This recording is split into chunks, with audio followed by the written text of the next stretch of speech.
ਪੰਜਵੇਂ ਪਾਤਸ਼ਾਹ ਗੁਰੂ ਅਰਜਨ ਸਾਹਿਬ ਦੀ ਸ਼ਹਾਦਤ ਨੂੰ ਮੁੱਖ ਰੱਖਦਿਆਂ ਹੋਇਆਂ ਜਿਹੜਾ ਰਿਮੈਂਬਰੈਂਸ ਮਾਰਚ ਹੈ ਉਹਦੀ ਸ਼ੁਰੂਆਤ ਹੋਣ ਜਾ ਰਹੀ ਹੈ। ਇਹ 6ਵਾਂ ਮਹਾਨ ਨਗਰ ਕੀਰਤਨ ਹੈ ਜਿਹੜਾ ਸੈਨ ਫਰਾਂਸਿਸਕੋ ਦੀ ਧਰਤੀ ਤੇ ਕੱਢਿਆ ਜਾ ਰਿਹਾ ਹੈ। ਕੈਲੀਫੋਰਨੀਆ ਦੀਆਂ ਸਮੂਹ ਜਿਹੜੀਆਂ ਗੁਰਦੁਆਰਾ ਪ੍ਰਬੰਧਕ ਕਮੇਟੀਆਂ ਨੇ ਜਾਂ ਜਿਹੜੀਆਂ ਪੰਥਕ ਜਥੇਬੰਦੀਆਂ ਨੇ ਉਹਨਾਂ ਦੇ ਸਹਿਯੋਗ ਦੇ ਨਾਲ ਇਹ ਜਿਹੜਾ ਮਾਰਚ ਹੈ ਇਹ ਕੱਢਿਆ ਜਾ ਰਿਹਾ ਹੈ। 6ਵਾਂ ਮਾਰਚ ਹੈ ਤੇ ਇਹਦਾ ਜਿਹੜਾ ਮੇਨ ਮਕਸਦ ਹੈ, ਨਾਮ ਵੀ ਇਹਦਾ ਫਰੀडम ਮਾਰਚ ਹੈ, ਰਿਮੈਂਬਰੈਂਸ ਮਾਰਚ ਹੈ। 1984 ਦੇ ਸ਼ਹੀਦਾਂ ਨੂੰ ਯਾਦ ਕੀਤਾ ਜਾ ਰਿਹਾ ਹੈ ਤੇ ਪੰਜਵੇਂ ਪਾਤਸ਼ਾਹ ਗੁਰੂ ਅਰਜਨ ਸਾਹਿਬ ਦੀ ਸ਼ਹਾਦਤ ਨੂੰ ਜਿੱਥੇ ਕਮੈਮੋਰੇਟ ਕੀਤਾ ਜਾ ਰਿਹਾ ਹੈ ਉੱਥੇ ਹੀ ਜਿੱਥੇ ਸਿੱਖ ਕੌਮ ਦੀ ਜਿਹੜੀ ਆਜ਼ਾਦੀ ਦੀ ਗੱਲ ਹੈ 1984 ਤੋਂ ਬਾਅਦ ਜਿਹੜੇ ਸੰਤ ਜਰਨੈਲ ਸਿੰਘ ਖਾਲਸਾ ਦੇ ਸ਼ਬਦ ਸਨ ਕਿ ਜਦੋਂ ਭਾਰਤੀ ਫੌਜ ਵੱਲੋਂ ਹਰਮੰਦਰ ਸਾਹਿਬ ਦੀ ਹਦੂਦ ਦੇ ਵਿੱਚ ਪੈਰ ਪਾਏ ਗਏ ਤਾਂ ਖਾਲਿਸਤਾਨ ਦੀ ਨੀਂਹ ਰੱਖੀ ਜਾਵੇਗੀ। ਤੇ 1986 ਦੇ ਵਿੱਚ 29 ਅਪ੍ਰੈਲ ਨੂੰ ਜਦੋਂ ਖਾਲਿਸਤਾਨ ਦਾ ਐਲਾਨਨਾਮਾ ਹੁੰਦਾ ਤਾਂ ਉਸ ਨੂੰ ਸਮਰਪਿਤ ਫਰੀडम ਦੇ ਲਈ, ਆਜ਼ਾਦੀ ਦੇ ਲਈ ਜਿਹੜੀ ਬਾਹਰਲੇ ਸਿੱਖ ਡਾਇਸਪੋਰਾ ਵੱਲੋਂ ਪੇਸ਼ਕਦਮੀ ਕੀਤੀ ਜਾ ਰਹੀ ਹੈ ਉਸ ਦੀ ਇੱਕ ਉਦਾਹਰਣ ਦੇ ਤੌਰ ਤੇ ਜਾਂ ਉਸ ਦੀ ਪ੍ਰੋੜਤਾ ਦੇ ਲਈ ਇਹ ਜਿਹੜਾ ਮਾਰਚ ਹੈ ਉਹ ਉਲੀਕਿਆ ਜਾ ਰਿਹਾ ਹੈ। ਇੱਥੋਂ ਕੈਲੀਫੋਰਨੀਆ ਦੀਆਂ ਗੁਰਦੁਆਰਾ ਪ੍ਰਬੰਧਕ ਕਮੇਟੀਆਂ ਤੇ ਫਰੀਮੌਂਟ ਦੇ ਹੋਣ ਗੁਰਦੁਆਰਾ ਸਾਹਿਬਾਨ ਜਾਂ ਅਦਰਵਾਈਜ਼ ਅਸੀਂ ਸਮੂਹ ਜਦੋਂ ਪੰਥਕ ਜਥੇਬੰਦੀਆਂ ਦੀ ਗੱਲ ਕਰਦੇ ਹਾਂ ਸੋ ਜਿਹੜੇ ਅੱਜ ਇੱਥੇ ਜਿਹੜੇ ਡਿਗਨਿਟਰੀਜ਼ ਪਹੁੰਚ ਰਹੇ ਆ ਜਾਂ ਜਿਹੜੇ ਪੰਥਕ ਨੁਮਾਇੰਦੇ ਪਹੁੰਚ ਰਹੇ ਆ ਉਹਨਾਂ ਦੇ ਵੀ ਵਿਚਾਰ ਜਾਣਾਂਗੇ ਇਸ ਆਜ਼ਾਦੀ ਦੇ ਇਸ ਮਾਰਚ ਬਾਰੇ, ਇਸ 6ਵੇਂ ਨਗਰ ਕੀਰਤਨ ਬਾਰੇ ਤੇ ਇਸ ਵਕਤ 1984 ਦੀ ਜਿੱਥੇ ਕਮੈਮੋਰੇਸ਼ਨ ਦੁਨੀਆ ਭਰ ਦੇ ਵਿੱਚ ਸਿੱਖਾਂ ਵੱਲੋਂ ਮਨਾਈ ਜਾ ਰਹੀ ਹੈ ਉਸ ਬਾਰੇ ਇਹਨਾਂ ਦੇ ਵਿਚਾਰ ਤੇ ਅੱਜ ਕੌਮ ਦੇ ਜਿਹੜੇ ਮੌਜੂਦਾ ਹਾਲਾਤ ਨੇ ਜਿਨ੍ਹਾਂ ਹਾਲਾਤਾਂ ਦੇ ਵਿੱਚੋਂ ਕੌਮ ਲੰਘ ਰਹੀ ਹੈ ਕਿਸ ਡਾਇਰੈਕਸ਼ਨ ਦੇ ਵੱਲ ਪੇਸ਼ਕਦਮੀ ਕਰਨ ਦੀ ਲੋੜ ਹੈ ਇਸ ਬਾਬਤ ਵਿਚਾਰਾਂ ਦੀ ਸਾਂਝ ਪਾਵਾਂਗੇ। ਜੀ ਡਾਕਟਰ ਸਾਹਿਬ, ਵਾਹਿਗੁਰੂ ਜੀ ਕਾ ਖਾਲਸਾ ਵਾਹਿਗੁਰੂ ਜੀ ਕੀ ਫਤਿਹ ਜੀ। ਵਾਹਿਗੁਰੂ ਜੀ ਕਾ ਖਾਲਸਾ ਵਾਹਿਗੁਰੂ ਜੀ ਕੀ ਫਤਿਹ। ਕੀ ਕਹਿਣਾ ਚਾਹੋਗੇ ਜੀ ਅੱਜ ਇਸ ਮਾਰਚ ਦੇ ਬਾਬਤ ਤੇ ਸੈਨ ਫਰਾਂਸਿਸਕੋ ਦੀ ਧਰਤੀ ਤੋਂ ਜਿਹੜਾ ਇਹ ਪ੍ਰੋਗਰਾਮ ਟੀਵੀ 84 ਤੇ ਲਾਈਵ ਟੈਲੀਕਾਸਟ ਹੋ ਰਿਹਾ? ਦੇਖੋ, ਸੈਨ ਫਰਾਂਸਿਸਕੋ ਕੈਲੀਫੋਰਨੀਆ ਦੀ ਕਮਰਸ਼ੀਅਲ ਹੱਬ ਹੈ। ਬੇਸ਼ੱਕ ਕੈਲੀਫੋਰਨੀਆ 'ਚ 50 ਤੋਂ ਜ਼ਿਆਦਾ ਗੁਰਦੁਆਰਾ ਸਾਹਿਬਾਨ ਨੇ ਔਰ ਇਹ ਫੈਸਲਾ ਲਗਭਗ 6 ਸਾਲ ਪਹਿਲਾਂ 2014 'ਚ ਕੈਲੀਫੋਰਨੀਆ ਦੇ ਪ੍ਰਮੁੱਖ ਗੁਰਦੁਆਰਿਆਂ ਜਿਨ੍ਹਾਂ 'ਚ ਖਾਸ ਤੌਰ ਤੇ ਬੇ ਏਰੀਏ ਦੇ ਗੁਰਦੁਆਰੇ ਫਰੀਮੌਂਟ, ਹੇਵਰਡ, ਸੈਨ ਹੋਜ਼ੇ ਔਰ ਇਧਰ ਸਟਾਕਟਨ, ਟ੍ਰੇਸੀ, ਮੌਂਟੀਐਲੋ, ਇਹਨਾਂ ਸਾਰਿਆਂ ਨੇ ਫੈਸਲਾ ਕੀਤਾ ਕਿ ਸਾਨੂੰ ਕੋਈ ਨਾ ਕੋਈ ਇਵੈਂਟ ਸੈਨ ਫਰਾਂਸਿਸਕੋ 'ਚ ਕਰਨੀ ਚਾਹੀਦੀ ਹੈ। ਸੋ ਇਸ ਦੀ ਸ਼ੁਰੂਆਤ 6 ਸਾਲ ਪਹਿਲਾਂ ਹੋਈ ਔਰ ਅੱਜ ਅਸੀਂ ਦੇਖ ਰਹੇ ਹਾਂ ਕਿ ਬੇਸ਼ੱਕ ਅਜੇ ਮਾਰਚ ਸ਼ੁਰੂ ਨਹੀਂ ਹੋਇਆ ਲੇਕਿਨ ਬਹੁਤ ਵੱਡੀ ਗਿਣਤੀ ਸਿੱਖ ਸੰਗਤਾਂ ਬੜੇ ਉਤਸ਼ਾਹ ਦੇ ਨਾਲ ਸ਼ਮੂਲੀਅਤ ਕਰ ਰਹੀਆਂ ਨੇ ਔਰ ਇਹ ਜਿਹੜਾ ਖਾਸ ਤੌਰ ਤੇ ਜਿਸ ਨੂੰ ਪਹਿਲੀ ਵਾਰ ਫਰੀडम ਮਾਰਚ ਦਾ ਨਾਮ ਦਿੱਤਾ ਗਿਆ, ਫਿਰ ਗੁਰੂ ਅਰਜਨ ਸਾਹਿਬ ਦਾ ਸ਼ਹੀਦੀ ਪੁਰਬ ਤੇ ਘੱਲੂਘਾਰ ਕੰਬਾਈਨ ਹੋ ਕੇ ਅਲਟੀਮੇਟਲੀ ਗੱਲ ਫਰੀडम ਦੀ ਹੁੰਦੀ ਹੈ, ਇਸ ਤੱਕ ਗੱਲ ਪਹੁੰਚਦੀ ਹੈ ਤੇ ਇਹ ਮੈਸੇਜ ਇਸ ਸ਼ਹਿਰ 'ਚੋਂ ਜਾ ਰਿਹਾ ਕਿ 35 ਸਾਲ ਪਹਿਲਾਂ ਭਾਰਤ ਦੇ ਹਾਕਮਾਂ ਨੇ ਟੈਂਕਾਂ ਤੋਪਾਂ ਨਾਲ ਹਮਲਾ ਕਰਕੇ ਸਮਝਿਆ ਸੀ ਕਿ ਸਿੱਖਾਂ ਦੀ ਟਾਈਮ ਮੁਕਾ ਦਿੱਤੀ ਹੈ। ਉਦੋਂ ਸੱਤਾ ਦੇ ਗਲਿਆਰਿਆਂ 'ਚ ਇਹ ਕਿਹਾ ਜਾਂਦਾ ਸੀ ਕਿ ਸਿੱਖ ਪੜ੍ਹਦੇ ਸੀ ਰਾਜ ਕਰੇਗਾ ਖਾਲਸਾ, ਐਸੀ ਮਾਰ ਮਾਰੀ ਹੈ ਕਿ ਯਾਦ ਕਰੇਗਾ ਖਾਲਸਾ। ਪਰ ਅਸੀਂ ਦੇਖ ਰਹੇ ਕਿ 6 ਜੂਨ ਨੂੰ ਇਸ ਵਾਰ ਜਿੰਨਾ ਵੱਡਾ ਇਕੱਠ ਅਕਾਲ ਤਖਤ ਸਾਹਿਬ ਤੇ ਹੋਇਆ, ਜਿਵੇਂ ਸ਼੍ਰੋਮਣੀ ਅਕਾਲੀ ਦਲ ਅੰਮ੍ਰਿਤਸਰ ਔਰ ਦਲ ਖਾਲਸਾ ਦੇ ਮਾਰਚ 'ਚ ਹਜ਼ਾਰਾਂ ਦੀ ਗਿਣਤੀ 'ਚ ਯੰਗਸਟਰ ਸ਼ਾਮਲ ਹੋਏ ਔਰ ਇਸੇ ਤਰ੍ਹਾਂ 6 ਜੂਨ ਨੂੰ ਹੀ ਲਿੰਕਨ ਮੈਮੋਰੀਅਲ 'ਚ ਇੱਕ ਵੱਡਾ ਇਕੱਠ ਜਿਹੜਾ ਆਪਣੇ ਆਪ ਦੇ ਵਿੱਚ ਇੱਕ ਬੜਾ ਯੂਨੀਕ ਮੈਸੇਜ ਸੀ। ਹਾਈਡ ਪਾਰਕ ਇੰਗਲੈਂਡ ਦੇ ਵਿੱਚ, ਟੋਰਾਂਟੋ 'ਚ, ਆਟਵਾ ਦੀ ਪਾਰਲੀਮੈਂਟ ਦੇ ਬਾਹਰ ਔਰ ਅਮਰੀਕਾ ਭਰ ਦੇ ਵਿੱਚ, ਉਹ ਸੈਨ ਫਰਾਂਸਿਸਕੋ 'ਚ ਪਹਿਲਾਂ ਵੀ ਇੱਕ ਪ੍ਰੋਟੈਸਟ ਇੰਡੀਅਨ ਕੌਂਸੂਲੇਟ ਦੇ ਬਾਹਰ ਹੋ ਕੇ ਹਟਿਆ, ਸ਼ਿਕਾਗੋ ਦੇ ਵਿੱਚ ਹੋਇਆ। ਸੋ ਇਹ ਸਾਰਾ ਮੈਸੇਜ ਬੜਾ ਕਲੀਅਰ ਹੈ। 35 ਸਾਲ ਦੇ ਵਿੱਚ ਦੂਸਰੀ ਨਹੀਂ ਸਗੋਂ ਤੀਸਰੀ ਜਨਰੇਸ਼ਨ ਆਉਣ ਤੱਕ ਗੱਲ ਪਹੁੰਚ ਜਾਂਦੀ ਹੈ ਔਰ ਅੱਜ ਅਸੀਂ ਜਦੋਂ ਦੇਖਦੇ ਕਿ ਸਾਡੇ ਬੱਚੇ ਬੱਚੀਆਂ ਪੂਰੇ ਉਤਸ਼ਾਹ ਨਾਲ ਖਾਲਿਸਤਾਨ ਦੇ ਝੰਡੇ ਚੁੱਕ ਕੇ ਜਾਂ ਰੈਫਰੈਂਡਮ 2020 ਦੀਆਂ ਟੀ-ਸ਼ਰਟਸ ਦੇ ਨਾਲ ਸੈਨ ਫਰਾਂਸਿਸਕੋ ਦੀਆਂ ਸੜਕਾਂ ਤੇ ਨੇ ਤੇ ਇਹ ਮੈਸੇਜ ਆ ਰਿਹਾ ਹੈ ਕਿ ਗੁਰੂ ਕਲਗੀਧਰ ਦਾ ਸਾਜਿਆ ਖਾਲਸਾ ਪੰਥ ਦੁਨੀਆ ਭਰ ਦੇ ਵਿੱਚ ਆਪਣੀ ਪਛਾਣ ਵੀ ਬਣਾ ਰਿਹਾ ਹੈ ਔਰ ਆਪਣੇ ਕੌਮੀ ਘਰ ਖਾਲਿਸਤਾਨ ਦਰਿਆਏ ਜਮਨਾ ਤੋਂ ਵਾਘਾ ਤੱਕ ਇੰਡੀਪੈਂਡੈਂਟ ਸੋਵਰਨ ਨੇਸ਼ਨ ਦੇ ਲਈ ਵੀ ਵਚਨਬੱਧ ਹੈ। ਔਰ ਇਹ ਵਰ੍ਹਾ ਖਾਸ ਤੌਰ ਤੇ 2015 ਹੋਰ ਵੀ ਅਹਿਮੀਅਤ ਰੱਖਦਾ ਹੈ। ਗੁਰੂ ਨਾਨਕ ਸਾਹਿਬ ਦੇ ਪ੍ਰਕਾਸ਼ ਦਾ 550ਵਾਂ ਵਰ੍ਹਾ ਔਰ ਕਰਤਾਰਪੁਰ ਕੋਰੀਡੋਰ ਖੋਲ੍ਹਣ ਦੀ ਗੱਲ ਜਿਹੜੀ ਕਿ 28 ਨਵੰਬਰ 2018 ਦੇ ਵਿੱਚ ਪਾਕਿਸਤਾਨ ਦੇ ਪ੍ਰਧਾਨ ਮੰਤਰੀ ਇਮਰਾਨ ਖਾਨ ਸਾਹਿਬ ਨੇ ਗੁੱਡਵਿਲ ਜੈਸਚਰ ਕੀਤਾ, ਇਹਨੂੰ ਲੈ ਕੇ ਵੀ ਭਾਰਤ ਦੀ ਹਕੂਮਤ ਵੀ ਐਕਸਪੋਜ਼ ਹੋਈ ਹੈ ਔਰ ਦੁਨੀਆ ਭਰ ਦੇ ਵਿੱਚ ਸਿੱਖਾਂ 'ਚ ਇਸ ਵੇਲੇ ਸਾਡੀ ਉਸ ਧਰਤੀ ਲਈ, ਪਾਕ ਧਰਤੀ ਲਈ ਜਿੱਥੇ ਸਾਡਾ ਮੱਕਾ ਤੇ ਮਦੀਨਾ, ਨਨਕਾਣਾ ਸਾਹਿਬ, ਕਰਤਾਰਪੁਰ ਸਾਹਿਬ ਹੈ, ਉਸ ਦੇ ਲਈ ਵੱਡਾ ਉਤਸ਼ਾਹ ਹੈ। ਸੋ ਮੈਂ ਸਮਝਦਾ ਹਾਂ ਵੀ ਗੁਰੂ ਦੀ ਕਲਾ ਵਾਪਰ ਰਹੀ ਹੈ ਔਰ ਉਹ ਦਿਨ ਦੂਰ ਨਹੀਂ ਜਦੋਂ ਕਿ ਦਰਿਆਏ ਜਮਨਾ ਤੋਂ ਵਾਘਾ ਤੱਕ ਇੰਡੀਪੈਂਡੈਂਟ ਸੋਵਰਨ ਨੇਸ਼ਨ ਜਿਹੜਾ ਇੰਡੀਅਨ ਆਰਮੀ ਦੀ ਆਕੂਪੇਸ਼ਨ ਥੱਲੇ ਹੈ ਉਸ ਨੂੰ ਅਸੀਂ ਲਿਬਰੇਟ ਕਰਵਾਵਾਂਗੇ। ਵਾਹਿਗੁਰੂ ਜੀ ਕਾ ਖਾਲਸਾ, ਵਾਹਿਗੁਰੂ ਜੀ ਕੀ ਫਤਿਹ। ਵਿਊਅਰਸ, ਇਸ ਵਕਤ ਸਾਡੇ ਨਾਲ ਜਿਹੜੀ ਇਹ ਪਰੇਡ, ਜਿਹੜਾ ਇਹ ਮਾਰਚ, ਫਰੀडम ਮਾਰਚ ਕੱਢਿਆ ਜਾ ਰਿਹਾ, ਉਹਦੇ ਆਰਗੇਨਾਈਜ਼ਰਸ ਦੇ ਵਿੱਚੋਂ ਇੱਕ ਸਰਦਾਰ ਜਸਦੇਵ ਸਿੰਘ ਸਾਡੇ ਨਾਲ ਇਸ ਵਕਤ ਮੌਜੂਦ ਨੇ। ਭਾਈ ਸਾਹਿਬ ਖਾਲਸਾ, ਵਾਹਿਗੁਰੂ ਜੀ ਕੀ ਫਤਿਹ ਜੀ। ਵਾਹਿਗੁਰੂ ਜੀ ਕਾ ਖਾਲਸਾ, ਵਾਹਿਗੁਰੂ ਜੀ ਕੀ ਫਤਿਹ। ਭਾਈ ਸਾਹਿਬ ਜੀ, ਸਭ ਕੀ ਕਹਿਣਾ ਚਾਹੋਗੇ ਅੱਜ ਜਿਹੜਾ ਇਹ 6ਵਾਂ ਮਾਰਚ ਇੱਥੇ ਫਰੀडम ਮਾਰਚ ਕੱਢਿਆ ਜਾ ਰਿਹਾ ਹੈ, ਇਹਦਾ ਜਿਹੜਾ ਮੈਸੇਜ ਹੈ ਸੰਗਤ ਤੱਕ ਜਿਹੜਾ ਪਹੁੰਚ ਰਿਹਾ ਹੈ, ਜਾਂ ਟੀਵੀ 84 ਦੇ ਦਰਸ਼ਕ ਜਿਹੜੇ ਇਸ ਵਕਤ ਸਾਡੇ ਨਾਲ ਜੁੜੇ ਹੋਏ ਨੇ ਉਹਨਾਂ ਲਈ ਕੀ ਮੈਸੇਜ ਹੈ ਇਸ ਮਾਰਚ ਦੇ ਵਿੱਚ? ਸਭ ਤੋਂ ਵੱਡੀ ਗੱਲ ਤਾਂ ਅਸੀਂ ਇਹ ਸੁਨੇਹਾ ਸੰਗਤਾਂ ਤਾਈਂ ਪਹੁੰਚਾਉਣਾ ਚਾਹੁੰਦੇ ਹਾਂ ਵੀ ਜੂਨ 1984 ਦੇ ਸ਼ਹੀਦਾਂ ਨੇ ਜੋ ਆਪਣੇ ਲਈ ਇਹ ਲੜਾਈ ਲੜ ਕੇ ਜੋ ਆਪਾਂ ਨੂੰ ਆ ਸਭ ਕੁਝ ਦਿੱਤਾ, ਆਪਾਂ ਨੂੰ ਉਹਨਾਂ ਨੂੰ ਯਾਦ ਕਰਨ ਦੇ ਲਈ ਆਪਾਂ ਨੂੰ ਜ਼ਰੂਰ ਇਹੋ ਜਿਹੇ ਉਪਰਾਲੇ ਕਰਨੇ ਚਾਹੀਦੇ ਆ। ਉਹਨਾਂ ਦੇ ਸ਼ਹੀਦੀ ਸਮਾਗਮ ਆਪਾਂ ਮਨਾ ਕੇ ਉਹਨਾਂ ਦੇ ਸੁਪਨਿਆਂ ਨੂੰ ਕਿਵੇਂ ਸੱਚ ਕਰ ਸਕਦੇ ਹਾਂ, ਇਹ ਲਈ ਆਪਾਂ ਨੂੰ ਪੜਚੋਲ ਕਰਨ ਦੀ ਲੋੜ ਹੈ ਜੀ। ਕੋਈ ਹੋਰ ਜਿਵੇਂ ਇਕੱਠ ਬਾਰੇ ਜਾਂ ਇੱਥੋਂ ਦੇ ਮਤਲਬ 6ਵਾਂ ਮਾਰਚ ਹੈਗਾ, ਕਿਵੇਂ ਦਾ ਉਤਸ਼ਾਹ ਦੇਖਣ ਨੂੰ ਮਿਲਦਾ, ਕਿੰਨਾ ਕੁ ਇਕੱਠ ਹੋ ਜਾਂਦਾ ਇਸ ਮਾਰਚ ਦੇ ਵਿੱਚ? ਕਰੀਬ 5-6 ਹਜ਼ਾਰ ਦੇ ਸਾਨੂੰ ਹੁੰਦਾ ਆ ਵੀ 5-6 ਹਜ਼ਾਰ ਕਰੀਬ ਸੰਗਤਾਂ ਆ ਜਾਂਦੀਆਂ ਇਹ all throughout California. Yuba city ਤੋਂ ਲੈ ਕੇ ਫਰੈਜ਼ਨੋ ਤੱਕ ਸੰਗਤਾਂ ਸਾਰੀਆਂ ਬੱਸਾਂ 'ਚ ਕਾਰਾਂ 'ਚ ਚੱਲ ਕੇ ਆਉਂਦੀਆਂ, ਸਾਰੀਆਂ ਬੇ ਏਰੀਏ ਦੀਆਂ ਤੇ ਸੈਂਟਰਲ ਕੈਲੀਫੋਰਨੀਆ ਤੱਕ ਸਾਰੇ ਹੀ ਸੰਗਤਾਂ ਹੋਮ ਆ ਕੇ ਪਹੁੰਚਦੀਆਂ। ਠੀਕ ਹੈ, ਥੈਂਕ ਯੂ। ਵਾਹਿਗੁਰੂ ਜੀ ਕਾ ਖਾਲਸਾ, ਵਾਹਿਗੁਰੂ ਜੀ ਕੀ ਫਤਿਹ। ਵਿਊਅਰਸ, ਇਸ ਵਕਤ ਸਿੱਖ ਯੂਥ ਆਫ ਅਮਰੀਕਾ ਦੇ ਜਿਹੜੇ ਅਹੁਦੇਦਾਰ ਹੈਗੇ ਉਹ ਵੀ ਸਾਡੇ ਨਾਲ ਜੁੜੇ ਹੋਏ, ਉਹਨਾਂ ਦੇ ਵਿਚਾਰ ਜਾਣਦੇ ਆ ਇਸ ਬਾਬਤ। ਭਾਈ ਸਾਹਿਬ ਖਾਲਸਾ, ਵਾਹਿਗੁਰੂ ਜੀ ਕੀ ਫਤਿਹ ਜੀ। ਖਾਲਸਾ, ਵਾਹਿਗੁਰੂ ਜੀ ਕੀ ਫਤਿਹ ਜੀ। ਅੱਜ ਪਹਿਲੀ ਗੱਲ ਤਾਂ ਸਾਰੀ ਸੰਗਤ ਨੂੰ ਮੈਂ ਵਧਾਈ ਵੀ ਦਿੰਦਾ ਜਿਹੜੇ ਆਪਣੇ ਸ਼ਹੀਦਾਂ ਨੂੰ ਯਾਦ ਕਰਨ ਵਾਸਤੇ ਇਹ ਸਮੁੰਦਰ ਦੇ ਕਿਨਾਰੇ ਦੇ ਉੱਤੇ ਬਹੁਤ ਹੀ ਸੁੰਦਰ ਸ਼ਹਿਰ ਜੋ ਸਨ ਫਰਾਂਸਿਸਕੋ, ਉਸ ਦੇ ਵਿੱਚ ਆ ਕੇ ਜੋ ਫਰੀडम ਰੈਲੀ ਇੱਥੇ ਆ ਕੇ ਕੱਢਦੇ ਆ। ਮੈਂ ਸ਼ਹੀਦਾਂ ਦੇ ਸਰਤਾਜ ਗੁਰੂ ਧੰਨ ਧੰਨ ਸਾਹਿਬ ਸ੍ਰੀ ਗੁਰੂ ਅਰਜਨ ਦੇਵ ਜੀ ਅਤੇ 84 ਦੇ ਸਮੂਹ ਸ਼ਹੀਦਾਂ ਦੀ ਯਾਦ ਵਿੱਚ ਜੋ ਇਹ ਨਗਰ ਕੀਰਤਨ ਰੈਲੀ ਕੱਢੀ ਜਾਂਦੀ ਆ, ਮੈਂ ਸਾਰੀ ਸੰਗਤ ਨੂੰ ਵਧਾਈ ਦਿੰਦਾ ਤੇ ਧੰਨਵਾਦ ਕਰਦਾ ਕਿਉਂਕਿ ਹਰੇਕ ਸਾਲ ਦੀ ਤਰ੍ਹਾਂ 21 ਗੁਰਦੁਆਰੇ ਅਤੇ ਸਮੂਹ ਜਥੇਬੰਦੀਆਂ ਕੈਲੀਫੋਰਨੀਆ ਦੀਆਂ ਇਕੱਠੇ ਹੋ ਕੇ ਇਹ ਦਿਨ ਮਨਾਉਂਦੀਆਂ ਤੇ ਫਰੀडम ਰੈਲੀ, ਕਿਉਂਕਿ ਉਹਨਾਂ ਸ਼ਹੀਦਾਂ ਦੀ ਪ੍ਰਥਾਏ, ਉਹਨਾਂ ਦੀਆਂ ਸ਼ਹੀਦੀਆਂ ਕਰਕੇ ਅਸੀਂ ਇਸ ਮੁਲਕ ਦੇ ਵਿੱਚ ਆਜ਼ਾਦ ਫਿਰਦੇ ਹਾਂ। ਸਾਨੂੰ ਆਪਣੇ ਸ਼ਹੀਦਾਂ ਨੂੰ ਭੁੱਲਣਾ ਨਹੀਂ ਚਾਹੀਦਾ। ਮੈਂ ਟੀਵੀ 84 ਵਾਲਿਆਂ ਦਾ ਸਾਰਿਆਂ ਦਾ ਬਹੁਤ ਬਹੁਤ ਧੰਨਵਾਦ ਕਰਦਾ ਜਿਹੜੇ ਹਮੇਸ਼ਾ ਹੀ ਇਹ ਨਿਊਯਾਰਕ ਕੀ ਕਿਸੇ ਜਗ੍ਹਾ ਵੀ ਹੋਵੇ ਪੰਥਕ ਕਾਰਜ ਇਹ ਉੱਥੇ ਪਹੁੰਚਦੇ ਆ। ਮੈਂ ਇਹਨਾਂ ਦੀ ਟੀਮ ਨੂੰ ਸਾਰੀ ਨੂੰ ਵਧਾਈ ਦਿੰਦਾ ਤੇ ਨਾਲ ਅਰਦਾਸ ਕਰਦਾ ਮਹਾਰਾਜ ਇਹਨਾਂ ਨੂੰ ਹੋਰ ਵੀ ਤਰੱਕੀਆਂ ਬਖਸ਼ੇ ਤੇ ਆਪਣਾ ਜਿਹੜਾ ਚੈਨਲ ਚਲਾਉਣ ਦਾ ਬਲ ਬਖਸ਼ੇ। ਸੋ ਮੈਂ ਸਾਰੀ ਸੰਗਤ ਦਾ ਧੰਨਵਾਦ ਕਰਦਾ ਜਿਹੜੇ ਇੱਥੇ ਪਹੁੰਚੇ। ਵਾਹਿਗੁਰੂ ਜੀ ਕਾ ਖਾਲਸਾ, ਵਾਹਿਗੁਰੂ ਜੀ ਕੀ ਫਤਿਹ। ਵਿਊਅਰਸ, ਅਮਰੀਕਨ ਗੁਰਦੁਆਰਾ ਪ੍ਰਬੰਧਕ ਕਮੇਟੀ ਦੇ ਸਰਦਾਰ ਜਸਵੰਤ ਸਿੰਘ ਹੋਠੀ ਸਾਡੇ ਨਾਲ ਇਸ ਵਕਤ ਮੌਜੂਦ ਨੇ। ਭਾਈ ਸਾਹਿਬ ਖਾਲਸਾ, ਵਾਹਿਗੁਰੂ ਜੀ ਕੀ ਫਤਿਹ। ਵਾਹਿਗੁਰੂ ਜੀ ਕਾ ਖਾਲਸਾ, ਵਾਹਿਗੁਰੂ ਜੀ ਕੀ ਫਤਿਹ। ਅੱਜ ਸੈਨ ਫਰਾਂਸਿਸਕੋ ਵਿਖੇ ਪੰਜਵੇਂ ਪਾਤਸ਼ਾਹ ਸ਼ਹੀਦਾਂ ਦੇ ਸਰਤਾਜ ਧੰਨ ਧੰਨ ਸ੍ਰੀ ਗੁਰੂ ਅਰਜਨ ਦੇਵ ਜੀ ਮਹਾਰਾਜ ਉਹਨਾਂ ਦੀ ਸ਼ਹਾਦਤ ਨੂੰ ਲੈ ਕੇ ਅਤੇ 1984 ਦੇ ਵਿੱਚ ਘੱਲੂਘਾਰੇ ਦੇ ਦੌਰਾਨ ਹੋਏ ਸ਼ਹੀਦਾਂ ਦੀ ਯਾਦ ਨੂੰ ਲੈ ਕੇ ਅੱਜ ਇੱਕ ਫਰੀडम ਰੈਲੀ ਨਗਰ ਕੀਰਤਨ ਕੀਤਾ ਜਾ ਰਿਹਾ ਹੈ। ਕੈਲੀਫੋਰਨੀਆ ਤੋਂ ਇਲਾਵਾ ਬਾਕੀ ਸਾਰੇ ਅਮਰੀਕਾ ਤੋਂ ਤਕਰੀਬਨ ਗੁਰੂ ਘਰਾਂ ਦੀਆਂ ਪ੍ਰਬੰਧਕ ਕਮੇਟੀਆਂ, ਪੰਥਕ ਜਥੇਬੰਦੀਆਂ ਇਸ ਨਗਰ ਕੀਰਤਨ ਦੇ ਵਿੱਚ ਪਹੁੰਚੀਆਂ ਹੋਈਆਂ ਨੇ। ਆਓ ਗੁਰੂ ਪਿਆਰੀ ਸਾਧ ਸੰਗਤ ਜੀ ਜਿਨ੍ਹਾਂ ਨੇ ਆਪਣੀ ਖਾਤਰ, ਧਰਮ ਦੀ ਖਾਤਰ ਆਪਣੀਆਂ ਜਾਨਾਂ ਵਾਰੀਆਂ, ਉਹਨਾਂ ਦੇ ਲਈ ਆਪਾਂ ਹਾਂ ਦਾ ਨਾਰਾ ਮਾਰ ਲਈਏ। ਇਸ ਹਾਂ ਦੀ ਜੋ ਰੈਲੀ ਦੇ ਵਿੱਚ ਪਹੁੰਚੇ ਹਾਂ। ਸੋ ਬਾਹਰੋਂ ਆਏ ਹੋਏ ਪੰਥਕ ਬੁਲਾਰਿਆਂ ਦੇ ਆਪਾਂ ਵਿਚਾਰ ਸਰਵਣ ਕਰਨੇ ਨੇ। ਟੀਵੀ 84 ਦੀ ਸਮੁੱਚੀ ਟੀਮ ਦਾ ਤਹਿ ਦਿਲੋਂ ਧੰਨਵਾਦ। ਵਾਹਿਗੁਰੂ ਜੀ ਕਾ ਖਾਲਸਾ, ਵਾਹਿਗੁਰੂ ਜੀ ਕੀ ਫਤਿਹ। ਵਾਹਿਗੁਰੂ ਜੀ ਕਾ ਖਾਲਸਾ, ਵਾਹਿਗੁਰੂ ਜੀ ਕੀ ਫਤਿਹ। ਗੁਰੂ ਪਿਆਰੀ ਸਾਧ ਸੰਗਤ ਜੀ, ਟੀਵੀ 84 ਵੇਖਦੇ ਸਾਰੀ ਸਾਧ ਸੰਗਤ ਨੂੰ ਵਾਹਿਗੁਰੂ ਜੀ ਕਾ ਖਾਲਸਾ, ਵਾਹਿਗੁਰੂ ਜੀ ਕੀ ਫਤਿਹ।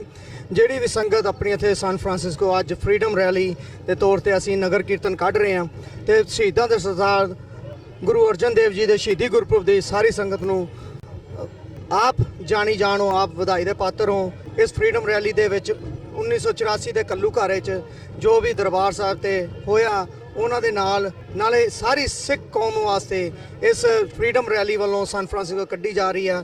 ਜਿਹੜੀ ਵੀ ਸਾਧ ਸੰਗਤ ਇੱਥੇ ਪਹੁੰਚੀ ਆ ਸਾਰਿਆਂ ਦਾ ਜੀ ਆਇਆਂ ਨੂੰ, ਸਾਰਿਆਂ ਨੂੰ ਫਤਿਹ ਦਾ ਜਵਾਬ ਫਤਿਹ ਦਿਓ ਜੀ। ਵਾਹਿਗੁਰੂ ਜੀ ਕਾ ਖਾਲਸਾ, ਵਾਹਿਗੁਰੂ ਜੀ ਕੀ ਫਤਿਹ। ਵਾਹਿਗੁਰੂ ਜੀ ਕਾ ਖਾਲਸਾ, ਵਾਹਿਗੁਰੂ ਜੀ ਕੀ ਫਤਿਹ। ਸੈਨ ਫਰਾਂਸਿਸਕੋ ਦੇ ਡਾਊਨਟਾਊਨ ਦੇ ਵਿੱਚ ਅਸੀਂ ਇਹ 6ਵਾਂ ਨਗਰ ਕੀਰਤਨ, ਫਰੀडम ਮਾਰਚ, ਸਿੱਖ ਪ੍ਰਭੂ ਸਤਾ ਮਾਰਚ, ਸਿੱਖ ਪ੍ਰਭੂ ਸਤਾ ਰੈਲੀ ਮਨਾ ਰਹੇ ਹਾਂ। ਸਾਰੀਆਂ ਗੁਰਦੁਆਰਾ ਪ੍ਰਬੰਧਕ ਕਮੇਟੀਆਂ, ਸਮੂਹ ਪੰਥਕ ਜਥੇਬੰਦੀਆਂ ਤੇ ਗੁਰਦੁਆਰਾ ਪ੍ਰਬੰਧਕ ਕਮੇਟੀਆਂ ਸੰਗਤਾਂ ਦੇ ਸਹਿਯੋਗ ਨਾਲ ਇਹ ਜੋ ਫਰੀडम ਮਾਰਚ ਹੈ, ਨਗਰ ਕੀਰਤਨ ਹੈ, ਗੁਰੂ ਅਰਜਨ ਸਾਹਿਬ ਦੇ ਸ਼ਹਾਦਤ ਨੂੰ, ਉਹਨਾਂ ਦੇ ਸ਼ਹੀਦੀ ਦਿਨ ਨੂੰ ਮਨਾਉਂਦਿਆਂ ਹੋਇਆਂ ਅਸੀਂ ਜੂਨ 1984 ਦੇ ਘੱਲੂਘਾਰੇ ਵਿੱਚ ਸ਼ਹੀਦ ਹੋਏ, ਜੂਨ 1984 ਦੇ ਵਿੱਚ ਢਾਏ ਗਏ ਅਕਾਲ ਤਖਤ ਨੂੰ ਯਾਦ ਕਰਦੇ ਹਾਂ, ਉਹਨਾਂ ਸ਼ਹੀਦਾਂ ਨੂੰ ਯਾਦ ਕਰਦੇ ਹਾਂ, ਉਹਨਾਂ ਸ਼ਹੀਦਾਂ ਦੇ ਸੁਪਨਿਆਂ ਤੇ ਸਭ ਤੋਂ ਵੱਡਾ ਜੋ ਸੁਪਨਾ ਸੀ, ਜੋ ਸੰਤ ਬਾਬਾ ਜਰਨੈਲ ਸਿੰਘ ਜੀ ਖਾਲਸਾ ਪਿੰਡਰਾਂ ਵਾਲਿਆਂ ਨੇ ਕਿਹਾ ਸੀ ਕਿ ਜਦ ਹਿੰਦੁਸਤਾਨ ਦੀ ਫੌਜ ਸ੍ਰੀ ਦਰਬਾਰ ਸਾਹਿਬ ਦੀ ਪਰਿਕਰਮਾ ਦੇ ਵਿੱਚ ਪੈਰ ਧਰੇਗੀ, ਉਦੋਂ ਖਾਲਿਸਤਾਨ ਦੀ ਨੀਂਹ ਰੱਖੀ ਜਾਵੇਗੀ। ਇਹ ਇੱਕ ਐਸਾ ਫੈਕਟ ਹੈ ਜਿਸ ਨੂੰ ਆਸੇ-ਪਾਸੇ ਨਹੀਂ ਕੀਤਾ ਜਾ ਸਕਦਾ। ਇਹ ਇੱਕ ਐਸੀ ਸੱਚਾਈ ਹੈ ਜਿਸ ਨੂੰ ਭੁਲਾਇਆ ਨਹੀਂ ਜਾ ਸਕਦਾ। ਜੇ ਅਸੀਂ ਮਰਦ ਅਗਮੜੇ ਸੰਤ ਬਾਬਾ ਜਰਨੈਲ ਸਿੰਘ ਜੀ ਖਾਲਸਾ ਪਿੰਡਰਾਂ ਵਾਲਿਆਂ ਦੇ ਤੇ ਦਸਮ ਪਾਤਸ਼ਾਹ ਦੇ ਉਸ ਸੰਦੇਸ਼, ਉਸ ਪੈਗਾਮ ਨੂੰ, ਰਾਜ ਕਰੇਗਾ ਖਾਲਸਾ, ਤੇ ਗੁਰੂ ਗ੍ਰੰਥ ਸਾਹਿਬ ਦੇ ਸੰਦੇਸ਼, ਹਲੇਮੀ ਰਾਜ ਨੂੰ ਤੇ ਬੇਗਮਪੁਰੇ ਨੂੰ ਭੁੱਲ ਜਾਂਦੇ ਹਾਂ ਤਾਂ ਬੇਸਿਕਲੀ ਅਸੀਂ ਸਿੱਖੀ ਦੇ ਉਦੇਸ਼ਾਂ ਤੋਂ ਦੂਰ ਹੋ ਜਾਂਦੇ ਹਾਂ। ਸਿੱਖੀ ਮੀਰੀ ਤੇ ਪੀਰੀ ਦਾ ਸੁਮੇਲ ਹੈ, ਜਿਸ ਦੇ ਦੋ ਨਿਸ਼ਾਨ ਸਾਹਿਬ ਸ੍ਰੀ ਅਕਾਲ ਤਖਤ ਸਾਹਿਬ ਤੇ ਸ੍ਰੀ ਹਰਮੰਦਰ ਸਾਹਿਬ ਦੇ ਸਾਹਮਣੇ ਝੁਲਦੇ ਨੇ, ਜੋ ਸਾਨੂੰ ਇਹ ਸੰਦੇਸ਼ ਦਿੰਦੇ ਨੇ ਕਿ ਨਾ ਪੀਰੀ ਮੁਕੰਮਲ ਹੈ, ਨਾ ਮੀਰੀ ਮੁਕੰਮਲ ਹੈ। ਮੀਰੀ ਤੇ ਪੀਰੀ ਮੁਕੰਮਲ ਹੈ, ਜੋ ਕਿ ਉਦੇਸ਼ ਹੈ ਕਿ ਖਾਲਸੇ ਦੇ ਸਿਧਾਂਤਾਂ ਅਨੁਸਾਰ ਖਾਲਸਾ ਰਾਜ ਕਰਨਾ ਹੈ, ਜਿਵੇਂ ਬਾਬਾ ਬੰਦਾ ਸਿੰਘ ਬਹਾਦਰ ਤੇ ਮਹਾਰਾਜਾ ਰਣਜੀਤ ਸਿੰਘ ਨੇ ਕੀਤਾ। ਹੁਣ ਅਸਾਂ ਇਹ ਰਾਜ ਵਾਪਸ ਲੈਣਾ ਹੈ। 1947 ਵਿੱਚ ਸਿੱਖ ਕੌਮ ਨੂੰ ਕੋਈ ਆਜ਼ਾਦੀ ਨਹੀਂ ਮਿਲੀ, ਸਾਡੇ ਘਰ ਦੂਜੀ ਗੁਲਾਮੀ ਬ੍ਰਿਟਿਸ਼ ਤੋਂ ਬਾਅਦ ਪੈ ਗਈ, ਸਾਡੇ ਨਾਲ ਕਿਸੇ ਨੇ ਘੱਟ ਨਹੀਂ ਕੀਤੀ। ਅਸਾਂ ਇਹ ਰਾਜ ਹਾਸਲ ਕਰਨਾ ਹੈ ਔਰ ਰਾਜ ਹਾਸਲ ਕਰਕੇ ਰਹਿਣਾ ਹੈ। ਅਸੀਂ ਨਸਲ ਘਾਤ ਦਾ ਸਾਹਮਣਾ ਕਰ ਰਹੇ ਹਾਂ, ਉਸ ਤੋਂ ਬਚਣ ਦਾ ਸਿਰਫ ਇੱਕੋ ਇੱਕ ਹੀ ਰਸਤਾ ਹੈ, ਆਪਣਾ ਦੇਸ਼, ਆਪਣੀ ਆਜ਼ਾਦੀ, ਖਾਲਿਸਤਾਨ। ਖਾਲਿਸਤਾਨ ਜ਼ਿੰਦਾਬਾਦ। ਵਾਹਿਗੁਰੂ ਜੀ ਕਾ ਖਾਲਸਾ, ਵਾਹਿਗੁਰੂ ਜੀ ਕੀ ਫਤਿਹ।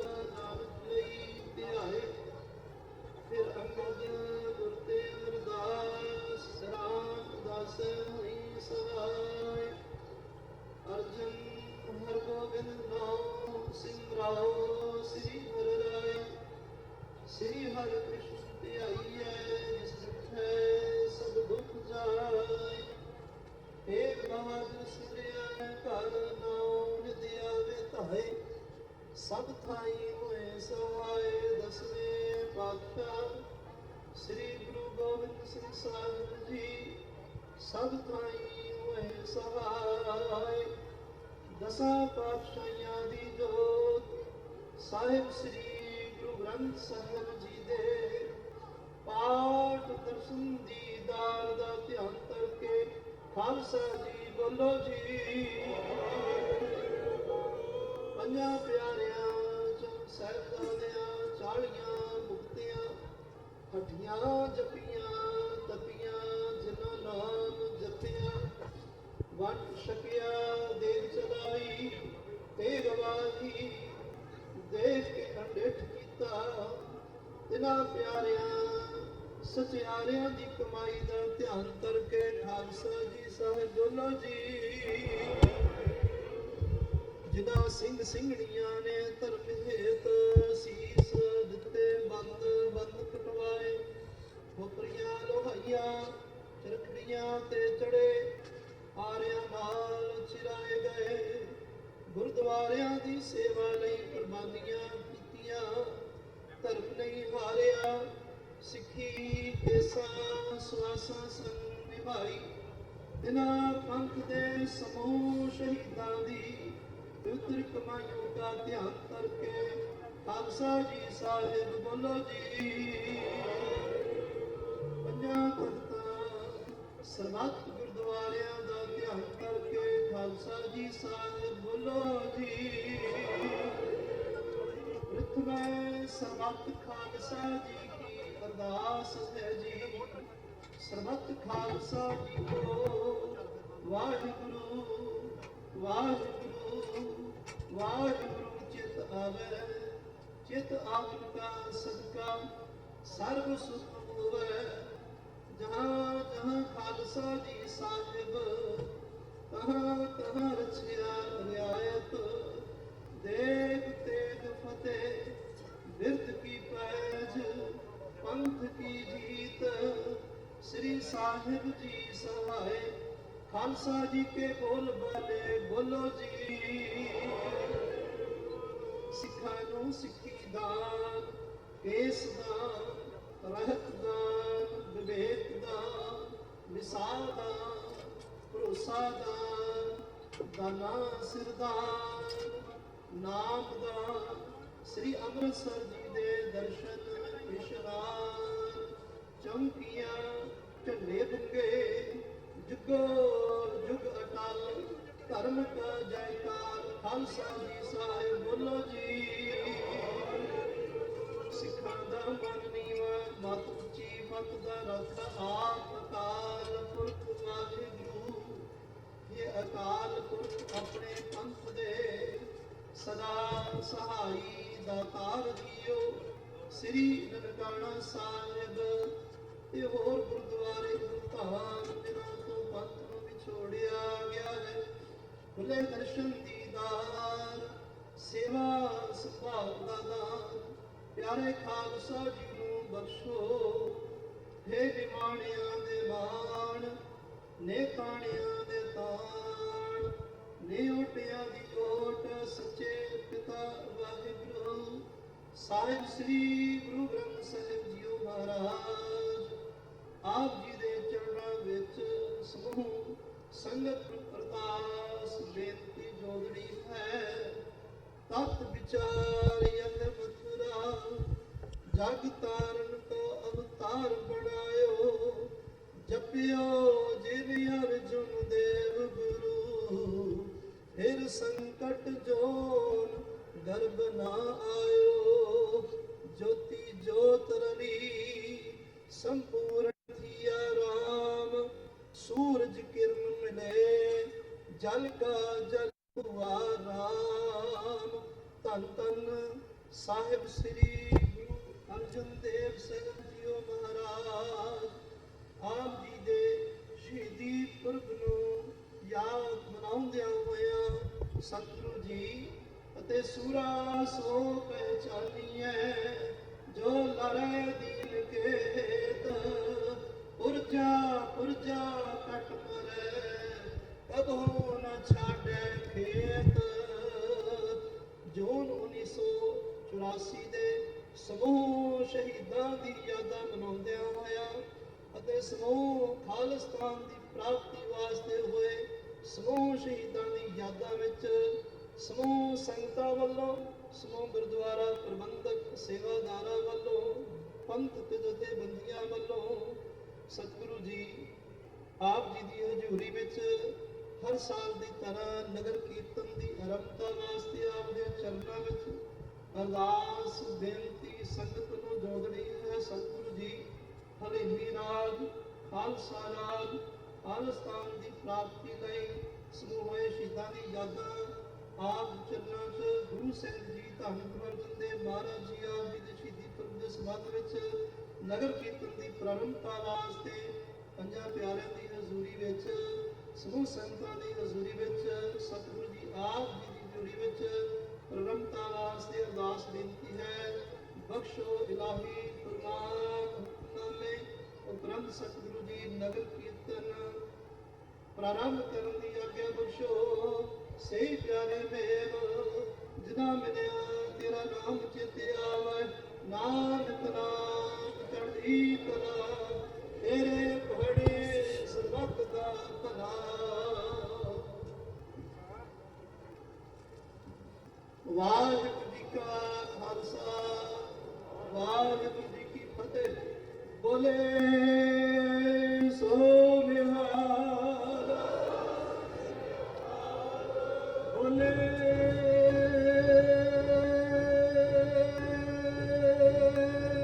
ਸੋ ਨਿਹਾਲ, ਬੋਲੇ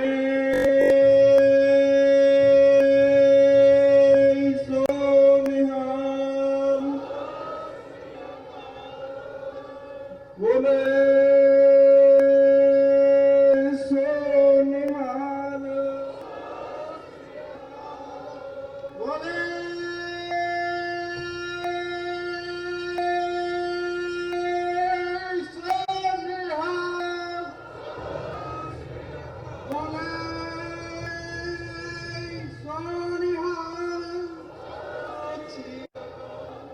ਵਾਹਿਗੁਰੂ ਜੀ ਕਾ ਖਾਲਸਾ ਵਾਹਿਗੁਰੂ ਜੀ ਕੀ ਫਤਿਹ।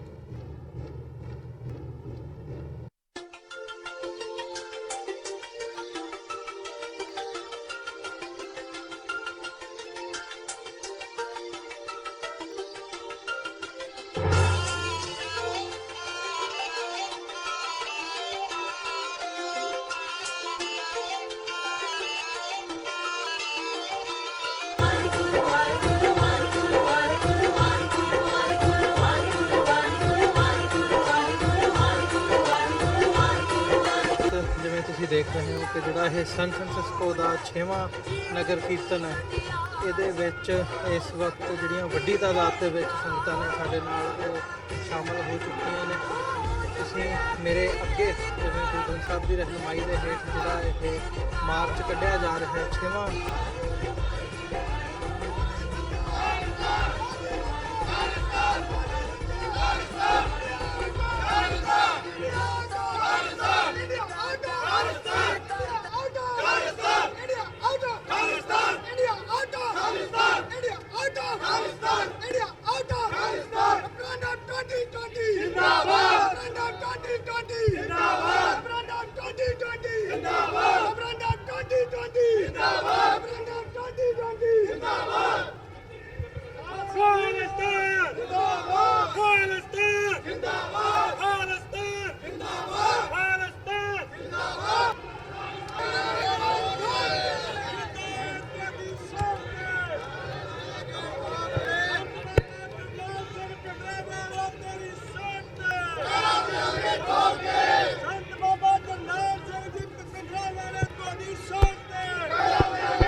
ਵਿਊਅਰਸ ਇਸ ਵਕਤ ਸਾਡੇ ਨਾਲ 6 ਫॉर ਜਸਟਿਸ ਦੇ ਜਿਹੜੇ ਨੁਮਾਇੰਦੇ ਨੇ ਉਹਨਾਂ ਦੇ ਨਾਲ ਅਸੀਂ ਗੱਲਬਾਤ ਕਰਦੇ ਹਾਂ। ਭਾਈ ਸਾਹਿਬ ਖਾਲਸਾ ਵਾਹਿਗੁਰੂ ਜੀ ਕੀ ਫਤਿਹ ਜੀ। ਵਾਹਿਗੁਰੂ ਜੀ ਕਾ ਖਾਲਸਾ ਵਾਹਿਗੁਰੂ ਜੀ ਕੀ ਫਤਿਹ ਜੀ। ਹੁਣ 6 ਫॉर ਜਸਟਿਸ ਦੀ ਜਿਹੜੀ ਮੁਹਿੰਮ ਹੈ ਉਹਦੇ ਵਿੱਚ ਤੁਸੀਂ ਸ਼ਾਮਲ ਹੁੰਨੇ ਹੋ, ਉਹਨੂੰ ਲੀਡ ਕਰ ਰਹੇ ਹੋ। ਕੀ ਮੈਸੇਜ ਦੇਣਾ ਚਾਹੋਗੇ ਅੱਜ ਜਿਹੜਾ 6ਵਾਂ ਇਹ ਨਗਰ ਕੀਰਤਨ ਸੈਨ ਫਰਾਂਸਿਸਕੋ ਦੀ ਧਰਤੀ ਤੇ ਨਿਕਲ ਰਿਹਾ?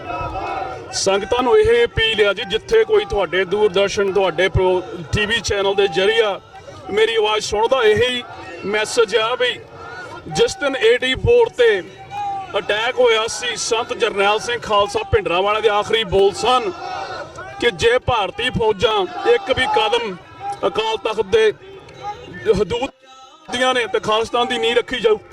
ਸੋ ਮੈਸੇਜ ਕਲੀਅਰ ਆ, ਉਹਨੇ ਆਪਣਾ ਕੰਮ ਕੀਤਾ, ਅਸੀਂ ਆਪਣਾ ਕੰਮ ਕਰਦੇ। ਉਹਨੇ ਜ਼ੁਲਮ ਤਰੀਕੇ ਆਪਣਾ ਕੰਮ ਕਰਕੇ ਸਾਡਾ 10,000 ਬੱਚੇ ਸਿੰਘ ਸਿੰਘਣੀਆਂ ਸ਼ਹੀਦ ਕੀਤੇ ਆ। ਸੋ ਅਸੀਂ ਸਹੁੰ ਖਾਧੀ, ਅਸੀਂ ਆਪਣੀ ਲੀਹ ਤੇ ਤੁਰੇ ਆ, ਕਦਮ ਦਰ ਕਦਮ ਆਜ਼ਾਦੀ ਵੱਲ ਨੂੰ ਵਧੇ ਜਾ ਰਹੇ ਆ। ਸੋ ਵਾਹਿਗੁਰੂ ਕਿਰਪਾ ਕਰੂਗਾ ਜੀ, ਜ਼ਰੂਰ ਇੱਕ ਦਿਨ ਆਜ਼ਾਦੀ ਲੈ ਕੇ ਰਵਾਂਗੇ। Thank you Bhai Sahib. ਖਾਲਸਾ ਵਾਹਿਗੁਰੂ ਜੀ ਕੀ ਫਤਿਹ।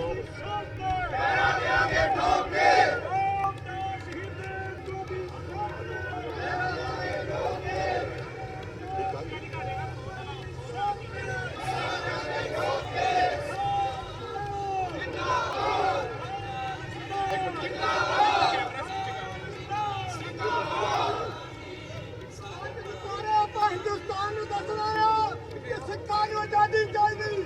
ਖਾਲਿਸਤਾਨ ਜਿੰਦਾਬਾਦ, ਜਿੰਦਾਬਾਦ, ਖਾਲਿਸਤਾਨ ਜਿੰਦਾਬਾਦ, ਕਾਲ ਤਖਤ ਕਾਇਮ, ਖਾਲਿਸਤਾਨ, ਖਾਲਿਸਤਾਨ,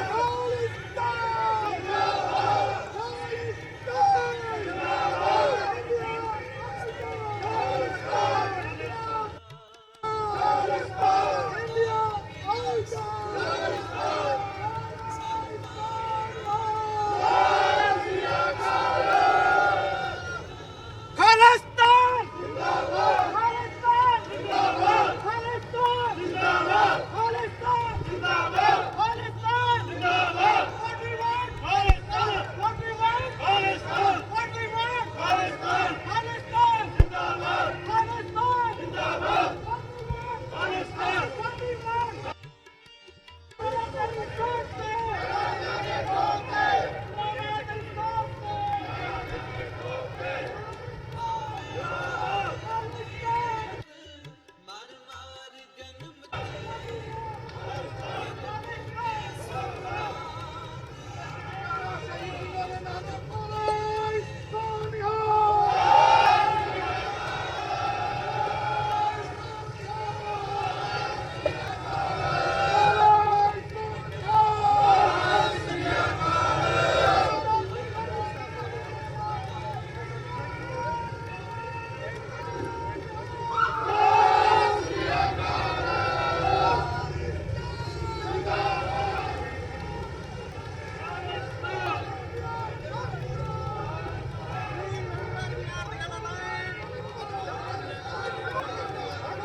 ਆ ਜਾਓ।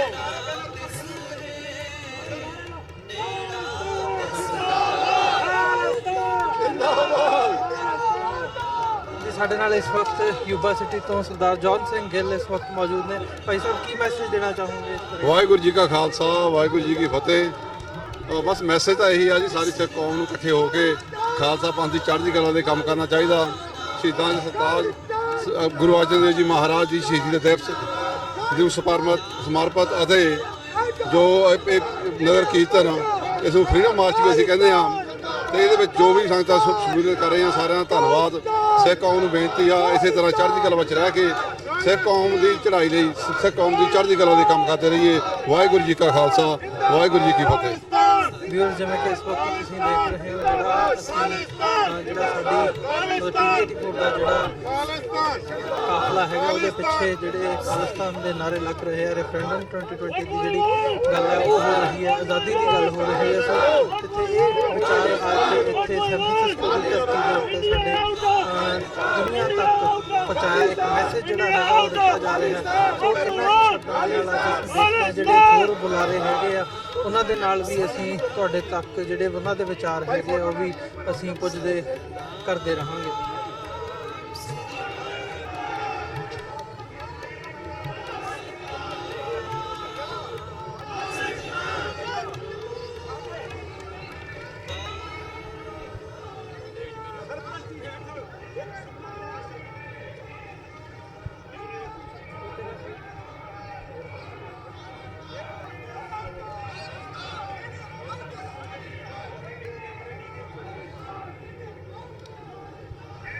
ਵਾਹਿਗੁਰੂ ਜੀ।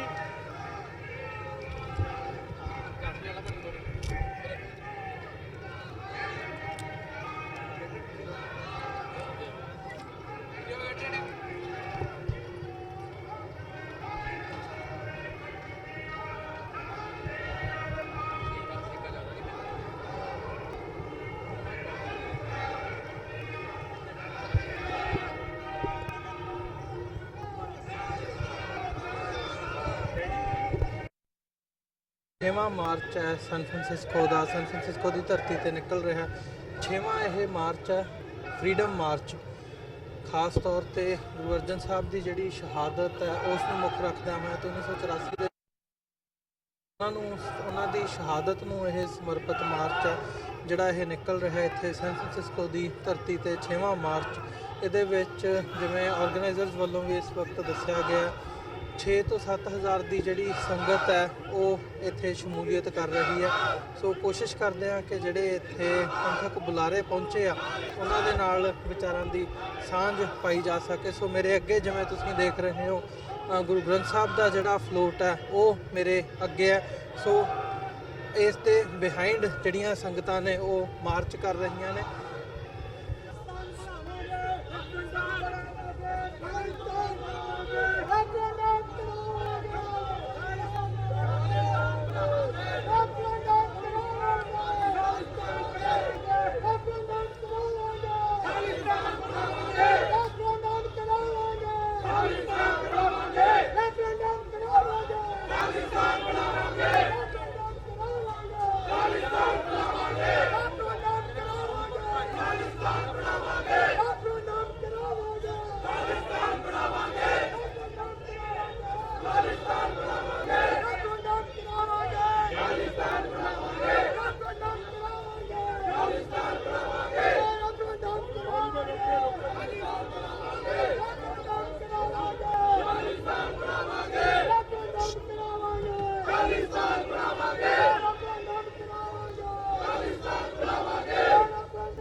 ਸੈਨ ਫਰਾਂਸਿਸਕੋ ਵਿਖੇ ਗੁਰੂ ਅਰਜਨ ਪਾਤਸ਼ਾਹ ਦੇ ਸ਼ਹਾਦਤ ਨੂੰ ਸਮਰਪਿਤ ਤੇ 84 ਜੂਨ ਦੇ ਸ਼ਹੀਦਾਂ ਦੀ ਯਾਦ ਨੂੰ ਸਮਰਪਿਤ ਇਹ ਨਗਰ ਕੀਰਤਨ ਜੋ ਹੈ ਇਹ ਇੱਥੇ ਕੱਢਿਆ ਜਾ ਰਿਹਾ ਹੈ। ਸੋ ਉਹ ਸ਼ਹੀਦ ਜਿਨ੍ਹਾਂ ਨੇ ਕੌਮ ਦੀ ਅਣਖ ਦੀ ਖਾਤਰ ਦਰਬਾਰ ਸਾਹਿਬ ਤੇ ਹੋਏ ਹਮਲੇ ਨੂੰ ਲਤਾੜਦਿਆਂ ਹੋਇਆਂ ਜਿਨ੍ਹਾਂ ਦੀ ਗਿਣਤੀ ਜੋ ਸਰਕਾਰੀ ਅੰਕੜਿਆਂ ਦੇ ਮੁਤਾਬਿਕ 185 ਦੇ ਕਰੀਬ ਸਿੰਘ ਸਨ। ਹਿੰਦੁਸਤਾਨ ਦੀ ਜੋ ਆਰਮੀ ਉਸ ਦੇ 25,000 30,000 ਤੋਂ ਵੱਧ ਜੋ ਕਮਾਂਡੋਸ ਤੇ ਆਰਮੀ ਪਰਸਨਲਸ ਨੇ ਉਹਨਾਂ ਨੇ ਸ਼ੱਕੇ 5 ਦਿਨ ਛਡਾਏ। ਇਹ ਉਹ ਬਹਾਦਰ ਯੋਧਿਆਂ ਦੀ ਲਸਾਨੀ ਕੁਰਬਾਨੀ ਹੈ। ਸੰਤਾਂ ਦੇ ਉਹ ਕਹੇ ਹੋਏ ਸ਼ਬਦ ਜਿਸ ਦਿਨ ਹਿੰਦੁਸਤਾਨ ਦੀ ਨਿਪਾਕ ਫੌਜ ਦੇ ਪੈਰ ਦਰਬਾਰ ਸਾਹਿਬ ਦੇ ਉੱਤੇ ਪੈਣਗੇ ਉਸ ਦਿਨ ਸਮਝ ਲੈਣਾ ਕਿ ਖਾਲਿਸਤਾਨ ਦੀ ਨੀਂਹ ਰੱਖੀ ਜਾਏਗੀ। ਸੋ ਅਸੀਂ ਆਪਣੇ ਖਾਲਿਸਤਾਨ ਦੇ ਲਈ ਵਚਨਬੱਧ ਹਾਂ। ਅਸੀਂ ਆਪਣੀ ਜਥੇਬੰਦੀ ਸ਼੍ਰੋਮਣੀ ਅਕਾਲੀ ਦਲ ਅੰਮ੍ਰਿਤਸਰ ਵੱਲੋਂ ਸਰਦਾਰ ਸਿਮਰਜੀਤ ਸਿੰਘ ਮਾਨ ਜੋ ਉੱਥੇ ਹਿੰਦੁਸਤਾਨ ਦੇ ਵਿੱਚ ਜੂਝ ਰਹੇ ਨੇ, ਅਸੀਂ ਉਹਨਾਂ ਦਾ ਪੂਰਨ ਸਮਰਪਿਤ ਕਰਦੇ ਹੋਏ ਉਹਨਾਂ ਦੀ ਸੋਚ ਤੇ ਜੋ ਸੰਤਾਂ ਦੀ ਸੋਚ ਸੀ ਉਹ ਸਿਮਰਜੀਤ ਸਿੰਘ ਮਾਨ ਉਹਨਾਂ ਦੀ ਸੋਚ ਆ ਉਸ 'ਤੇ ਅਸੀਂ ਪਹਿਰਾ ਦੇ ਰਹੇ ਹਾਂ। ਜਿੰਨਾ ਚਿਰ ਖਾਲਿਸਤਾਨ ਬਣ ਨਹੀਂ ਜਾਂਦਾ ਉਹਨਾਂ ਚਿਰ ਅਸੀਂ ਬੈਠਾਂਗੇ ਨਹੀਂ। ਅਸੀਂ ਇਸ ਸੈਨ ਫਰਾਂਸਿਸਕੋ ਦੀ ਧਰਤੀ ਤੋਂ ਜੋ ਮੈਸੇਜ ਹੈ ਉਹ ਹਿੰਦੁਸਤਾਨ ਦੀ ਸਰਕਾਰ ਨੂੰ ਇਹ ਦੇਣਾ ਚਾਹੁੰਦੇ ਹਾਂ ਕਿ ਬਾਹਰ ਬੈਠੇ ਸਿੱਖ ਅੱਜ ਵੀ ਆਜ਼ਾਦ ਨੇ ਤੇ ਆਜ਼ਾਦ ਫਿਜ਼ਾ ਦੇ ਅੰਦਰ ਅਸੀਂ ਉਹ ਜੋ ਤੁਸੀਂ ਜ਼ੁਲਮ ਕੀਤੇ ਨੇ ਉਹਨਾਂ ਦਾ ਅਸੀਂ ਬਦਲਾ ਲਵਾਂਗੇ। ਸੋ ਸਾਡੀ ਸਿੱਖ ਕੌਮ ਨੂੰ ਅਪੀਲ ਹੈ ਕਿ ਜੋ ਅਸੀਂ ਇਹ ਦੇਖਿਆ ਹੈ ਜੋ ਹੱਥ ਖੜੇ ਕਰਕੇ ਆਏ ਲੀਡਰਸ਼ਿਪ ਜਿਸ ਲੀਡਰਸ਼ਿਪ ਨੇ ਸੰਤਾਂ ਦੇ ਲੈਫਟ ਐਂਡ ਰਾਈਟ ਦਾ ਨਿੱਘ ਮਾਣਿਆ ਉਹ ਅਕਾਲੀਆਂ ਦੀ ਬੁੱਕਲ 'ਚ ਨੇ ਤੇ ਉਹ ਅੱਜ ਰਿਪਰੈਜ਼ੈਂਟ ਕਰ ਰਹੇ ਨੇ ਉਸ ਕੌਮ ਨੂੰ।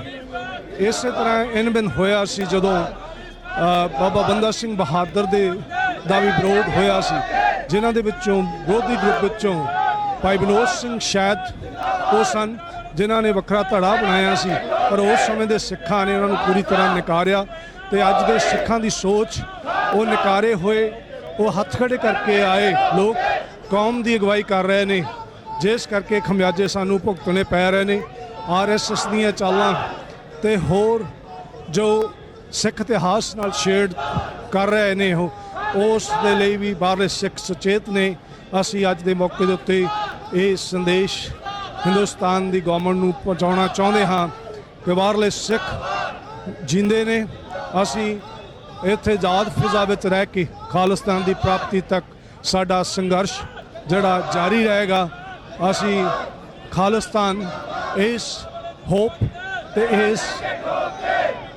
ਇਸ ਮੈਸੇਜ ਦੇ ਨਾਲ ਅਗਲਾ ਸਾਲ ਖਾਲਿਸਤਾਨ ਦੇ ਨਾਂ ਤੇ ਅਸੀਂ ਇੱਥੇ TV 84 ਦਾ ਵੀ ਧੰਨਵਾਦ ਕਰਦੇ ਹਾਂ ਜੋ ਕੌਮ ਦੀ ਗੱਲ ਕਰਦੇ ਹਨ, ਕੌਮੀਅਤ ਦੀ ਗੱਲ ਕਰਦੇ ਹਨ ਤੇ ਸਮੂਹ ਆਈਆਂ ਹੋਈਆਂ ਸੰਗਤਾਂ ਨੂੰ ਜੀ ਆਇਆਂ ਆਖਦੇ ਹੋਏ ਸਮੂਹ ਜਥੇਬੰਦੀਆਂ ਸਮੂਹ ਗੁਰਦੁਆਰਾ ਪ੍ਰਬੰਧਕ ਕਮੇਟੀਆਂ ਜੋ 30 ਤੋਂ ਉੱਤੇ ਨੇ AGPC ਅਤੇ ਅਕਾਲੀ ਦਲ ਅੰਮ੍ਰਿਤਸਰ ਯੂਥ ਸਿੱਖ ਯੂਥ ਅਮਰੀਕਾ ਇਹ ਸਾਰੇ ਜਥੇਬੰਦੀਆਂ ਇਸ ਵਿੱਚ ਸ਼ਾਮਲ ਨੇ। ਸਮੂਹ ਦਾ ਧੰਨਵਾਦ। ਵਾਹਿਗੁਰੂ ਜੀ ਕਾ ਖਾਲਸਾ ਵਾਹਿਗੁਰੂ ਜੀ ਕੀ ਫਤਿਹ।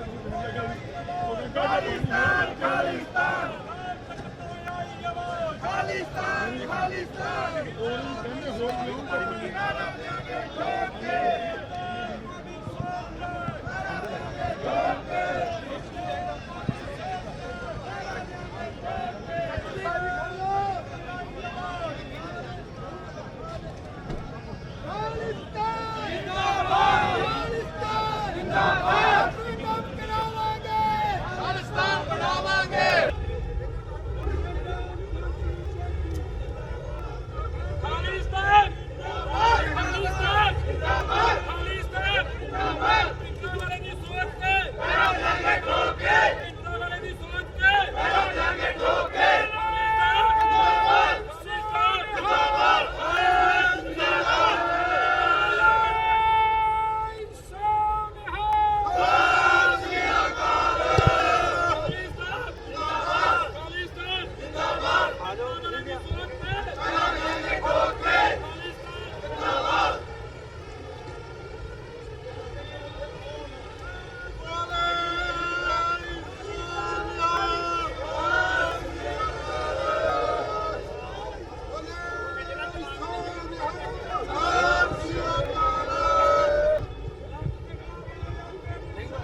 ਉਹ ਮੈਂ ਕਰਦਾ ਇੱਕ ਬੜੀ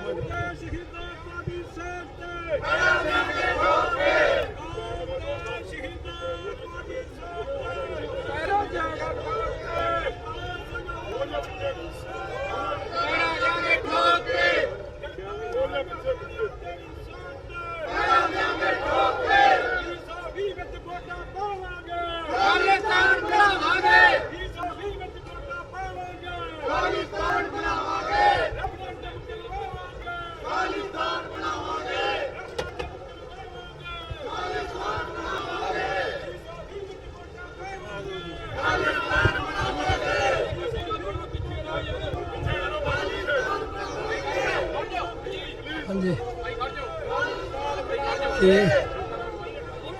ਕੀ ਬੋਲਾਂਗੇ ਅੱਜ ਦੇ ਇਸ ਦਿਹਾੜੇ ਦੇ ਉੱਤੇ ਕੀ ਮੈਸੇਜ ਦੇਣਾ ਚਾਹੋਗੇ ਤੁਸੀਂ ਅਕਾਲੀ ਦਲ ਅੰਮ੍ਰਿਤਸਰ ਵੱਲੋਂ? ਹਾਂਜੀ, ਪਹਿਲਾਂ ਤਾਂ ਸਭ ਤੋਂ ਪਹਿਲਾਂ ਇਸ ਨਗਰ ਕੀਰਤਨ ਸੋਵਰਨਟੀ ਰੈਲੀ ਆਜ਼ਾਦੀ ਮਾਰਚ ਦੇ ਵਿੱਚ ਸ਼ਮੂਲੀਅਤ ਕਰ ਰਹੀਆਂ ਸਿੱਖ ਸੰਗਤਾਂ ਤੇ ਟੀਵੀ 84 ਤੇ ਜਾਂ ਹੋਰ ਮੀਡੀਅਮ ਰਾਹੀਂ ਸੁਣ ਰਹੀਆਂ ਜਿਹੜੀਆਂ ਸੰਗਤਾਂ ਘਰੇ ਬੈਠੀਆਂ, ਉਹਨਾਂ ਸਾਰਿਆਂ ਨੂੰ ਪਹਿਲਾਂ ਫਤਿਹ ਅਰਜ਼ ਕਰਦਾ ਜੀ। ਵਾਹਿਗੁਰੂ ਜੀ ਕਾ ਖਾਲਸਾ, ਵਾਹਿਗੁਰੂ ਜੀ ਕੀ ਫਤਿਹ। ਸੋ ਅੱਜ ਜਿਹੜਾ ਇਹ ਅਸੀਂ ਦਿਨ ਮਨਾ ਰਹੇ ਹਾਂ, ਗੁਰੂ ਅਰਜਨ ਦੇਵ ਜੀ ਦਾ ਸ਼ਹੀਦੀ ਦਿਹਾੜਾ ਵੀ ਹੈ।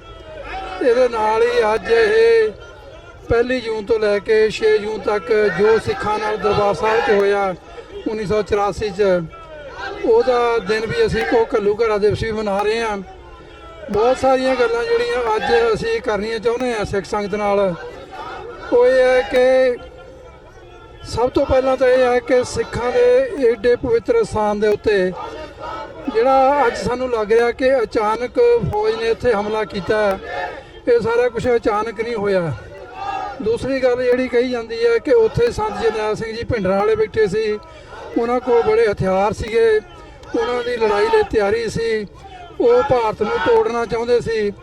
ਇਹ ਸਾਰੀਆਂ ਗੱਲਾਂ ਜਿਹੜੀਆਂ ਮੀਡੀਆ ਰਾਹੀਂ ਪ੍ਰਚਾਰੀਆਂ ਗਈਆਂ ਔਰ ਬੜੀ ਬੇਸ਼ਰਮੀ ਨਾਲ ਉਹੀ ਮੀਡੀਆ ਅੱਜ ਵੀ ਇਹ ਪ੍ਰਚਾਰ ਕਰ ਰਿਹਾ ਹੈ ਕਿ ਉੱਥੇ ਜੀ ਸੰਤ ਜਰਨੈਲ ਸਿੰਘ ਉਹਨਾਂ ਕੋਲ ਬਹੁਤ ਤਰ੍ਹਾਂ ਦੇ ਹਥਿਆਰ ਸੀ। ਗੁਰਦੁਆਰਿਆਂ ਦੇ ਵਿੱਚ ਬਹੁਤ ਸਾਰੇ ਲੋਕ ਇਹ ਗੱਲ ਦਾ ਪ੍ਰਭਾਵ ਦੇ ਰਹੇ ਆ ਕਿ ਗੁਰਦੁਆਰੇ ਦੇ ਵਿੱਚ ਹਥਿਆਰ ਕੀ ਕਰ ਰਹੇ ਸੀ। ਮੈਂ ਇਸ ਕੌਮ ਨੂੰ ਖਾਸ ਕਰਕੇ ਸੁਨੇਹਾ ਦੇਣਾ ਚਾਹੁੰਦਾ ਕਿ 6ਵੇਂ ਪਾਤਸ਼ਾਹ ਤੋਂ ਲੈ ਕੇ ਹਥਿਆਰਾਂ ਦਾ ਤੇ ਸਿੱਖੀ ਦਾ ਅਟੁੱਟ ਰਿਸ਼ਤਾ ਹੈ। ਜਦੋਂ 6ਵੇਂ ਪਾਤਸ਼ਾਹ 5ਵੇਂ ਪਾਤਸ਼ਾਹ ਦੀ ਸ਼ਹਾਦਤ ਤੋਂ ਬਾਅਦ ਗੁਰਤਾ ਗੱਦੀ ਤੇ ਬੈਠੇ ਆ ਤੇ ਸਭ ਤੋਂ ਪਹਿਲਾ ਜਿਹੜਾ ਹੁਕਮਨਾਮਾ ਉਹਨਾਂ ਨੇ ਜਾਰੀ ਕੀਤਾ, ਉਹਦੇ ਵਿੱਚ ਉਹਨਾਂ ਨੇ ਕਿਹਾ ਕਿ ਸਾਨੂੰ ਵਧੀਆ ਤੋਂ ਵਧੀਆ ਹਥਿਆਰ ਤੇ ਵਧੀਆ ਘੋੜੇ ਤੇ ਵਧੀਆ ਜਵਾਨੀ ਜਿਹੜੀ ਉਹ ਭੇਟ ਕੀਤੀ ਜਾਵੇ। ਉਹਦੇ ਵਿੱਚ ਉਹਨਾਂ ਨੂੰ ਇਹ ਗੱਲ ਜਿਹੜਾ ਮੈਸੇਜ ਬਿਲਕੁਲ ਸਾਫ਼ ਸੀ ਕਿ ਸਮੇਂ ਦੀ ਸਰਕਾਰ ਜਿਹੜੀ ਇੱਥੋਂ ਤੱਕ ਤੁਲ ਗਈ ਹੈ ਕਿ ਉਹਨਾਂ ਨੇ 5ਵੇਂ ਪਾਤਸ਼ਾਹ ਨੂੰ ਕੋਹ ਕੇ ਸ਼ਹੀਦ ਕੀਤਾ ਹੈ ਤੇ ਇਹ ਆਉਣ ਵਾਲੇ ਸਮੇਂ ਦੇ ਵਿੱਚ ਸਿੱਖ ਕੌਮ ਤੇ ਦੁਬਾਰਾ ਵੀ ਵਾਪਰ ਸਕਦੀ ਹੈ।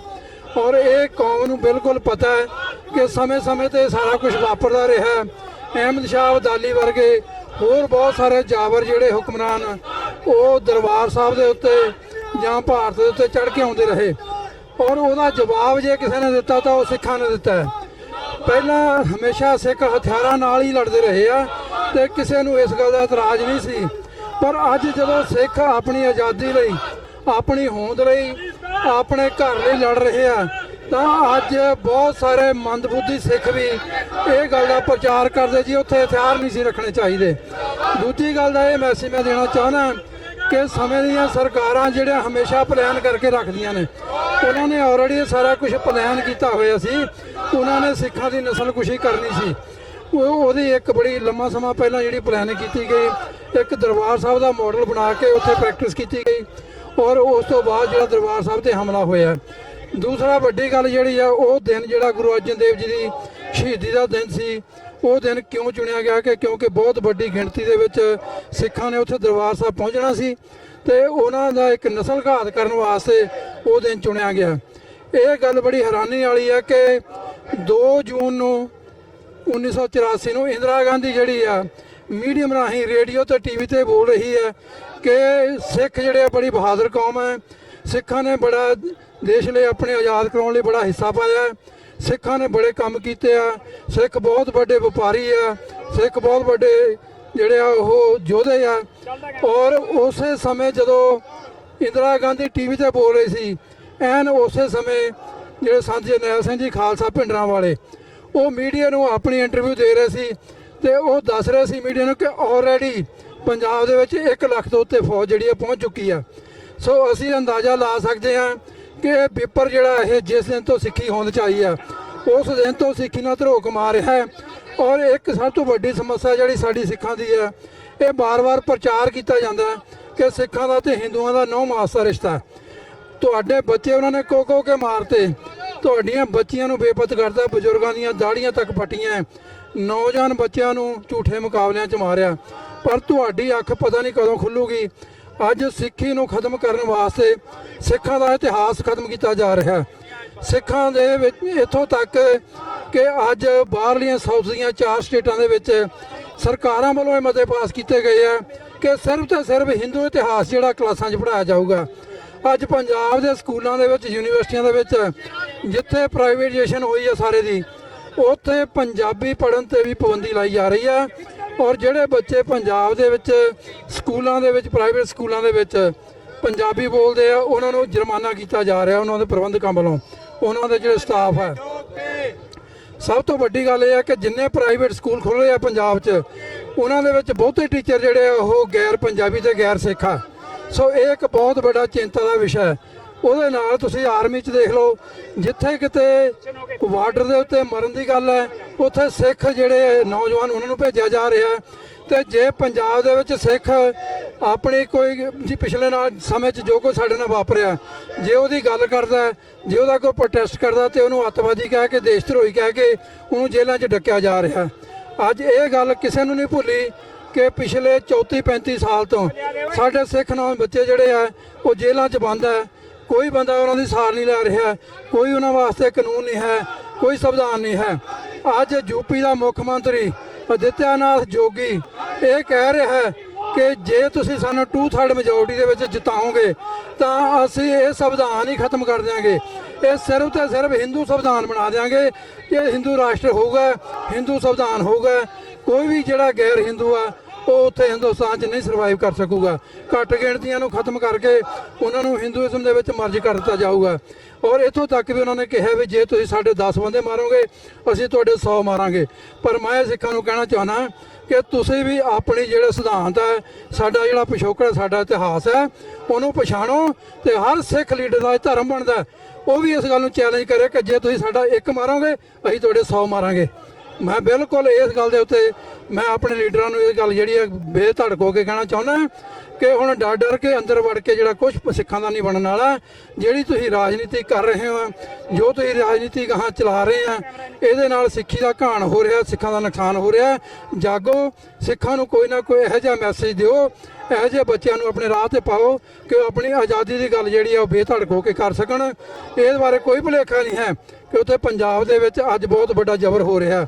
ਬੱਚੇ ਜਿਹੜੇ ਆ, ਜੇ ਉਹਨਾਂ ਨੇ ਉਹ ਪਿਛਲਾ ਲਿਟਰੇਚਰ ਪੜ੍ਹਦੇ ਆ ਤਾਂ ਉਹਨਾਂ ਦੇ ਤੇ ਝੂਠੇ ਕੇਸ ਪਾਏ ਜਾਂਦੇ ਆ, ਜੇਲ੍ਹਾਂ 'ਚ ਡੱਕਿਆ ਜਾਂਦਾ। ਅੱਜ ਪਿਛਲੇ ਸਮੇਂ ਦੇ ਵਿੱਚ ਨਵੇਂ ਸ਼ਹਿਰ ਦੀ ਸੈਸ਼ਨ ਕੋਰਟ ਨੇ ਉੱਥੇ 3 ਬੱਚਿਆਂ ਨੂੰ ਉਮਰ ਕੈਦ ਦੀ ਸਜ਼ਾ ਇਸ ਕਰਕੇ ਸੁਣਾਈ ਹੈ ਕਿ ਉਹਨਾਂ ਕੋਲ ਪੰਜਾਬੀ ਲਿਟਰੇਚਰ, ਸਿੱਖ ਲਿਟਰੇਚਰ ਜਿਹੜਾ ਕਿਤਾਬਾਂ ਜਿਹੜੀਆਂ ਉਹਨਾਂ ਕੋਲ ਫੜੀਆਂ ਗਈਆਂ, ਜਿਹੜੀਆਂ ਸੰਘਰਸ਼ ਨਾਲ ਸੰਬੰਧਿਤ ਸੀ, ਜਿਹੜੀਆਂ ਸਿੱਖ ਇਤਿਹਾਸ ਨਾਲ ਸੰਬੰਧਿਤ ਸੀ। ਸੋ ਅਜੇ ਮੈਨੂੰ ਨਹੀਂ ਇਸ ਗੱਲ ਦੀ ਸਮਝ ਕਿ ਸਿੱਖ ਲੀਡਰ ਜਿਹੜੇ ਆ ਕਿਹੜੀ ਗੱਲ ਦੀ ਉਡੀਕ ਕਰ ਰਹੇ ਆ ਕਿ ਕਿੱਥੋਂ ਤੱਕ ਅਜੇ ਉਹਨਾਂ ਨੇ ਹੋਰ ਜਲੀਲ ਕੌਮ ਨੂੰ ਕਰਨਾ ਹੈ ਤੇ ਆਪ ਜਲੀਲ ਹੋਣਾ। ਸੋ ਮੇਰੀ ਸਾਰਿਆਂ ਨੂੰ ਇਹੀ ਬੇਨਤੀ ਹੈ ਕਿ ਭਾਈ ਸਿੱਖਾਂ ਕੋਲ ਆਪਣੇ ਰਾਜ ਭਾਗ ਤੋਂ, ਖਾਲਿਸਤਾਨ ਤੋਂ ਬਿਨਾਂ ਹੋਰ ਕੋਈ ਚਾਰਾ ਨਹੀਂ ਹੈਗਾ, ਹੋਰ ਕੋਈ ਰਸਤਾ ਨਹੀਂ ਹੈ, ਕੋਈ ਚੁਆਇਸ ਨਹੀਂ ਹੈ ਤੁਹਾਡੇ ਕੋਲ। ਜੇ ਤੁਸੀਂ ਆਪਣੇ ਆਪ ਦੇ ਵਿੱਚ ਆਪਣੀ ਆਇਡੈਂਟੀ ਬਚਾ ਕੇ ਰੱਖਣੀ ਹੈ, ਆਪਣੇ ਧਰਮ ਨੂੰ ਬਚਾ ਕੇ ਰੱਖਣਾ ਹੈ, ਸਿੱਖੀ ਨੂੰ ਬਚਾ ਕੇ ਰੱਖਣਾ, ਆਪਣੇ ਬੱਚਿਆਂ ਦੀ ਪ੍ਰੋਟੈਕਸ਼ਨ ਚਾਹੁੰਦੇ ਆ, ਤਾਂ ਤੁਹਾਨੂੰ ਆਪਣਾ ਵੱਖਰਾ ਰਾਜ ਹਰ ਹੀਲੇ ਚਾਹੀਦਾ। ਜਿਹੜੇ ਸਿੱਖ ਕੋਲ ਇਸ ਦਲੀਲ ਨੂੰ ਕੱਟਣ ਵਾਸਤੇ ਕੋਈ ਵੀ ਵਿਊ ਹੈਗਾ, ਅਸੀਂ ਸੁਣਨ ਨੂੰ ਤਿਆਰ ਹਾਂ। ਪਰ ਹਰ ਸਿੱਖ ਇਸ ਗੱਲ ਲੀਡਰ ਜਿਹੜਾ ਜਵਾਬ ਦੇ ਆ ਕਿ ਭਾਈ ਅਸੀਂ ਆਉਣ ਵਾਲੇ ਸਮੇਂ ਦੇ ਵਿੱਚ ਕੌਮ ਨੂੰ ਕਿਹੜਾ ਰਾਹ ਦੱਸਣਾ। ਜਿਹੜੇ ਲੀਡਰ ਆ ਉਹਨਾਂ ਨੂੰ ਖਾਸ ਕਰਕੇ ਮੇਰੀ ਬੇਨਤੀ ਹੈ ਕਿ ਭਾਈ ਘੱਟੋ ਘੱਟ ਇਕੱਠੇ ਬੈਠ ਕੇ ਕੋਈ ਨਾ ਕੋਈ ਰਾਹ ਦੱਸੋ। ਹਰ ਇੱਕ ਬੰਦਾ ਜਿਹੜਾ ਆਪਣੀ ਤੂਤੀ ਵਜਾ ਰਿਹਾ ਹੈ, ਉਹਨਾਂ ਨੂੰ ਬੈਠ ਕੇ ਇਕੱਠੇ ਹੋ ਕੇ ਸਿੱਖਾਂ ਲਈ ਕੋਈ ਰਸਤਾ ਲੱਭਣਾ ਚਾਹੀਦਾ ਕਿ ਜਿਹਦੇ 'ਚ ਸਿੱਖਾਂ ਨੂੰ ਆਪਣੀ ਆਜ਼ਾਦੀ, ਆਪਣਾ ਵੱਖਰਾ ਰਾਜ ਭਾਗ ਜਿਹੜਾ ਖਾਲਿਸਤਾਨ ਹੈ। ਇੱਕ ਮੈਂ ਇਹ ਗੱਲ ਜ਼ਰੂਰ ਇੱਥੇ ਜਾਣ ਲੱਗੇ ਕਹਿਣਾ ਚਾਹੁੰਦਾ ਕਿ ਸਿੱਖਾਂ ਨੂੰ, ਬਹੁਤ ਸਾਰੇ ਸਿੱਖਾਂ ਨੂੰ ਇਹ ਖਾਲਿਸਤਾਨ ਨਾਂ ਜਿਹੜਾ ਬਹੁਤ ਚੁੱਭਦਾ ਹੈ। ਇਹ ਇਸ ਕਰਕੇ ਚੁੱਭਦਾ ਕਿ ਕਿਉਂਕਿ ਮੀਡੀਆ ਨੇ ਇਹ ਨਾਂ ਨੂੰ ਇੱਕ ਬਹੁਤ ਵੱਡਾ ਹੂਆ ਬਣਾਤਾ, ਏਜੰਸੀਆਂ ਨੇ ਇਸ ਨਾਂ ਨੂੰ ਬਹੁਤ ਵੱਡਾ ਹੂਆ ਬਣਾਤਾ। ਜੇ ਹਿੰਦੂਆਂ ਲਈ ਹਿੰਦੁਸਤਾਨ ਹੈ, ਮੁਸਲਮਾਨਾਂ ਲਈ ਪਾਕਿਸਤਾਨ ਹੈ, ਤਾਂ ਸਿੱਖਾਂ ਲਈ ਖਾਲਿਸਤਾਨ ਕਿਉਂ ਨਹੀਂ ਹੈ? ਸਿੱਖਾਂ ਕੋਲ ਆਪਣਾ ਰਾਜ ਭਾਗ ਸੀ, ਸਿੱਖ ਰਾਜ ਭਾਗ ਸੀ, ਚਾਹੇ ਉਹਦਾ ਨਾਂ ਕੁਛ ਵੀ ਖਾਲਸਾ ਰਾਜ ਕਹਿ ਦਿਓ ਜਾਂ ਖਾਲਿਸਤਾਨ ਕਹਿ ਦਿਓ। ਅੱਜ ਵੀ ਅਸੀਂ ਉਹੀ ਖਾਲਸਾ ਰਾਜ ਦੀ ਗੱਲ ਕਰਦੇ ਹਾਂ। ਅਸੀਂ ਖਾਲਸਾ ਰਾਜ ਜਿਹੜਾ ਸਟੈਬਲਿਸ਼ ਕਰਕੇ ਫੇਰ ਹੀ ਅੱਗੇ ਅਸੀਂ ਰੁਕਾਂਗੇ। ਔਰ ਅਸੀਂ ਉਹਨਾਂ ਸ਼ਹੀਦਾਂ ਦਾ ਹੱਕ ਜਿਨ੍ਹਾਂ ਨੇ ਇਸ ਕੌਮ ਦੀ ਹੁਰਮਤੀ ਜਿਹੜਾ ਉਹ ਇੱਜ਼ਤ ਵਾਸਤੇ, ਮਾਣ ਸਤਿਕਾਰ ਵਾਸਤੇ, ਉਹ ਦਰਬਾਰ ਸਾਹਿਬ ਦੀ ਪਵਿੱਤਰਤਾ ਵਾਸਤੇ, ਗੁਰੂ ਗ੍ਰੰਥ ਦੇ ਗੁਰੂ ਪੰਥ ਦੀ ਰਾਖੀ ਵਾਸਤੇ ਆਪਣੀਆਂ ਜੂਝ ਕੇ ਸ਼ਹੀਦੀਆਂ ਦਿੱਤੀਆਂ, ਉਹਨਾਂ ਨੂੰ ਅਸੀਂ ਕਟਾਨਕੋਟ ਜਿਹੜਾ ਉਹਨਾਂ ਦਾ ਪ੍ਰਣਾਮ ਕਰਦੇ ਹਾਂ। ਔਰ ਅਸੀਂ ਸਿੱਖ ਕੌਮ ਨੂੰ ਸੱਦਾ ਦਿੰਦੇ ਹਾਂ ਕਿ ਆਓ ਭਾਈ ਸਾਰੇ ਰਲ ਕੇ ਆਪਣੀ ਆਜ਼ਾਦੀ ਦੀ, ਆਪਣੇ ਆਜ਼ਾਦ ਰਾਜ ਦੀ ਤੇ ਖਾਲਿਸਤਾਨ ਦੀ ਗੱਲ ਕਰੀਏ ਤਾਂ ਕਿ ਅਸੀਂ ਆਪਾਂ ਕਿਸੇ ਨਿਸ਼ਾਨੇ ਤੇ ਪਹੁੰਚ ਸਕੀਏ। ਸਿੱਖ ਜਿਹੜੇ ਆ, ਜਿਵੇਂ ਬਾਕੀ ਸਾਰੇ ਧਰਮ ਜਿਹੜੇ ਆ, ਉਹ ਦੁਨੀਆ ਦੇ ਉੱਤੇ ਰਾਜ ਕਰਕੇ ਆਪ ਸਰਵਾਈਵ ਕਰ ਰਹੇ ਆ। ਜਿਸ ਦੁਨੀਆ ਧਰਮ ਦੇ ਕੋਲ, ਜਿਸ ਕੌਮ ਦੇ ਕੋਲ ਆਪਣਾ ਰਾਜ ਭਾਗ ਨਹੀਂ ਹੈਗਾ, ਉਹ ਦੁਨੀਆ ਦੇ ਨਕਸ਼ੇ ਤੋਂ ਨਹੀਂ ਰਹੂਗੀ। ਔਰ ਇਹੀ ਮੈਸੇਜ ਜਿਹੜਾ ਸਾਡੇ ਗੁਰੂ ਦਾ ਵੀ ਹੈ, ਰਾਜ ਬਿਨਾ ਨਹਿ ਧਰਮ ਚਲੇ ਹੈ, ਧਰਮ ਬਿਨਾ ਸਭ ਦਲੇ ਮਲੇ ਹੈ। ਗੱਲਾਂ 'ਚ ਅਸੀਂ ਬਹੁਤ ਅੱਗੇ ਹਾਂ, ਪਰ ਪ੍ਰੈਕਟੀਕਲੀ ਜਿਹੜਾ ਸਾਡਾ ਜਿਹੜਾ ਵਿਹਾਰ ਆ, ਜੋ ਸਾਡਾ ਰੋਜ਼ ਦਾ ਜੀਵਨ ਹੈ, ਉਹ ਉਸ ਲੈਵਲ ਦਾ ਨਹੀਂ ਹੈਗਾ। ਜੇ ਅਸੀਂ ਯੋਧਿਆਂ ਦੀਆਂ ਗੱਲਾਂ ਕਰਦੇ ਹਾਂ, ਸ਼ਹੀਦਾਂ ਦੀ ਗੱਲ ਤੇ ਪਹਿਰਾ ਦੇਣ ਦੀ ਗੱਲ ਕਰਦੇ ਹਾਂ, ਤਾਂ ਸਾਨੂੰ ਉਹਨਾਂ ਵਰਗਾ ਜਿਹੜਾ ਜੀਵਨ ਹੈ ਉਹ ਬਣਾਉਣਾ ਪਊਗਾ। ਬਾਣੀ ਦੇ ਲੜ ਲੱਗਣਾ ਪਊਗਾ, ਬਾਣੇ ਦੇ ਲੜ ਲੱਗਣਾ ਪਊਗਾ, ਬਾਣਾ ਆਪਾਂ ਨੂੰ ਪਹਿਨਣਾ ਪਊਗਾ। ਅਤੇ ਉਸ ਤਰੀਕੇ ਨਾਲ ਆਪਾਂ ਨੂੰ ਪੂਰੀ ਤਿਆਰੀ ਨਾਲ, ਜੇ ਕੋਈ ਬੰਦਾ ਇਹ ਗੱਲ ਕਰੇ ਕਿ ਭਾਈ ਦੇਖੋ ਇਹ ਵੋਟਾਂ ਨਾਲ ਕਿਵੇਂ ਰਾਜ ਬਣੂਗਾ, ਫਲਾਣੇ ਨਾਲ ਕਿਵੇਂ, ਇੱਦਾਂ ਕਿੱਦਾਂ ਹੋਊਗਾ, ਉਹ ਕਿਵੇਂ ਹੋਊਗਾ, ਮੈਂ ਇਹ ਗੱਲ ਕਲੀਅਰ ਕੱਟ ਕਰਨੀ ਚਾਹੁੰਦਾ ਕਿ ਸਿੱਖਾਂ ਦਾ ਜਦੋਂ ਵੀ ਰਾਜ ਜਿਹੜਾ ਸਟੈਬਲਿਸ਼ ਹੋਇਆ, ਉਹ ਗੁਰੂ ਦੇ ਦੱਸੇ ਆਸ਼ੇ ਮੁਤਾਬਕ ਸਿੱਖਾਂ ਨੇ ਲੜਾਈਆਂ ਲੜੀਆਂ, ਯੁੱਧ ਲੜੇ, ਕੁਰਬਾਨੀਆਂ ਕੀਤੀਆਂ। ਅੱਜ ਸਿੱਖ ਕੌਮ ਜਿਹੜੀ ਹੈ ਉਹ ਪਤਾ ਨਹੀਂ ਕਿਹੜੀ ਗੱਲ ਤੋਂ ਡਰੀ ਹੋਈ ਹੈ, ਜਦੋਂ ਕਿ ਗੁਰੂ ਮਹਾਰਾਜ ਨੇ ਸਾਡੇ ਇਹ ਝੋਲੀ ਦੇ ਵਿੱਚ ਇੰਨੀਆਂ ਸ਼ਹਾਦਤਾਂ ਪਾਈਆਂ, ਸ਼ਹਾਦਤਾਂ ਦੀ ਦਾਤ ਪਾਈ ਹੈ। ਸੋ ਇੰਨੀਆਂ ਕੁ ਬੇਨਤੀਆਂ ਕਰਦਾ ਹੋਇਆ ਸਾਰਿਆਂ ਨੂੰ ਫਤਿਹ ਅੱਜ ਕਰਦਾ। ਵਾਹਿਗੁਰੂ ਜੀ ਕਾ ਖਾਲਸਾ, ਵਾਹਿਗੁਰੂ ਜੀ ਕੀ ਫਤਿਹ।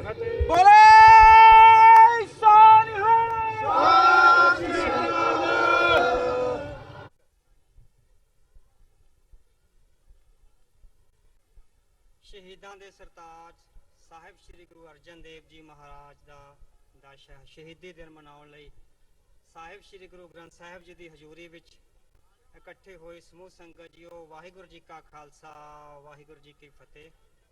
ਅੱਜ ਅਸੀਂ ਉਸ ਮਹਾਨ ਗੁਰੂ ਸਾਹਿਬ ਦੀ ਸ਼ਹਾਦਤ ਦਾ ਦਿਨ ਮਨਾ ਰਹੇ ਹਾਂ ਤੇ ਉਹਨਾਂ ਤੋਂ ਬਾਅਦ ਸਿੱਖ ਪੰਥ ਵਿੱਚ ਜੋ ਹੋਰ ਸ਼ਹਾਦਤਾਂ ਹੋਈਆਂ ਨੇ ਉਹਨਾਂ ਨੂੰ ਵੀ ਯਾਦ ਕਰ ਰਹੇ ਹਾਂ। ਗੁਰੂ ਸਾਹਿਬ ਦੀ ਸ਼ਹਾਦਤ ਸਿੱਖ ਲਹਿਰ ਦੀ, ਸਿੱਖ ਧਰਮ ਦੀ, ਸਿੱਖ ਫਲਸਫੇ ਦੀ ਜਾਂ ਸਿੱਖ ਅਕੀਦੇ ਵਾਲੀ ਜ਼ਿੰਦਗੀ ਦੀ ਪਹਿਲੀ ਸ਼ਹਾਦਤ ਸੀ।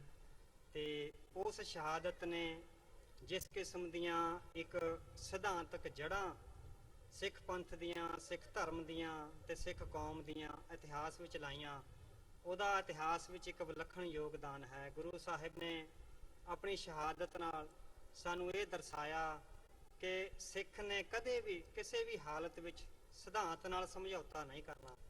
ਕਿੰਨੀਆਂ ਵੀ ਵੱਡੀਆਂ ਔਕੜਾਂ ਤੇ ਕਿੰਨੇ ਵੀ ਵੱਡੇ ਲਾਲਚ ਸਿੱਖ ਦੇ ਰਾਹ ਵਿੱਚ ਆਉਣ ਜਾਂ ਸਿੱਖ ਲਈ ਕਿਸ ਕਿਸਮ ਦੀਆਂ ਵੀ ਔਕੜਾਂ ਹੋਣ, ਤੇ ਸਿਧਾਂਤ ਨਾਲ ਸਮਝੌਤਾ ਕਰਨ ਤੋਂ ਗੁਰੂ ਸਾਹਿਬ ਨੇ ਸ਼ਹਾਦਤ ਨੂੰ ਤਰਜੀਹ ਦਿੱਤੀ। ਹਾਲਾਂਕਿ ਜਿਸ ਕਿਸਮ ਦੀਆਂ ਸ਼ਰਤਾਂ ਉਹਨਾਂ ਦੇ ਸਾਹਮਣੇ ਰੱਖੀਆਂ ਗਈਆਂ ਸਨ, ਕੁਝ ਪੈਸੇ ਦੇਣ ਦੀਆਂ ਜਾਂ ਕੋਈ ਹੋਰ, ਜੇ ਕੋਈ ਕਮਜ਼ੋਰ ਆਦਮੀ ਹੁੰਦਾ ਤਾਂ ਅਸੀਂ ਸਮਝ ਸਕਦੇ ਹਾਂ ਕਿ ਉਹ ਇਸ ਤਰ੍ਹਾਂ ਦੀਆਂ ਸ਼ਰਤਾਂ ਪੂਰਨ ਕਰਕੇ ਆਪਣੀ ਜ਼ਿੰਦਗੀ ਨੂੰ ਬਚਾ ਸਕਦਾ ਸੀ। ਪਰ ਗੁਰੂ ਸਾਹਿਬ ਸਮੁੱਚੀਆਂ ਗੁਰੂ ਜੋਤਾਂ ਨੇ ਜਿਸ ਕਿਸਮ ਦਾ ਰਾਹ ਸਿੱਖਾਂ ਲਈ ਚੁਣਿਆ ਸੀ ਜਾਂ ਜਿਸ ਕਿਸਮ ਦੇ ਸਿੱਖ ਉਸਾਰਨ ਦਾ ਰਾਹ ਚੁਣਿਆ ਗਿਆ ਸੀ, ਉਹਦੇ ਵਿੱਚੋਂ ਸਿਧਾਂਤ ਨਾਲ ਸਮਝੌਤੇ ਦੀ ਕਿਤੇ ਵੀ ਕੋਈ ਥਾਂ ਨਹੀਂ ਸੀ।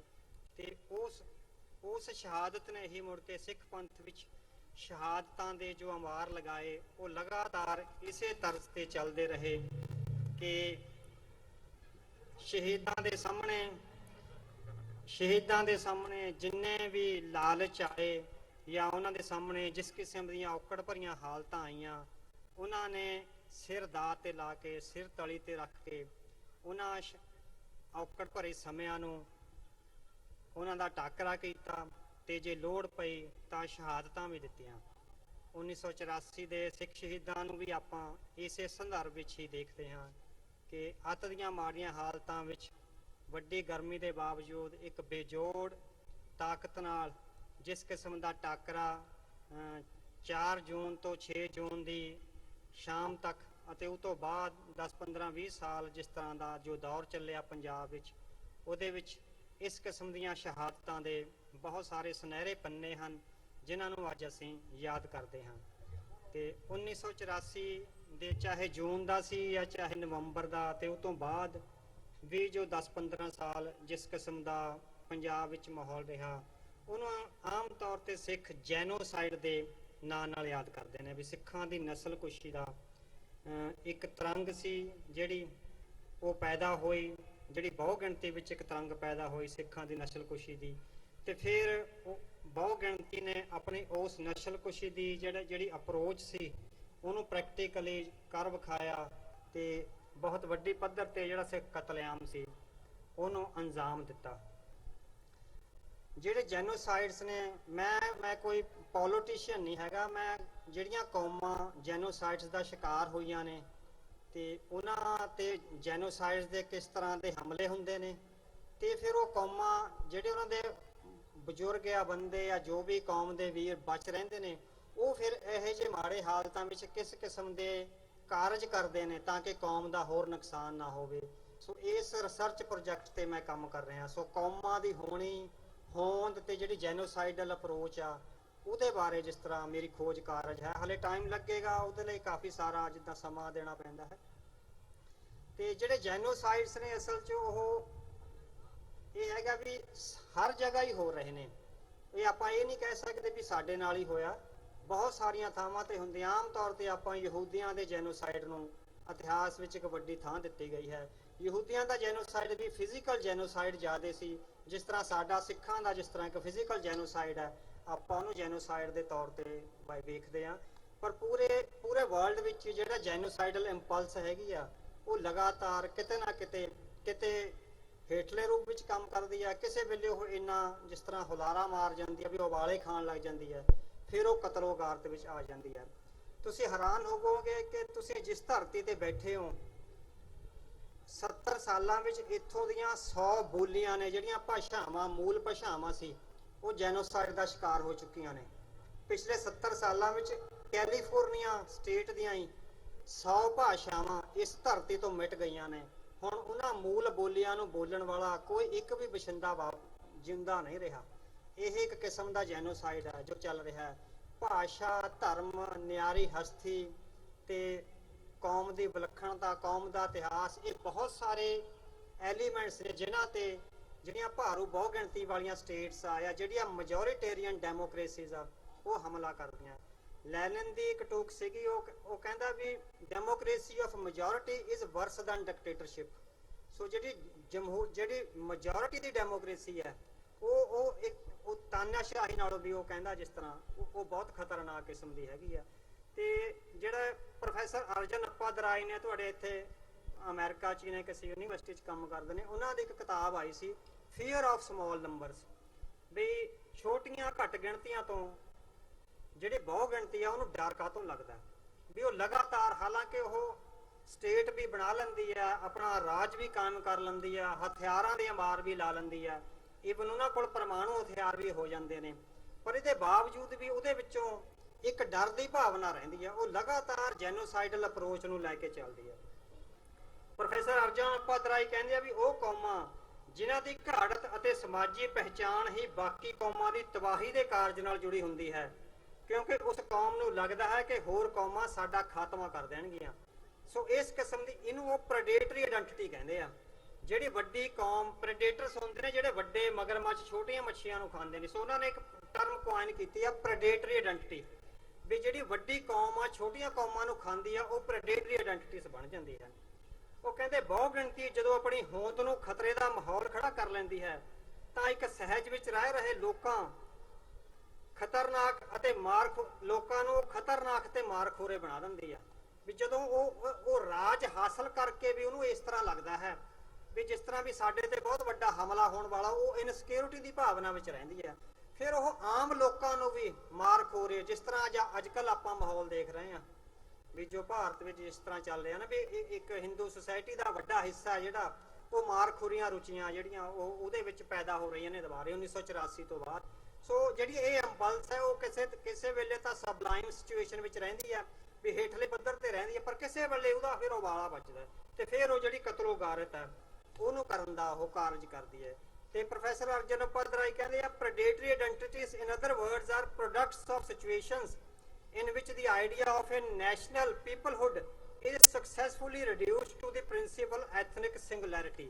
ਉਹ ਕਹਿੰਦੇ ਵੀ ਜਿਹੜਾ ਨੈਸ਼ਨਲਿਜ਼ਮ ਆ ਨਾ ਜਿਹੜਾ ਅੱਜ ਕੱਲ੍ਹ ਭਾਰਤ ਵਿੱਚ ਜਿਸ ਦਾ ਬਹੁਤ ਵੱਡੀ ਪੱਧਰ ਤੇ ਇੱਕ ਤਰ੍ਹਾਂ ਨਾਲ ਆਪਾਂ ਕਹਿ ਸਕਦੇ ਆ ਵੀ ਨਾਰਾ ਲਾਇਆ ਜਾ ਰਿਹਾ, ਜਦੋਂ ਜਿਹੜੀ ਪ੍ਰੈਡੇਟਰੀ ਆਇਡੈਂਟੀਟੀ ਆ ਉਸ ਨੈਸ਼ਨਲਿਜ਼ਮ ਨੂੰ ਇੱਕ ਸਿੰਗੂਲੈਰਿਟੀ ਦੇ ਤੌਰ ਤੇ ਵੀ ਇੱਕ ਕਾਤਲ ਗਰੋਹ ਦੇ ਤੌਰ ਤੇ ਰਿਡਿਊਸ ਕਰ ਦਿੰਦੀ ਹੈ।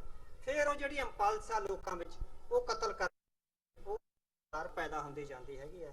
ਸੋ ਆਪਾਂ ਇਸ ਸੰਦਰਭ ਵਿੱਚ ਦੇਖਿਆ ਵੀ ਕਿਸ ਤਰ੍ਹਾਂ 1984 ਵਿੱਚ ਇੱਕ ਤਾਂ ਜਿਹੜੀ ਬਹੁ ਗਿਣਤੀ ਸੀ ਉਸ ਨੂੰ ਇੰਦਰਾ ਗਾਂਧੀ ਤੇ ਸਮੇਂ ਦੀ ਸਰਕਾਰ ਨੇ ਆਪਣੇ ਹੱਕ ਵਿੱਚ ਕੀਤਾ ਵੀ ਸਿੱਖਾਂ ਦੀ ਨਸਲਕੁਸ਼ੀ ਕਰਨ ਦਾ ਉਹਦੇ ਚੋਂ ਇਹ ਆਇਆ ਵੀ ਜਿਹੜੀ ਬਹੁ ਗਿਣਤੀ ਨੇ ਇੰਦਰਾ ਗਾਂਧੀ ਦੇ ਸਾਰੇ ਕਾਰਜ ਦੀ ਹਮਾਇਤ ਕੀਤੀ। ਤੇ ਦੂਜਾ ਇਹ ਹੈਗਾ ਵੀ ਸਿੱਖ ਕੌਮ ਦੀ ਘੱਟ ਗਿਣਤੀ ਚੋਂ ਵੀ ਜਿਹੜਾ ਇੱਕ ਹਿੱਸਾ ਸੀਗਾ ਉਹ ਸਰਕਾਰ ਨਾਲ ਰਲ ਜਾਂਦਾ ਹੈਗਾ ਵੀ ਜਦੋਂ ਇਸ ਕਿਸਮ ਦੀ ਸਿਚੁਏਸ਼ਨ ਪੈਦਾ ਹੁੰਦੀ ਹੈ ਤੇ ਫਿਰ ਉਹ ਜਿਹੜਾ ਨਸਲਕੁਸ਼ੀ ਦਾ ਜਿਹੜਾ ਉਹ ਦੌਰ ਹੈ ਉਹ ਲਗਾਤਾਰ ਚੱਲਦਾ, ਹੁਣ ਵੀ ਚੱਲ ਰਿਹਾ। ਕਦੇ ਸਬਲਾਈਮ ਸਿਚੁਏਸ਼ਨ 'ਚ ਹੁੰਦਾ ਤੇ ਕਦੇ ਉਹ ਇਰਪਟ ਹੋ ਜਾਂਦਾ ਵੀ ਲਗਾਤਾਰ ਇਹ ਜਿਹੜੀਆਂ ਕੋਸ਼ਿਸ਼ਾਂ ਨੇ ਇਹ ਹੋ ਰਹੀਆਂ ਨੇ। ਤੇ ਹੁਣ ਜਦੋਂ 35 ਸਾਲਾਂ ਬਾਅਦ ਅੱਜ ਅਸੀਂ ਉਸ ਸ਼ਹਾਦਤ ਦੇ ਸੰਦਰਭ ਵਿੱਚ ਉਹਨਾਂ ਸ਼ਹਾਦਤਾਂ ਜਾਂ ਉਸ ਜੈਨੋਸਾਈਡ ਦੇ ਸੰਦਰਭ ਵਿੱਚ ਅੱਜ ਇਕੱਠੇ ਹੋਏ ਆ ਤਾਂ ਉਹਦੇ ਚੋਂ ਇੱਕ ਗੱਲ ਲਗਾਤਾਰ ਸੋਚੀ ਜਾਂਦੀ ਹੈ ਵੀ ਕੀ ਖੱਟਿਆ ਤੇ ਕੀ ਗਵਾਇਆ।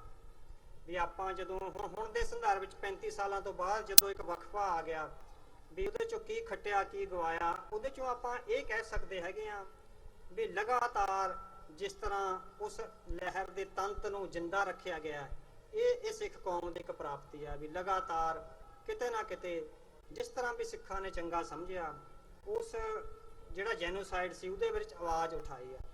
ਤੇ ਹੁਣ ਤੱਕ 35 ਸਾਲਾਂ 'ਚ ਇਹ ਹੋਇਆ ਵੀ ਇੱਕ ਵੀ ਹਮਲਾ ਜਿਹੜਾ ਸਿੱਖਾਂ ਤੇ ਹੋਣ ਵਾਲਾ ਇੱਕ ਵੀ ਹਮਲਾ ਅਨਚੈਲੰਜਡ ਨਹੀਂ ਗਿਆ।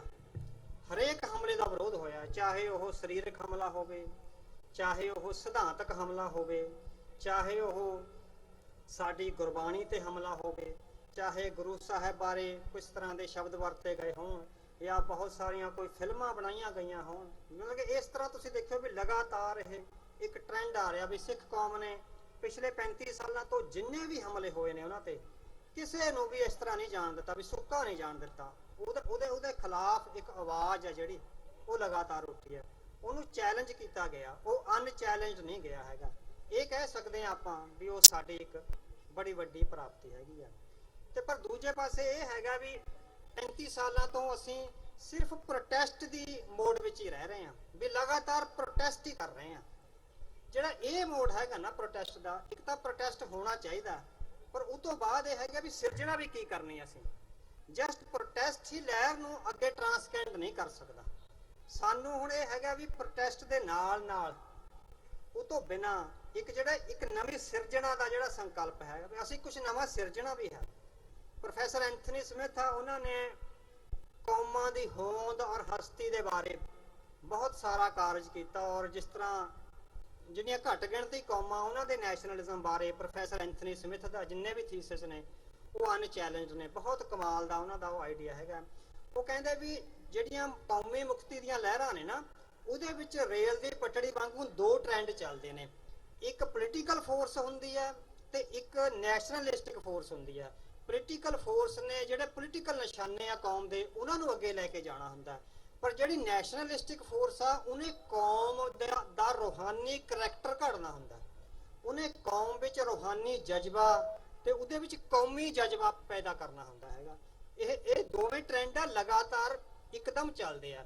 ਉਹ ਕਹਿੰਦਾ ਵੀ ਇਹਦੇ 'ਚ ਇਹ ਹੁੰਦਾ ਵੀ ਜਿਹੜਾ ਪੋਲੀਟੀਕਲ ਵਿੰਗ ਹੈਗਾ ਉਹ ਉਦੋਂ ਕੰਮ ਕਰਦਾ ਜਦੋਂ ਉਹ ਪੋਲੀਟੀਕਲ ਨਿਸ਼ਾਨੇ ਪਹਿਲ ਦੀ ਅਵਸਥਾ 'ਚ ਹੁੰਦੇ ਆ ਵੀ ਜਦੋਂ ਪੋਲੀਟੀਕਲ ਨਿਸ਼ਾਨੇ ਲਈ ਕੌਮ ਲਗਾਤਾਰ ਲੜ ਰਹੀ ਆ। ਪਰ ਜਿਹੜੀ ਨੈਸ਼ਨਲਿਸਟਿਕ ਫੋਰਸ ਆ ਉਹਦੇ ਪਿੱਛੇ ਰਹਿ ਕੇ ਬਿਹਾਈਂਡ ਦੀ ਸੀਨ ਰਹਿ ਕੇ ਕੌਮੀ ਜਜ਼ਬਾ ਜਿਹੜਾ ਉਹ ਲਗਾਤਾਰ ਮਜ਼ਬੂਤ ਕਰਦੀ ਰਹਿੰਦੀ ਆ।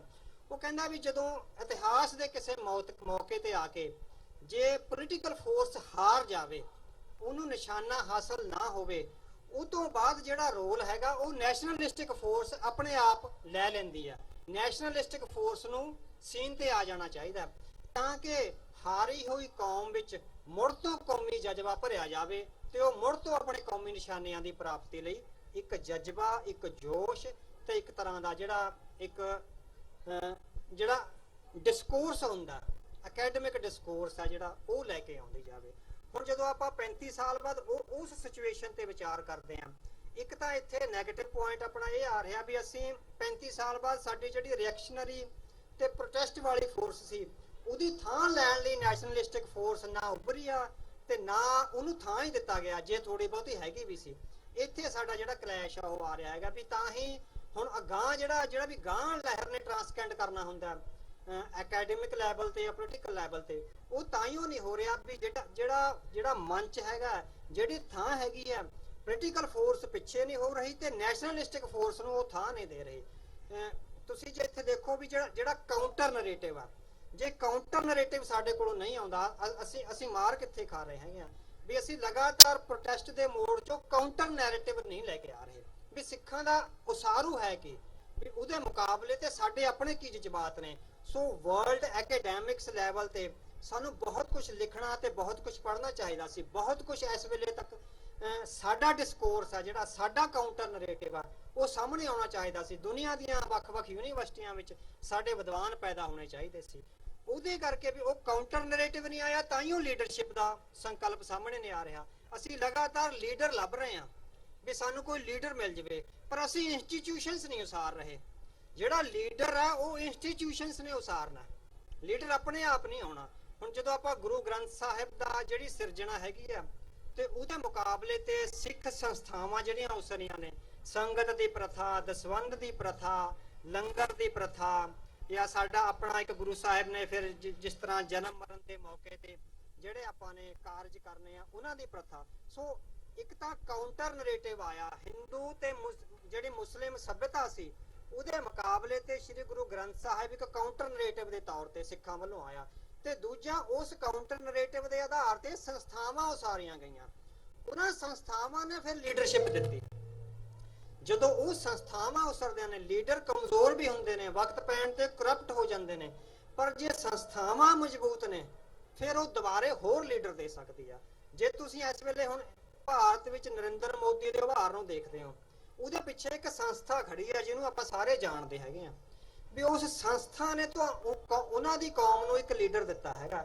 ਕੱਲ ਨੂੰ ਨਰਿੰਦਰ ਮੋਦੀ ਕਰਪਟ ਵੀ ਹੋ ਜੇ, ਆਪਣੇ ਨਿਸ਼ਾਨਿਆਂ ਤੋਂ ਕਮਜ਼ੋਰ ਪੈ ਜੇ, ਪਰ ਜਿਹੜੀ ਪਿੱਛੇ ਸੰਸਥਾ ਖੜੀ ਹੈ ਉਸ ਨੇ ਨਵਾਂ ਲੀਡਰ ਦੇ ਦੇਣਾ ਹੈਗਾ, ਉਹਨੂੰ ਪਾਸੇ ਕਰ ਦਊਗੀ ਸੰਸਥਾ।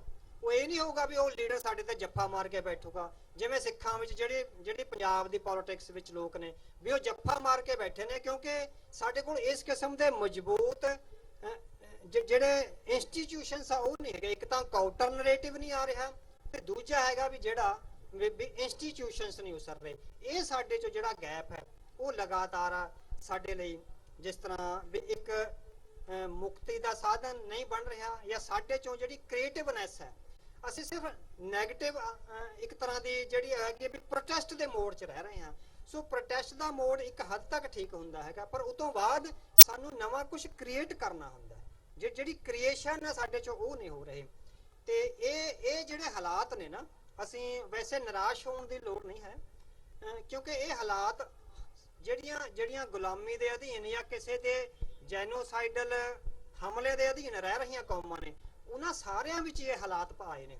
ਜਿਨ੍ਹਾਂ ਵੱਡੇ ਵਿਦਵਾਨਾਂ ਨੇ ਇਸ ਮੁਕਤੀ ਦੀਆਂ ਲਹਿਰਾਂ ਦਾ ਐਨਾਲਿਸਿਸ ਕੀਤਾ ਨਾ, ਉਹਨਾਂ ਦੀਆਂ ਜਦੋਂ ਅਸੀਂ ਉਹਨਾਂ ਦੇ ਥੀਸਿਸ ਨੂੰ, ਉਹਨਾਂ ਦੀਆਂ ਕਿਤਾਬਾਂ ਨੂੰ, ਉਹਨਾਂ ਦੇ ਰਿਸਰਚ ਪ੍ਰੋਜੈਕਟ ਦਾ ਐਨਾਲਿਸਿਸ ਕਰਦੇ ਆ ਤੇ ਉਹਦੇ ਚੋਂ ਇਹ ਬਿਲਕੁਲ ਸਿੱਖਾਂ ਵਾਲੀ ਸਥਿਤੀ ਜਿਹੜੀ ਆ ਉਹ ਬਿਲਕੁਲ ਇਸ ਤਰ੍ਹਾਂ ਹੀ ਪੇਸ਼ ਹੁੰਦੀ ਹੈਗੀ ਆ। ਯਹੂਦੀਆਂ ਦੀ ਮੁਕਤੀ ਦੇ ਸਭ ਤੋਂ ਵੱਡੇ ਸਿਧਾਂਤਕਾਰ ਨੇ ਡਾਕਟਰ ਲਿਓ ਪਿੰਸਕਰ। 1840 ਜਾਂ 1845 ਦੇ ਕਰੀਬ ਉਹਨਾਂ ਦੀ ਜਿਹੜੀ ਕਿਤਾਬ ਹੈ, ਇੱਕ ਛੋਟੀ ਕਿਤਾਬ ਸੀ, ਮਤਲਬ ਕਿ ਉਹ ਲਗਾਤਾਰ ਕੰਮ ਕਰ ਰਹੇ ਸੀ। ਉਸ ਤੋਂ ਪਹਿਲਾਂ 1840-45 ਦੇ ਕਰੀਬ ਉਹਨਾਂ ਦੀ ਕਿਤਾਬ ਜਰਮਨੀ 'ਚ ਛਪੀ ਸੀ, ਜਰਮਨ ਭਾਸ਼ਾ 'ਚ ਉਹਨਾਂ ਦੀ ਕਿਤਾਬ ਸੀ, ਆਈ ਸੀ ਆਟੋ ਐਮਨਿਸਪੇਸ਼ਨ। ਉਹਦਾ ਅੰਗਰੇਜ਼ੀ 'ਚ ਅਨੁਵਾਦ ਆਟੋ ਐਮਨਿਸਪੇਸ਼ਨ ਦੇ ਤੌਰ ਤੇ ਹੋਇਆ। ਤੇ ਉਹਨੇ ਕਿਹਾ ਸੀ ਕਿ ਕੌਮਾਂ ਦੀ ਸਵੈ ਮੁਕਤੀ ਆ ਜਿਹੜੀ, ਜਦੋਂ ਤੱਕ ਤੁਸੀਂ ਆਪਣੇ ਤੌਰ ਤੇ ਮੁਕਤ ਨਹੀਂ ਹੁੰਦੇ, ਤੁਹਾਡੇ ਚੋਂ ਜਿਹੜੀ ਵਿਪਰਨ ਕੀ ਰੀਤ ਆ ਉਹ ਖਤਮ ਨਹੀਂ ਹੁੰਦੀ, ਤੁਹਾਡਾ ਜਿਹੜਾ ਇੰਟਰਨਲ ਇਰੋਜ਼ਨ ਆ, ਤੁਸੀਂ ਸ਼ੁੱਧ ਨਹੀਂ ਹੋ ਜਾਂਦੇ, ਉਦੋਂ ਤੱਕ ਕਹਿੰਦਾ ਵੀ ਕੌਮੀ ਮੁਕਤੀ ਤੇ ਰਾਜਸੀ ਮੁਕਤੀ ਆ ਉਹ ਸੰਭਵ ਨਹੀਂ ਹੁੰਦੀ। ਪ੍ਰੋਫੈਸਰ ਐਂਥਨੀ ਸਮਿਥ ਨੇ ਵੀ ਇਹ ਕਿਹਾ, ਉਹ ਕਹਿੰਦੇ ਵੀ ਦੋ ਤਰ੍ਹਾਂ ਦੀ ਜੰਗ ਹੈਗੀ ਆ, ਇੱਕ ਬਾਹਰੀ ਹਮਲਾ ਹੁੰਦਾ ਕੌਮਾਂ ਦੇ, ਇੱਕ ਅੰਦਰੂਨੀ ਹਮਲਾ ਹੁੰਦਾ। ਜਦੋਂ ਕੌਮਾਂ ਦੇ ਬਾਹਰੀ ਹਮਲਾ ਹੁੰਦਾ ਤਾਂ ਕੌਮਾਂ ਦੇ ਵੀਰ ਜਵਾਨ ਤੇ ਸ਼ਹੀਦ ਆ ਜਿਹੜੇ, ਉਹ ਸਾਹਮਣੇ ਸ਼ਹਾਦਤਾਂ ਦੇ ਕੇ ਤੇ ਆਪਣੀ ਜਾਨ ਦੀ ਆਹੂਤੀ ਦੇ ਕੇ, ਸ਼ਹੀਦੀ ਦੇ ਕੇ ਕੌਮ ਦੀ ਜਿਹੜੀ ਇੱਜ਼ਤ, ਅਣਖ ਔਰ ਗੈਰਤ ਨੂੰ ਬਚਾ ਲੈਂਦੇ ਹੈਗੇ ਆ। ਪਰ ਜਦੋਂ ਕੌਮ ਅੰਦਰੂਨੀ ਖੋਰੇ ਦਾ ਸ਼ਿਕਾਰ ਹੋ ਜਾਂਦੀ ਆ, ਉਹ ਕਹਿੰਦੇ ਵੀ ਜਦੋਂ ਕਿਸੇ ਘੱਟ ਗਿਣਤੀ ਕੌਮ ਨੂੰ ਲੰਬੇ ਸਮੇਂ ਤੱਕ ਇੱਕ ਦੁਸ਼ਮਣ ਨਾਲ ਰਹਿਣਾ ਪੈ ਜਾਵੇ, ਮਜਬੂਰੀ ਵਸ ਦੁਸ਼ਮਣ ਕੌਮ ਨਾਲ, ਤਾਂ ਉਹਦੇ ਵਿੱਚ ਵਿਸ਼ਵਾਸ ਦਾ ਸੰਕਟ ਖੜਾ ਹੋ ਜਾਂਦਾ। ਉਹਦੇ ਆਪਣੇ ਲੋਕਾਂ ਵਿੱਚ ਇਹ ਆਪਣੇ ਪ੍ਰਤੀ ਸਵਾਲ ਤੇ ਸ਼ੰਕੇ ਖੜੇ ਹੋ ਜਾਂਦੇ ਵੀ ਕਿਤੇ ਅਸੀਂ ਗਲਤ ਤਾਂ ਨਹੀਂ ਹੈਗੇ। ਲਗਾਤਾਰ ਉਹਦੇ ਵਿੱਚ ਇਹ ਆਉਂਦੇ, ਜਿਸ ਤਰ੍ਹਾਂ ਸਿੱਖਾਂ ਵਿੱਚ ਵੀ ਇਹ ਆ ਰਿਹਾ ਹੈ ਵੀ ਕਿਤੇ ਅਸੀਂ ਤਾਂ ਨਹੀਂ ਗਲਤ, ਬਲਕਿ ਸਾਡੀਆਂ ਗਲਤੀਆਂ ਕਰਕੇ ਸਾਡੇ ਤੇ ਮਾਰ ਤਾਂ ਨਹੀਂ ਪੈ ਰਹੀ। ਸੋ ਇਹ ਜਿਹੜਾ ਇੰਟਰਨਲ ਇਰੋਜ਼ਨ ਆ, ਜਿਹਨੂੰ ਗੁਰੂ ਸਾਹਿਬ ਨੇ ਕਿਹਾ ਵਿਪਰਨ ਕੀ ਰੀਤ, ਜਦ ਤੱਕ ਅਸੀਂ ਇਹ ਤੋਂ ਓਵਰਕਮ ਨਹੀਂ ਕਰਦੇ, ਇਸ ਵਿਪਰਨ ਕੀ ਰੀਤ ਨੂੰ ਖਤਮ ਨਹੀਂ ਕਰਦੇ, ਸਾਡੀ ਮਾਨਸਿਕਤਾ 'ਚ ਉਹ ਵਿਪਰਨ ਕੀ ਰੀਤ ਖਤਮ ਨਹੀਂ ਹੁੰਦੀ, ਉਸ ਵੇਲੇ ਤੱਕ ਆ ਜਿਹੜੇ ਅਗਲੇ ਨਿਸ਼ਾਨੇ ਨੇ ਉਹ ਟਰਾਂਸਕੈਂਡ ਨਹੀਂ ਕਰ ਸਕੂਗੀ ਕੌਮ। ਸੋ ਆਪਾਂ ਡਾਕਟਰ ਲਿਓ ਪਿੰਸਕਰ ਦੀ ਗੱਲ ਕਰ ਰਹੇ ਸੀਗੇ, ਉਹਨਾਂ ਦੀ ਜਿਹੜੀ ਛੋਟੀ ਕਿਤਾਬ ਆ ਉਹਦੇ ਚੋਂ ਮੈਂ ਕੁਝ ਕੋਟੇਸ਼ਨਾਂ ਲਿਖ ਕੇ ਲਿਆਇਆ ਹੈਗਾ, ਜਿਹੜੀਆਂ ਮੈਂ ਤੁਹਾਡੇ ਨਾਲ ਸਾਂਝੀਆਂ ਕਰੂੰਗਾ। ਤੇ ਜਦੋਂ ਮੈਂ ਉਹ ਕਿਤਾਬ ਪੜ੍ਹੀ, ਮੈਨੂੰ ਏਦਾਂ ਲੱਗਿਆ ਵੀ ਜਿੱਦਾਂ 100-150 ਸਾਲ ਪਹਿਲਾਂ ਉਹਨੇ ਸਿੱਖਾਂ ਬਾਰੇ ਲਿਖੀ ਹੁੰਦੀ ਆ, ਵੀ ਬਿਲਕੁਲ ਯਹੂਦੀਆਂ ਦੀ ਬਿਲਕੁਲ ਉਸੇ ਤਰ੍ਹਾਂ ਦੀ ਸਿਚੁਏਸ਼ਨ ਸੀ। ਡਾਕਟਰ ਲਿਓ ਪਿੰਸਕਰ ਲਿਖਦੇ ਆ, ਯਹੂਦੀ ਲੋਕਾਂ ਦੇ ਇੱਕ ਵੱਡੇ ਹਿੱਸੇ ਵਿੱਚੋਂ ਉਹ ਕੌਮੀ ਭਾਵਨਾ ਕਮਜ਼ੋਰ ਪੈ ਗਈ ਹੈ ਜੋ ਸਾਡੇ ਨਿਆਰੇਪਣ ਦਾ ਕੇਂਦਰੀ ਬਿੰਦੂ ਸੀ। ਹੋਰਨਾਂ ਕੌਮਾਂ ਦੇ ਨਾਲ ਰਹਿ ਕੇ ਉਹਨਾਂ ਵਿੱਚੋਂ ਆਪਣੀ ਕੌਮੀ ਸਪਿਰਿਟ ਕਮਜ਼ੋਰ ਹੋ ਰਹੀ ਹੈ। ਯਹੂਦੀ ਉਸ ਕੌਮੀ ਜ਼ਿੰਦਗੀ ਤੋਂ ਵਿਹੂਣੇ ਹੋ ਰਹੇ ਹਨ ਜੋ ਇੱਕ ਸਾਂਝੀ ਭਾਸ਼ਾ, ਸਾਂਝੇ ਸੱਭਿਆਚਾਰ, ਸਾਂਝੀਆਂ ਰਵਾਇਤਾਂ ਅਤੇ ਸਾਂਝੀ ਧਰਤੀ ਦੀ ਛੋਹ ਨਾਲ ਪੈਦਾ ਹੁੰਦੀ ਹੈ। ਯਹੂਦੀਆਂ ਦੀ ਕੋਈ ਪਿਤਰੀ ਧਰਤੀ ਨਹੀਂ ਹੈ। ਬਹੁਤ ਸਾਰੇ ਮੁਲਕਾਂ ਵਿੱਚ ਰਹਿੰਦੇ ਯਹੂਦੀਆਂ ਦੀਆਂ ਆਪੋ ਆਪਣੀਆਂ ਮਾਂ ਧਰਤੀਆਂ ਬਣ ਗਈਆਂ ਹਨ, ਪਰ ਕੋਈ ਪਿਓ ਧਰਤੀ ਨਹੀਂ ਹੈ, ਕੋਈ ਹੋਮਲੈਂਡ ਨਹੀਂ ਹੈ। ਉਹ ਸਭ ਜਗ੍ਹਾ ਖਿੜੇ ਹੋਏ ਹਨ ਪਰ ਕਿਤੇ ਵੀ ਨਹੀਂ ਹਨ। ਸਾਰੇ ਪਾਸੇ ਖਿੜੇ ਹੋਣ ਦੇ ਬਾਵਜੂਦ ਵੀ ਇਕੱਠ ਦੇ ਤੌਰ ਤੇ ਇੱਕ ਕੌਮੀ ਹੋਮਲੈਂਡ ਨਾ ਹੋਣ ਕਾਰਨ ਉਹ ਖਿੰਡੇ ਹੋਏ ਹਨ। ਕਹਿੰਦਾ ਇਸ ਵਿੱਚ ਵੱਡੀ ਗਿਣਤੀ ਯਹੂਦੀਆਂ ਦੀ ਆਪਣੀ ਹੀ ਹੈ। ਉਹ ਜਿਨ੍ਹਾਂ ਮੁਲਕਾਂ ਵਿੱਚ ਰਹਿੰਦੇ ਹਨ ਉਹਨਾਂ ਦੇ ਹਾਕਮਾਂ ਦੀ ਖੁਸ਼ੀ ਹਾਸਲ ਕਰਨ ਲਈ ਯਹੂਦੀਆਂ ਨੇ ਆਪਣੀਆਂ ਨਿਆਰੀਆਂ ਰਵਾਇਤਾਂ ਤਿਆਗ ਦਿੱਤੀਆਂ ਹਨ ਅਤੇ ਬਗਾਨੇ ਲੱਛਣ ਖੁਸ਼ੀ ਨਾਲ ਅਪਣਾ ਲਏ ਹਨ। ਬਹੁ ਗਿਣਤੀ ਨਾਲ ਇੱਕਮਿਕ ਹੋਣ ਦੀ ਦੌੜ ਵਿੱਚ ਯਹੂਦੀਆਂ ਨੇ ਆਪਣੀ ਕੌਮੀ ਪਹਿਚਾਣ ਗਵਾ ਦਿੱਤੀ ਹੈ, ਪਰ ਇਸ ਦੇ ਬਾਵਜੂਦ ਵੀ ਕਿਸੇ ਵੀ ਮੁਲਕ ਵਿੱਚ ਉਹਨਾਂ ਨੂੰ ਪਹਿਲੇ ਦਰਜੇ ਦੇ ਸ਼ਹਿਰੀਆਂ ਵਾਲਾ ਸਤਿਕਾਰ ਨਹੀਂ ਮਿਲਿਆ। ਹਾਲਾਤ ਇੱਥੋਂ ਤੱਕ ਨਿਗਰ ਗਏ ਹਨ ਕਿ ਯਹੂਦੀਆਂ ਦਾ ਇੱਕ ਵੱਡਾ ਹਿੱਸਾ ਆਪਣੀ ਵੱਖਰੀ ਅਤੇ ਨਿਆਰੀ ਪਹਿਚਾਣ ਦੀ ਹੋਂਦ ਨੂੰ ਹੀ ਮੰਨਣ ਤੋਂ ਇਨਕਾਰੀ ਹੋ ਰਿਹਾ ਹੈ। ਸਿਰਫ ਇਨਕਾਰੀ ਨਹੀਂ ਹੋ ਰਿਹਾ, ਬਲਕਿ ਜੇ ਕੋਈ ਭੱਦਰ ਪੁਰਸ਼ ਉਹਨਾਂ ਨੂੰ ਆਪਣੀਆਂ ਜੜ੍ਹਾਂ ਨਾਲ ਜੁੜਨ ਦੀ ਪ੍ਰੇਰਣਾ ਕਰਦਾ ਹੈ ਤਾਂ ਉਸਦੇ ਵਿਚਾਰਾਂ ਨੂੰ ਥੋਥੇ ਆਖ ਕੇ ਰੱਦ ਕਰ ਦਿੱਤਾ ਜਾਂਦਾ ਹੈ। ਅਸੀਂ ਯਹੂਦੀ ਇੰਨੇ ਥੱਲੇ ਡਿੱਗ ਪਏ ਹਾਂ ਕਿ ਦੁਰਘਟਨਾ ਵਸ ਜੇ ਸਾਡੇ ਵਿੱਚੋਂ ਕੁਝ ਨੂੰ ਸਾਡੇ ਹਾਕਮ ਕੋਈ ਅਹੁਦੇ ਬਖਸ਼ ਦਿੰਦੇ ਹਨ ਤਾਂ ਅਸੀਂ ਖੁਸ਼ੀ ਵਿੱਚ ਖੀਵੇ ਹੋ ਕੇ ਆਪਣੇ ਕੌਮੀ ਨਿਆਰੇਪਣ ਨੂੰ ਭੁੱਲ ਜਾਂਦੇ ਹਾਂ। ਅਸੀਂ ਇੱਥੋਂ ਤੱਕ ਗਰਕ ਜਾਂਦੇ ਹਾਂ ਕਿ ਆਪਣੇ ਨਿਆਰੇਪਣ ਨੂੰ ਵਿਸਾਰ ਕੇ ਉਸ ਧਰਤੀ ਦੇ ਸਾਊ ਪੁੱਤ ਬਣ ਜਾਂਦੇ ਹਾਂ ਜਿਸ ਨੇ ਸਾਡੇ ਲੋਕਾਂ ਨੂੰ ਕੁਝ ਅਹੁਦੇ ਬਖਸ਼ੇ ਹਨ। ਅਸੀਂ ਉਹਨਾਂ ਫੌਜੀ ਬੂਟਾਂ ਨੂੰ ਵੀ ਸਤਿਕਾਰ ਦੀ ਨਿਗਾਹ ਨਾਲ ਦੇਖਦੇ ਹਾਂ ਜੋ ਸਾਡੇ ਲੋਕਾਂ ਦੀ ਸੰਗੀ ਨੂੰ ਦਰੜ ਰਹੇ ਹਨ। ਉਹ ਕਹਿੰਦੇ ਯਹੂਦੀ ਸਮੱਸਿਆ ਦੀਆਂ ਪਰਤਾਂ ਕੀ ਹਨ? ਯਹੂਦੀ ਲੋਕਾਂ ਦੇ ਇੱਕ ਵੱਡੇ ਹਿੱਸੇ ਵਿੱਚੋਂ ਉਹ ਕੌਮੀ ਭਾਵਨਾਵਾਂ ਕਮਜ਼ੋਰ ਪੈ ਗਈਆਂ ਹਨ ਜੋ ਨਿਆਰੇਪਣ ਦਾ ਕੇਂਦਰੀ ਬਿੰਦੂ ਸੀਗਾ। ਤੇ ਇਸ ਹਾਲਤ ਵਿੱਚ ਜਦੋਂ ਕੌਮੀ ਭਾਵਨਾ ਕਮਜ਼ੋਰ ਪੈ ਜਾਏ, ਤੁਹਾਡੇ ਨਿਆਰੇਪਣ ਦੀ ਭਾਵਨਾ ਤੁਹਾਡੇ ਚੋਂ ਮਰ ਜਾਏ, ਤੁਹਾਡਾ ਜਿਹੜਾ ਇੰਟਰਨਲ ਇਰੋਜ਼ਨ ਹੈਗਾ ਉਹ ਲਗਾਤਾਰ ਵੱਧ ਜਾਏ, ਤੇ ਉਸ ਵੇਲੇ ਡਾਕਟਰ ਲਿਓ ਪਿੰਸਕਰ ਕਹਿੰਦੇ ਆ ਕਿ ਹੁਣ ਇਹ ਸਾਡੀ ਵਿਦਵਾਨਾਂ ਦੀ ਤੇ ਕੌਮ ਦੇ ਧਰਮੀ ਪੁਰਸ਼ਾਂ ਦੀ ਇਹ ਨੈਤਿਕ ਜ਼ਿੰਮੇਵਾਰੀ ਹੈ ਕਿ ਅਸੀਂ ਯਹੂਦੀ ਕੌਮ ਦੀ ਸਾਰੀ ਸ਼ਕਤੀ ਆਪਣੇ ਆਪ ਨੂੰ ਇੱਕ ਨਿਆਰੀ ਅਤੇ ਪਰਮਾਤਮਾ ਦੀ ਵਰੋਸਾਈ ਵਿਲੱਖਣ ਕੌਮ ਵਜੋਂ ਸਥਾਪਿਤ ਕਰਨ ਲਈ ਲਗਾ ਦਈਏ। ਉਹ ਕਹਿੰਦਾ ਵੀ ਇਸ ਕੰਮ ਲਈ ਸੁਪਰ ਹਿਊਮਨ ਐਫਰਟਸ ਦੀ ਲੋੜ ਪਊਗੀ। ਛੋਟੇ-ਮੋਟੇ ਕਾਰਜ, ਛੋਟੇ-ਮੋਟੇ ਕੰਮ ਆ ਕਹਿੰਦਾ ਵੀ ਯਹੂਦੀ ਕੌਮ ਦੀ ਇਸ ਦਰਦਨਾਕ ਹਾਲਤ ਨੂੰ ਬਦਲ ਨਹੀਂ ਸਕਦੇ। ਇਹਦੇ ਲਈ ਸੁਪਰ ਹਿਊਮਨ ਐਫਰਟਸ ਆ ਜਿਹੜੇ ਉਹ ਕਰਨ ਦੀ ਲੋੜ ਹੈਗੀ ਆ। ਸੋ ਇਸ ਸੰਦਰਭ ਵਿੱਚ ਹੁਣ ਜਦੋਂ ਆਪਾਂ ਸਿੱਖ ਕੌਮ ਦੀ ਜਿਹੜੀ ਇੰਟਰਨਲ ਇਰੋਜ਼ਨ ਦਾ ਲਗਾਤਾਰ ਪੈ ਰਿਹਾ ਵੀ ਵਿਪਰਨ ਕੀ ਰੀਤ ਨੇ ਸਾਡੇ ਤੇ ਗਲਬਾ ਪਾ ਲਿਆ, ਸਾਡਾ ਜਿਹੜਾ ਕੌਮੀ ਨਿਆਰਾਪਣ ਹੈ ਉਹ ਸਾਡੇ ਤੋਂ ਖਤਮ ਹੋ ਰਿਹਾ ਵੀ ਉਹਦੇ ਮੁਕਾਬਲੇ ਤੇ ਹੁਣ ਜਿਹੜੀ ਨੈਸ਼ਨਲਿਸਟਿਕ ਫੋਰਸ ਹੈ ਉਹਨੇ ਕੀ ਕਰਨਾ ਹੈ। ਉਹਦੇ ਚੋਂ ਪ੍ਰੋਫੈਸਰ ਫਰੈਡਰਿਕ ਬਾਰਥ ਨੇ, ਉਹਨਾਂ ਨੇ ਵੀ ਕੌਮਾਂ ਦੀ ਹੋਣੀ ਤੇ ਹੋਂਦ ਬਾਰੇ ਬਹੁਤ ਖੋਜ ਕਾਰਜ ਕੀਤੇ ਨੇ।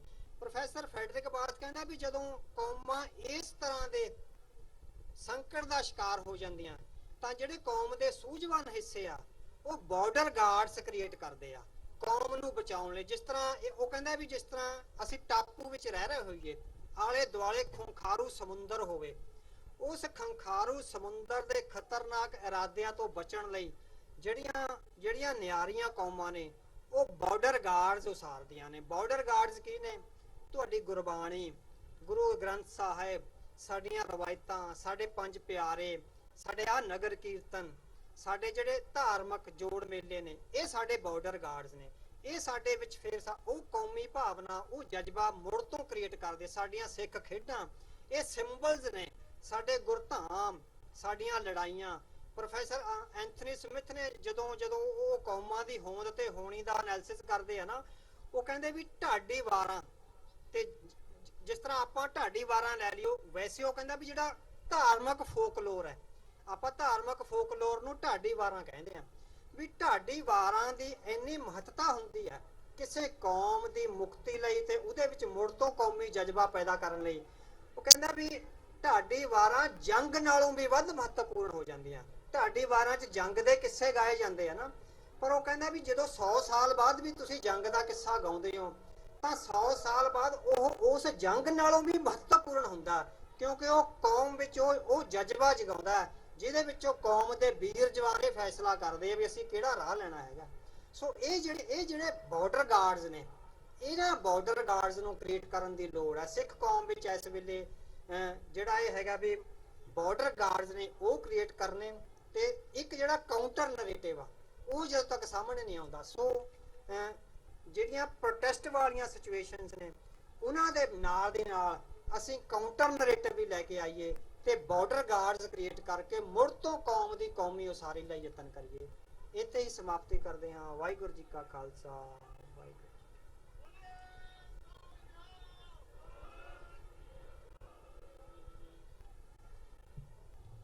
ਵਾਹਿਗੁਰੂ ਜੀ ਕਾ ਖਾਲਸਾ, ਵਾਹਿਗੁਰੂ ਜੀ ਕੀ ਫਤਿਹ।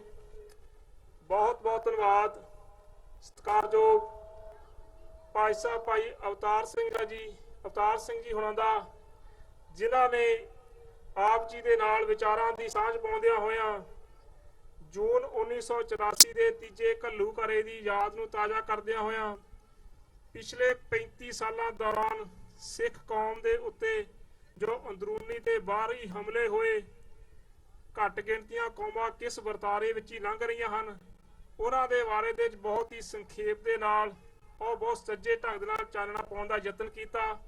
ਸੋ ਭਾਈ ਸਾਹਿਬ ਦਾ ਬਹੁਤ ਬਹੁਤ ਧੰਨਵਾਦ। ਹੁਣ ਮੈਂ ਬੇਨਤੀ ਕਰਾਂਗਾ doctor Amarjit Singh ji, Khalsa affair centre Washington DC ਤੋਂ, ਉਹ ਆਪ ਜੀ ਦੇ ਨਾਲ ਵਿਚਾਰ ਸਾਂਝੇ ਕਰਨਗੇ। ਇਹਨਾਂ ਤੋਂ ਉਪਰੰਤ ਮੈਂ ਬੇਨਤੀ ਕਰਾਂ ਜਿੰਨੇ ਵੀ ਇਸ ਪੰਡਾਲ ਦੇ ਵਿੱਚ ਜਿਨ੍ਹਾਂ ਨੂੰ ਇਨਵਾਈਟ ਕੀਤਾ ਗਿਆ ਸੀ ਜਾਂ ਕਿਸੇ ਨੂੰ ਕਿਸੇ ਕਾਰਨ ਕਰਕੇ ਕੋਈ ਕਾਲ ਨਾ ਕਰ ਸਕੇ ਹੋਏ ਸ਼ਹੀਦਾਂ ਦੇ ਪਰਿਵਾਰ ਇੱਥੇ ਪਹੁੰਚੇ ਹਨ, ਉਹਨਾਂ ਨੂੰ ਸੰਗਤ ਵੱਲੋਂ ਸਨਮਾਨ ਦਿੱਤਾ ਜਾਵੇਗਾ ਅਤੇ ਨਾਲ ਹੀ ਜੋ ਗੁਰਦੁਆਰਾ ਪ੍ਰਬੰਧਕ ਕਮੇਟੀਆਂ ਜਿਨ੍ਹਾਂ ਨੇ ਇਸ ਨਗਰ ਕੀਰਤਨ ਨੂੰ ਸਫਲ ਬਣਾਉਣ ਵਿੱਚ ਯੋਗਦਾਨ ਪਾਇਆ ਉਹਨਾਂ ਦਾ ਵੀ ਵਿਸ਼ੇਸ਼ ਤੌਰ ਤੇ ਸਨਮਾਨ ਕੀਤਾ ਜਾਵੇਗਾ। ਸੋ ਮੈਂ ਸਾਰੇ ਹੀ ਸ਼ਹੀਦ ਪਰਿਵਾਰਾਂ ਦੇ ਜੋ ਵੀ ਉਹਨਾਂ ਦਾ ਪਰਿਵਾਰ ਦਾ ਮੈਂਬਰ ਇੱਥੇ ਪਹੁੰਚਿਆ ਉਹਨਾਂ ਨੂੰ ਬੇਨਤੀ ਕਰਾਂਗਾ ਕਿ ਉਹ ਸਟੇਜ ਦੇ ਲਾਗੇ ਆਉਣ ਦਾ ਯਤਨ ਕਰਨ। ਇਸ ਦੇ ਨਾਲ ਹੀ ਕਿਸੇ ਦਾ ਇੱਕ ਬਟੂਆ ਗਵਾਚਾ ਹੈ ਉਹ ਕਿਰਪਾ ਕਰਕੇ ਇੱਥੇ ਪਿੱਛੋਂ ਲਿਆਏ। ਇੱਕ ਬੱਚਾ ਕਿਸੇ ਆਪਣੇ ਪਰਿਵਾਰ ਨਾਲੋਂ ਵਿਛੜ ਗਿਆ ਹੈ, ਉਹ ਸਟੇਜ ਦੇ ਲਾਗੇ ਪਹੁੰਚਿਆ ਹੈ, ਉਸ ਨੂੰ ਵੀ ਆਪ ਪਰਿਵਾਰ ਨੂੰ ਬੇਨਤੀ ਹੈ ਕਿ ਆਪਣੇ ਬੱਚੇ ਨੂੰ ਲੜਕੇ ਨੂੰ ਲੈ ਜਾਣ। ਤੇ ਨਾਲ ਹੀ ਭਾਈ ਹਰਪਾਲ ਸਿੰਘ ਜੀ ਹੰਸਰਾਜ ਵੱਲੋਂ ਬੇਨਤੀ ਹੈ ਕਿ ਹਰਜੀਤ ਸਿੰਘ ਜੀ ਸਿੱਧੂ ਜਿਹੜੇ ਕਿ ਫਰੀਦਕੋਟ ਤੋਂ ਬੱਸਾਂ ਲੈ ਕੇ ਪਹੁੰਚੇ ਹਨ, ਉਹ ਉਹਨਾਂ ਨੂੰ ਮਿਲਣਾ ਚਾਹੁੰਦੇ ਹਨ। ਜ਼ਰੂਰ ਉਹਨਾਂ ਦਾ ਫੋਨ ਨਹੀਂ ਚੱਲ ਰਿਹਾ, ਉਹ ਆਪਣੇ ਭਾਈ ਹਰਪਾਲ ਸਿੰਘ ਜੀ ਹੰਸਰਾਜ ਨਾਲ ਸੰਪਰਕ ਕਰਨ ਦਾ ਯਤਨ ਕਰਨ। ਤੇ ਆਓ ਹੁਣ ਡਾਕਟਰ ਅਮਰਜੀਤ ਸਿੰਘ ਹੋਣਾ ਤੋਂ ਵਿਚਾਰ ਸਰਵਣ ਕਰਦੇ ਹਾਂ। ਇੱਕ ਦੋ ਬੁਲਾਰੇ ਹੋਰ ਵੀ ਆਪ ਜੀ ਦੇ ਨਾਲ ਵਿਚਾਰਾਂ ਦੀ ਸਾਂਝ ਪਾਉਣਗੇ। ਵਾਹਿਗੁਰੂ ਜੀ ਕਾ ਖਾਲਸਾ, ਵਾਹਿਗੁਰੂ ਜੀ ਕੀ ਫਤਿਹ।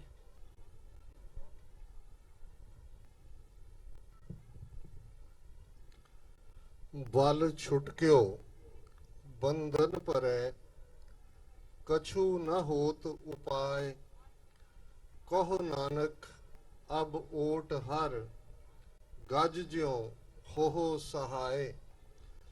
बल होआ बंधन छुटै सब किछ होत उपाय नानक सब किछ तुमरे हाथ में तुम ही होत सहाय। वाहिगुरु जी का खालसा वाहिगुरु जी की फतेह।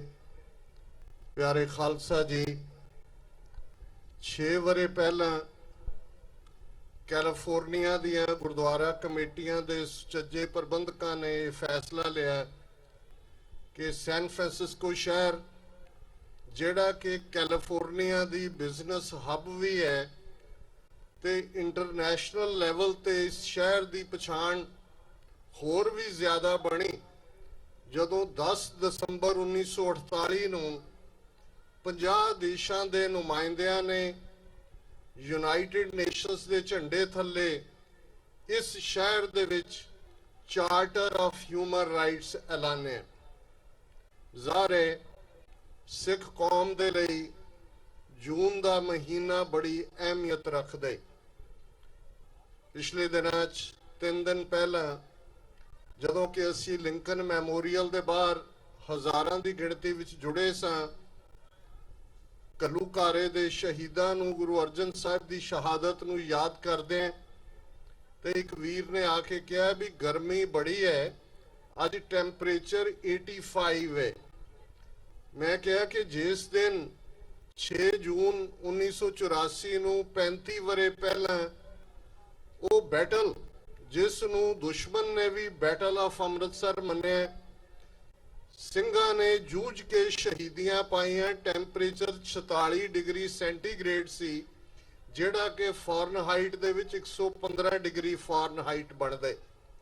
ਸ਼ਾਇਦ ਜਦੋਂ ਅਸੀਂ ਕੌਮਾਂ ਦੀ ਹੋਣੀ ਦੀ ਗੱਲ ਕਰਦੇ ਤੇ ਗੱਲ ਜਿਸ ਤਰ੍ਹਾਂ ਪਹਿਲਾਂ ਜੈਨੋਸਾਈਡਸ ਦੀ ਹੋਈ ਹੈ, ਘੱਲੂਘਾਰਿਆਂ ਦੀ ਹੋਈ ਹੈ, ਅੰਗਰੇਜ਼ੀ ਵਿੱਚ ਜਦੋਂ ਅਸੀਂ ਵੈਲੀ ਆਫ ਡੈਥ ਕਹਿੰਦੇ ਕਿ ਮੌਤ ਦੀ ਘਾਟੀ ਚੋਂ ਗੁਜ਼ਰਨਾ, ਸ਼ਾਇਦ ਇਸ ਚੋਂ ਹੀ ਕੌਮਾਂ ਦੀ ਜ਼ਿੰਦਗੀ ਨਿਕਲਦੀ ਹੈ ਔਰ ਇਸ ਨੂੰ ਸਿੱਖ ਕੌਮ ਤੋਂ ਬਿਹਤਰ ਹੋਰ ਕੋਈ ਨਹੀਂ ਜਾਣਦਾ।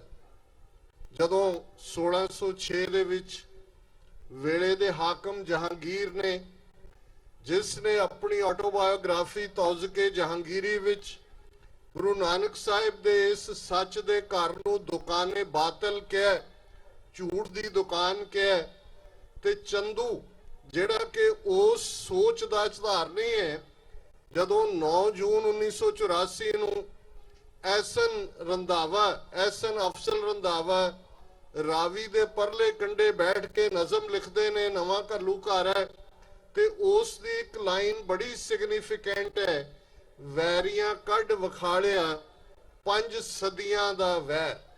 ਹੁਣ ਇਹ ਜਿਹੜਾ 5 ਸਦੀਆਂ ਦੇ ਵੈਰ ਦੀ ਗੱਲ ਹੈ, ਇਹ ਗੁਰੂ ਅਰਜਨ ਸਾਹਿਬ ਦੀ ਸ਼ਹਾਦਤ ਦੇ ਲਈ ਚੰਦੂ ਦਾ ਰੂਪ ਧਾਰ ਲੈਂਦੇ, ਫਿਰ ਕਦੇ ਇਹ ਗੰਗੂ ਬਣ ਜਾਂਦੇ, ਕਦੇ ਇਹ ਲਖਪਤ ਰਾਏ, ਜਸਪਤ ਰਾਏ, ਲੱਖੂ ਤੇ ਜੱਸੂ ਬਣ ਜਾਂਦੇ, ਤੇ ਕਦੇ ਉਹ ਇੰਦਰਾ ਗਾਂਧੀ ਤੇ ਅੱਜ ਦੇ ਰੂਪ ਦੇ ਵਿੱਚ ਨਰਿੰਦਰ ਮੋਦੀ ਬਣ ਜਾਂਦੇ। ਸਿਰਫ ਨਾਂ ਬਦਲੇ ਨੇ, ਸੋਚ ਉਹੀ ਹੈ ਬ੍ਰਾਹਮਣਵਾਦ ਦੇ, ਉਸ ਸੋਚ ਜਿਹੜੀ ਕਿ ਗੁਰੂ ਨਾਨਕ ਦੇ ਘਰ ਨੂੰ ਪਹਿਲੇ ਦਿਨ ਤੋਂ, ਜਿਸ ਦਿਨ ਪੰਡਤ ਦਾ ਹੱਥ ਗੁਰੂ ਨਾਨਕ ਸਾਹਿਬ ਨੇ ਫੜ ਕੇ ਕਿਹਾ ਸੀ ਕਿ ਇਹ ਜਨਾਊ ਜਬਰੀ ਨਹੀਂ ਪਾਉਣ ਦੇਣਾ, ਉਸ ਦਿਨ ਇਹ ਵਿਚਾਰਾਂ ਦੀ ਲੜਾਈ, ਜਦੋਂ ਕਲੈਸ਼ ਆਫ ਸਿਵਲਾਈਜੇਸ਼ਨਸ ਦੀ ਗੱਲ ਹੰਟਿੰਗਟਨ ਕਰਦਾ ਆਪਣੀ ਲੇਖਣੀ ਦੇ ਵਿੱਚ, ਜ਼ਾਹਰ ਹੈ ਲੜਾਈ ਵਿਚਾਰਾਂ ਦੀ ਹੁੰਦੀ ਹੈ, ਤੇ ਜਦੋਂ ਸੁਪੀਰੀਅਰ ਵਿਚਾਰ ਨੂੰ, ਚੰਗੇ ਵਿਚਾਰ ਨੂੰ, ਠੀਕ ਵਿਚਾਰ ਨੂੰ ਵੇਲੇ ਦੀ ਹਕੂਮਤ ਆਪਣੇ ਲਈ ਖਤਰਾ ਸਮਝਦੀ ਹੈ। ਇਹ ਕਹਾਣੀ ਬਹੁਤ ਪਹਿਲਾਂ ਤੋਂ ਤੁਰੀ ਆਉਂਦੀ ਹੈ, ਜਦੋਂ ਸੁਕਰਾਤ ਲਗਭਗ 2500 ਸਾਲ ਪਹਿਲਾਂ ਉਸ ਜ਼ਹਿਰ ਦੇ ਪਿਆਲੇ ਨਾਲ ਮਾਰਿਆ ਜਾਂਦੇ ਤੇ ਉਸ ਦੇ ਖਿਲਾਫ ਇਲਜ਼ਾਮ ਹੀ ਇਹ ਸੀ ਕਿ ਇਹ ਏਥਨ ਸ਼ਹਿਰ ਦੇ ਲੋਕਾਂ ਨੂੰ ਨਵੇਂ ਆਈਡੀਆਜ਼ ਦਿੰਦੇ, ਔਰ ਇਹਨਾਂ ਆਈਡੀਆਜ਼ ਦੇ ਨਾਲ ਇਹ ਨੌਜਵਾਨੀ ਦੇ ਵਿੱਚ ਵਿਗਾੜ ਪੈਦਾ ਕਰ ਰਿਹਾ ਹੈ। ਇਹੀ ਗੱਲ ਜਦੋਂ ਜਹਾਂਗੀਰ ਦੁਕਾਨੇ ਬਾਤਲ ਕਹਿੰਦੇ ਤੇ ਵੇਲੇ ਦੇ ਹਾਕਮ ਡਰਦੇ ਨੇ, ਸੱਚ ਦੀ ਗੱਲ ਤੋਂ ਵੇਲੇ ਦੀ ਹਕੂਮਤ ਡਰਦੀ ਹੈ, ਕਿਉਂਕਿ ਇਹ ਗੱਲ ਜ਼ਾਹਰ ਹੈ ਕਿ spiritually awakened people can't be politically subjugated, ਕਿ ਜਿਹੜੇ ਲੋਕ ਰੂਹਾਨੀ ਤੌਰ ਤੇ ਜਾਗਰੂਕ ਹੋ ਜਾਂਦੇ ਨੇ ਉਹਨਾਂ ਨੂੰ ਤੁਸੀਂ ਸਿਆਸੀ ਤੌਰ ਦੇ ਉੱਤੇ ਫਿਰ ਗੁਲਾਮ ਨਹੀਂ ਬਣਾ ਸਕਦੇ। ਜੇ 20ਵੀਂ ਸਦੀ ਦੇ ਮਹਾਨ ਸਿੱਖ ਸੰਤ ਜਰਨੈਲ ਸਿੰਘ ਜੀ ਖਾਲਸਾ ਪਿੰਡਰਾਂ ਵਾਲੇ, ਜਿਹੜੇ 1977 ਦੇ ਵਿੱਚ ਦਮਦਮੀ ਟਕਸਾਲ ਦੀ ਸੇਵਾ ਸੰਭਾਲਦੇ ਨੇ ਤੇ ਲਗਭਗ 7 ਵਰਿਆਂ ਦੇ ਵਿੱਚ ਜਿਸ ਕਿਸਮ ਦੀ ਜਾਗਰੂਕਤਾ ਉਹਨਾਂ ਨੇ ਪੈਦਾ ਕੀਤੀ, ਉਹਨਾਂ ਦੇ ਆਪਣੇ ਲਫ਼ਜ਼ਾਂ ਵਿੱਚ ਹੀ ਕਿ ਉਹਨਾਂ ਨੇ ਕੌਮ ਨੂੰ ਆਪਣੀਆਂ ਜੜ੍ਹਾਂ ਵੱਲ ਮੋੜਿਆ, ਕੌਮ ਨੂੰ ਇਹ ਅਹਿਸਾਸ ਕਰਵਾਇਆ ਕਿ ਤੁਸੀਂ ਗੁਰੂ ਕਲਗੀਧਰ ਮਾਤਾ ਸਾਹਿਬ ਕੌਰ ਦੇ ਸੁਪੁੱਤਰ ਸੁਪੁੱਤਰੀਆਂ ਹੋ, ਤੁਸੀਂ ਗੁਲਾਮੀ ਦੇਖੋ, 4 ਚਫੇਰੇ ਗੁਲਾਮੀ ਹੈ, ਇੱਕ ਗੁਲਾਮੀ ਹੁੰਦੀ ਹੈ, ਇੱਕ ਗੁਲਾਮੀ ਦਾ ਅਹਿਸਾਸ ਹੁੰਦਾ। ਬਹੁਤ ਵਾਰ ਵੱਡੀ ਗਿਣਤੀ ਦੇ ਵਿੱਚ ਲੋਕ ਸੈਂਕੜਿਆਂ ਸਾਲ ਵੀ ਗੁਲਾਮੀ ਦੇ ਵਿੱਚ ਜਿਉਂਦੇ ਨੇ, ਪਰ ਇਹ ਅਹਿਸਾਸ ਹੀ ਨਹੀਂ ਉਹਨਾਂ ਨੂੰ ਹੁੰਦਾ ਕਿ ਉਹ ਗੁਲਾਮ ਨੇ। ਬ੍ਰਾਹਮਣਵਾਦੀਆਂ ਦਾ ਆਪਣਾ ਇਤਿਹਾਸ ਇਸ ਗੱਲ ਦੀ ਗਵਾਹੀ ਦਿੰਦੇ ਕਿ ਜਿਹੜਾ ਮਰਜ਼ੀ ਕੁਝ 100 ਆਜੜੀ ਇਕੱਠੇ ਕਰਕੇ ਦਰਾ ਖੈਬਰ ਕ੍ਰਾਸ ਕਰਕੇ ਆ ਜਾਂਦਾ ਸੀ, ਜੋ ਹੀ ਇੰਡਸ ਕ੍ਰਾਸ ਕੀਤਾ, ਚਨਾਬ ਕੀਤਾ, ਜੇਹਲਮ ਕੀਤਾ, ਰਾਵੀ ਕੀਤਾ, ਦਿੱਲੀ ਤੱਕ ਜਿਹੜਾ ਉਹ ਪਹੁੰਚ ਜਾਂਦੇ ਸਨ ਤੇ ਇਹ ਸਿਰ ਝੁਕਾ ਕੇ ਕਹਿੰਦੇ ਸਨ ਦਿੱਲੀਸ਼ਵਰੋ ਈਸ਼ਵਰੋ, ਕਿ ਦਿੱਲੀ ਦਾ ਬਾਦਸ਼ਾਹ ਹੀ ਰੱਬ ਹੈ। ਇੱਕ ਪਾਸੇ ਇਹ ਗੁਲਾਮ ਜ਼ਹਿਨੀਅਤ ਦੇ ਲੋਕ ਸਨ, ਦੂਸਰੇ ਪਾਸੇ ਗੁਰੂ ਨਾਨਕ ਸਾਹਿਬ ਜਿਹੜੇ ਉਸ ਧਰਤੀ ਤੇ ਲਗਭਗ 550 ਵਰੇ ਪਹਿਲਾਂ ਪ੍ਰਕਾਸ਼ਮਾਨ ਹੋਏ। ਇਹ 2019 ਦਾ ਸਾਲ ਬੜੀ ਅਹਿਮੀਅਤ ਵਾਲਾ ਸਾਲ ਹੈ, ਕਿਉਂਕਿ ਇਹ ਗੁਰੂ ਨਾਨਕ ਸਾਹਿਬ ਦੇ 550ਵੇਂ ਪ੍ਰਕਾਸ਼ ਪੁਰਬ ਦਾ ਸਾਲ ਵੀ ਹੈ। ਔਰ ਉਹ ਬੁਲੰਦ ਆਵਾਜ਼ ਉਸ ਧਰਤੀ ਦੇ ਉੱਤੇ ਪਹਿਲੀ ਵਾਰ ਸੁਣੀ ਕਿਸੇ ਨੇ, ਜਿਸ ਗੁਰੂ ਨਾਨਕ ਸਾਹਿਬ ਨੇ ਇਹ ਫਰਮਾਇਆ, ਸੱਚ ਕੀ ਬਾਣੀ ਨਾਨਕ ਆਖੇ ਸੱਚ ਸੁਣਾਏ ਸੀ ਸੱਚ ਕੀ ਬੇਲ, ਕਿ ਹੁਣ ਇਸ ਧਰਤੀ ਦੇ ਉੱਤੇ ਸੱਚ ਦੀ ਗੱਲ, ਔਰ ਉਦੋਂ ਜਦੋਂ ਸੱਚ ਕਹਿਣ ਦਾ ਵੇਲਾ ਤੇ ਇਤਿਹਾਸ ਇਸ ਗੱਲ ਦੀ ਗਵਾਹੀ ਦਿੰਦਾ ਕਿ ਉਸ ਧਰਤੀ ਦੇ ਉੱਤੇ ਉਹ ਬਲਕਾਰ ਯੋਧਿਆਂ ਦੀ ਫਸਲ ਪੈਦਾ ਹੋਈ, ਜਿਸ ਨੂੰ ਪ੍ਰੋਫੈਸਰ ਪੂਰਨ ਸਿੰਘ ਨੇ ਕਿਹਾ ਧੁਰਥੀ ਆਜ਼ਾਦ, ਇਹ ਸਤਿਗੁਰ ਦੇ ਬੰਦੇ। ਸਾਨੂੰ ਗੁਲਾਮ ਕੀ ਬਣਾਣੇ, ਅਸੀਂ ਸਤਿਗੁਰੂ ਦੇ ਬੰਦੇ, ਧੁਰਥੀ ਆਜ਼ਾਦ। ਗੁਰੂ ਨਾਨਕ ਸਾਹਿਬ ਸਾਨੂੰ ਉਸ ਆਜ਼ਾਦੀ ਦੇ ਨਾਲ ਜੋੜ ਦਿੰਦੇ ਨੇ। ਅੱਜ ਦਾ ਦਿਨ ਸਾਡੇ ਮਹਾਨ ਜਰਨੈਲ ਬਾਬਾ ਬੰਦਾ ਸਿੰਘ ਬਹਾਦਰ ਦੀ ਸ਼ਹਾਦਤ ਦਾ ਦਿਨ ਵੀ ਹੈ, ਔਰ ਇਸ ਗੱਲ ਦਾ ਧਿਆਨ ਰਹੇ ਕਿ 9 ਜੂਨ 1716 ਨੂੰ ਦਿੱਲੀ ਦੇ ਅੰਦਰ ਬਾਬਾ ਬੰਦਾ ਸਿੰਘ ਬਹਾਦਰ, ਉਹਨਾਂ ਦੇ 3.5 ਸਾਲ ਦੇ ਸੁਪੁੱਤਰ ਅਜੈ ਸਿੰਘ, ਉਹਨਾਂ ਦੀ ਸਿੰਘਣੀ ਸੁਸ਼ੀਲ ਕੌਰ ਔਰ 700 ਤੋਂ ਜ਼ਿਆਦਾ ਸਿੰਘ ਜਿਹੜੇ ਕਿ ਗੁਰਦਾਸ ਨੰਗਲ ਦੀ ਗੜੀ ਚੋਂ ਗ੍ਰਿਫਤਾਰ ਕਰਕੇ ਲਿਆਂਦੇ ਗਏ ਸਨ, ਰਾਹ 'ਚ ਹੋਰਨਾਂ ਨੂੰ ਵੀ ਸ਼ਾਮਲ ਕਰਦੇ ਗਏ। ਇਹ ਪੂਰੇ ਹੀ ਦਿਨ ਉਹ ਦਿਨ ਨੇ ਜਦੋਂ 100 ਸਿੱਖ ਕੱਢ ਕੇ ਬਾਹਰ ਲਿਆਂਦੇ ਜਾਂਦੇ ਸਨ, ਉਹਨਾਂ ਦਾ ਜਿਹੜਾ ਈਮਾਨ ਪਰਖਿਆ ਜਾਂਦਾ ਸੀ। ਈਸਟ ਇੰਡੀਆ ਕੰਪਨੀ ਦੇ ਹਿਸਟੋਰੀਅਨ ਵੀ ਉੱਥੇ ਮੌਜੂਦ ਸਨ, ਜਿਹੜੇ ਟੈਸਟੀਮਨੀ ਦਿੰਦੇ ਨੇ ਕਿ ਇੱਕ ਵੀ ਸਿੱਖ ਨੇ ਆਪਣਾ ਧਰਮ ਨਹੀਂ ਛੱਡਿਆ। ਉਹ ਜਲਾਦ ਨੂੰ ਆਵਾਜ਼ ਮਾਰ ਕੇ ਕਹਿੰਦੇ ਸਨ ਮੁਕਤੀ ਦਾਤਾ, ਇਹ ਮੁਕਤੀ ਦਾਤਾ, ਪਹਿਲਾਂ ਤੂੰ ਮੈਨੂੰ ਸ਼ਹੀਦ ਕਰ, ਮੈਂ ਆਪਣੇ ਸ਼ਹੀਦ ਹੋਏ ਵੀਰਾਂ ਦੇ ਕੋਲ ਪਹੁੰਚਾਂ। ਇਸ ਉਹ ਧਰਤੀ ਦੇ ਉੱਤੇ ਉਹ ਤਬਦੀਲੀ ਦਾ ਸੂਚਕ ਹੀ ਨਹੀਂ ਸੀ। ਔਰ ਇਸ ਗੱਲ ਦਾ ਧਿਆਨ ਰਹੇ, ਇਹ ਉਹੀ ਬਾਬਾ ਬੰਦਾ ਸਿੰਘ ਬਹਾਦਰ ਜਿਹੜੇ 1710 ਵਿੱਚ 14 ਮਈ ਨੂੰ ਫਤਿਹਗੜ੍ਹ ਸਾਹਿਬ ਖਾਲਸੇ ਦਾ ਪਰਚਮ ਲਹਿਰਾ ਕੇ ਪਹਿਲਾ ਖਾਲਸਾ ਰਾਜ ਸਥਾਪਿਤ ਕਰਦੇ ਨੇ। ਔਰ ਉਸ ਖਾਲਸਾ ਰਾਜ ਦੇ ਸਿੱਕਿਆਂ ਦੇ ਉੱਤੇ ਉਕਰਿਆ ਜਾਂਦਾ ਹੈ, ਦੇਗੋ ਤੇਗੋ ਫਤਿਹ ਹੋ ਨੁਸਰਤ ਬੇਦਰੰਗ ਯਾਫਤ ਅਜ਼ ਨਾਨਕ ਗੁਰੂ ਗੋਬਿੰਦ ਸਿੰਘ। ਇਹ ਰਾਇਲ ਸਟੈਂਪ ਹੈ, ਇਸ ਸਟੈਂਪ ਦੇ ਉੱਤੇ ਉਕਰੇ ਹੋਏ ਸ਼ਬਦ ਨੇ। ਤੇ ਜੇ ਅਸੀਂ ਉਹਨਾਂ ਦੇ ਸਿੱਕਿਆਂ ਦੇ ਸ਼ਬਦ ਦੇਖੀਏ ਤੇ ਫਿਰ ਸ਼ਬਦ ਨੇ ਸਿੱਕਾ ਜ਼ਦ ਬਰ ਹਰ ਦੋ ਆਲਮ ਤੇਗ ਨਾਨਕ ਵਾਹਿਬ ਅਸਤ ਫਤਿਹ ਗੋਬਿੰਦ ਸਿੰਘ ਸ਼ਾਹੇ ਸ਼ਾਹਾਂ ਫਜ਼ਲ ਸੱਚਾ ਸਾਹਿਬ ਅਸਤ। ਕਿ ਇਹ ਸਿੱਕਾ ਦੋ ਜਹਾਨਾਂ ਦੇ ਵਿੱਚ ਅਸੀਂ ਚਲਾਇਆ, ਗੁਰੂ ਨਾਨਕ ਸਾਹਿਬ ਦੀ ਤੇਗ ਹੈ। ਹੁਣ ਜ਼ਾਹਰ ਹੈ ਜਦੋਂ ਅਸੀਂ ਭਗਤੀ ਤੇ ਸ਼ਕਤੀ ਰਾਜਯੋਗ ਸੰਤ ਸਿਪਾਹੀ ਦੇ ਕਨਸੈਪਟ ਦੀ ਗੱਲ ਕਰਦੇ ਹਾਂ ਤੇ ਬਹੁਤ ਵਾਰ ਵੈਸਟ ਦੇ ਹਿਸਟੋਰੀਅਨ ਜਾਂ ਇਹਨਾਂ ਦੇ ਚਿੰਤਕ ਵੀ ਜਿਹੜੇ ਨੇ ਉਹ ਦੁਬਿਧਾ ਦੇ ਵਿੱਚ ਪੈ ਜਾਂਦੇ ਨੇ, ਪਰ ਸਿੱਖ ਰਾਜ ਦੇ ਸਿੱਕੇ ਤੇ ਇਹ ਲਫ਼ਜ਼ ਯਾਦ ਕਰਵਾਉਂਦੇ ਨੇ ਕਿ ਕਨਸੈਪਟ ਗੁਰੂ ਨਾਨਕ ਦੀ ਤਲਵਾਰ ਸੱਚ ਦੀ ਤਲਵਾਰ ਹੈ। ਗੁਰੂ ਨਾਨਕ ਦੀ ਤਲਵਾਰ ਹੱਕ ਇਨਸਾਫ ਦੀ ਤਲਵਾਰ ਹੈ।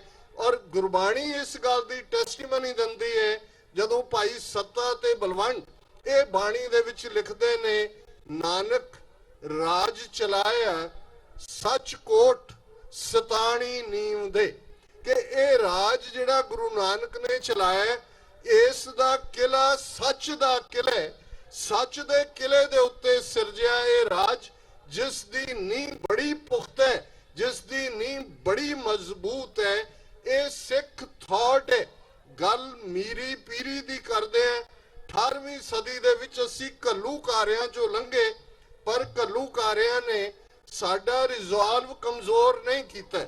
ਵੱਡਾ ਘੱਲੂਕਾਰਾ ਵਾਪਰਦਾ, ਇੱਕ ਦਿਨ ਦੇ ਵਿੱਚ ਅੱਧੀ ਤੋਂ ਜ਼ਿਆਦਾ ਸਿੱਖ ਕੌਮ ਸ਼ਹੀਦ ਹੋ ਜਾਂਦੀ ਹੈ।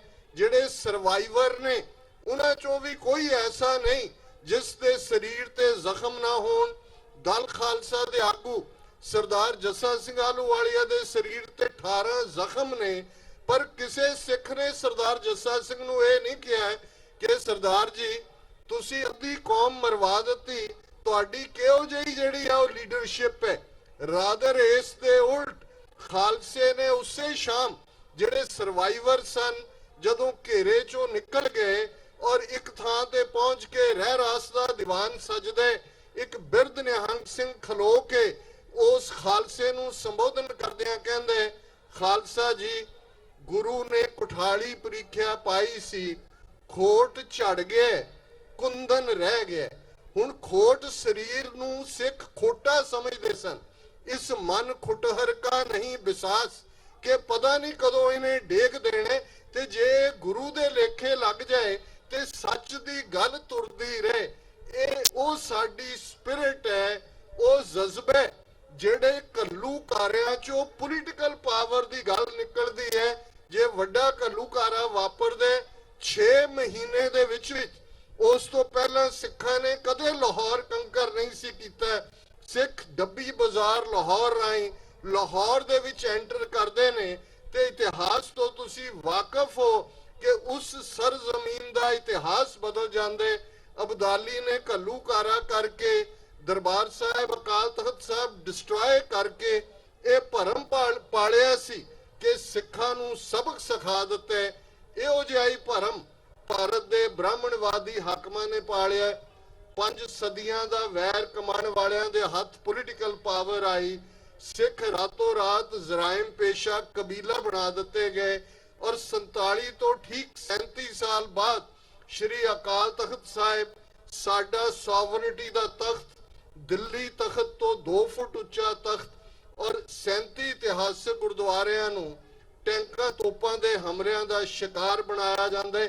ਪਰ ਖਾਲਸਾਈ ਸਪਿਰਿਟ ਜਦੋਂ ਅਸੀਂ ਇਸ ਹਫਤੇ ਨੂੰ ਯਾਦ ਕਰਦੇ ਹਾਂ, ਗੁਰੂ ਅਰਜਨ ਸਾਹਿਬ ਦੀ ਸ਼ਹਾਦਤ ਸਾਡੇ ਸਾਹਮਣੇ, ਉਸ ਤੋਂ ਹੋਰ ਜ਼ਿਆਦਾ ਤਸੀਹੇ ਦੇ ਕੇ ਹੋਰ ਕਿਵੇਂ ਕਿਸੇ ਨੂੰ ਸ਼ਹੀਦ ਕੀਤਾ ਜਾ ਸਕਦੇ।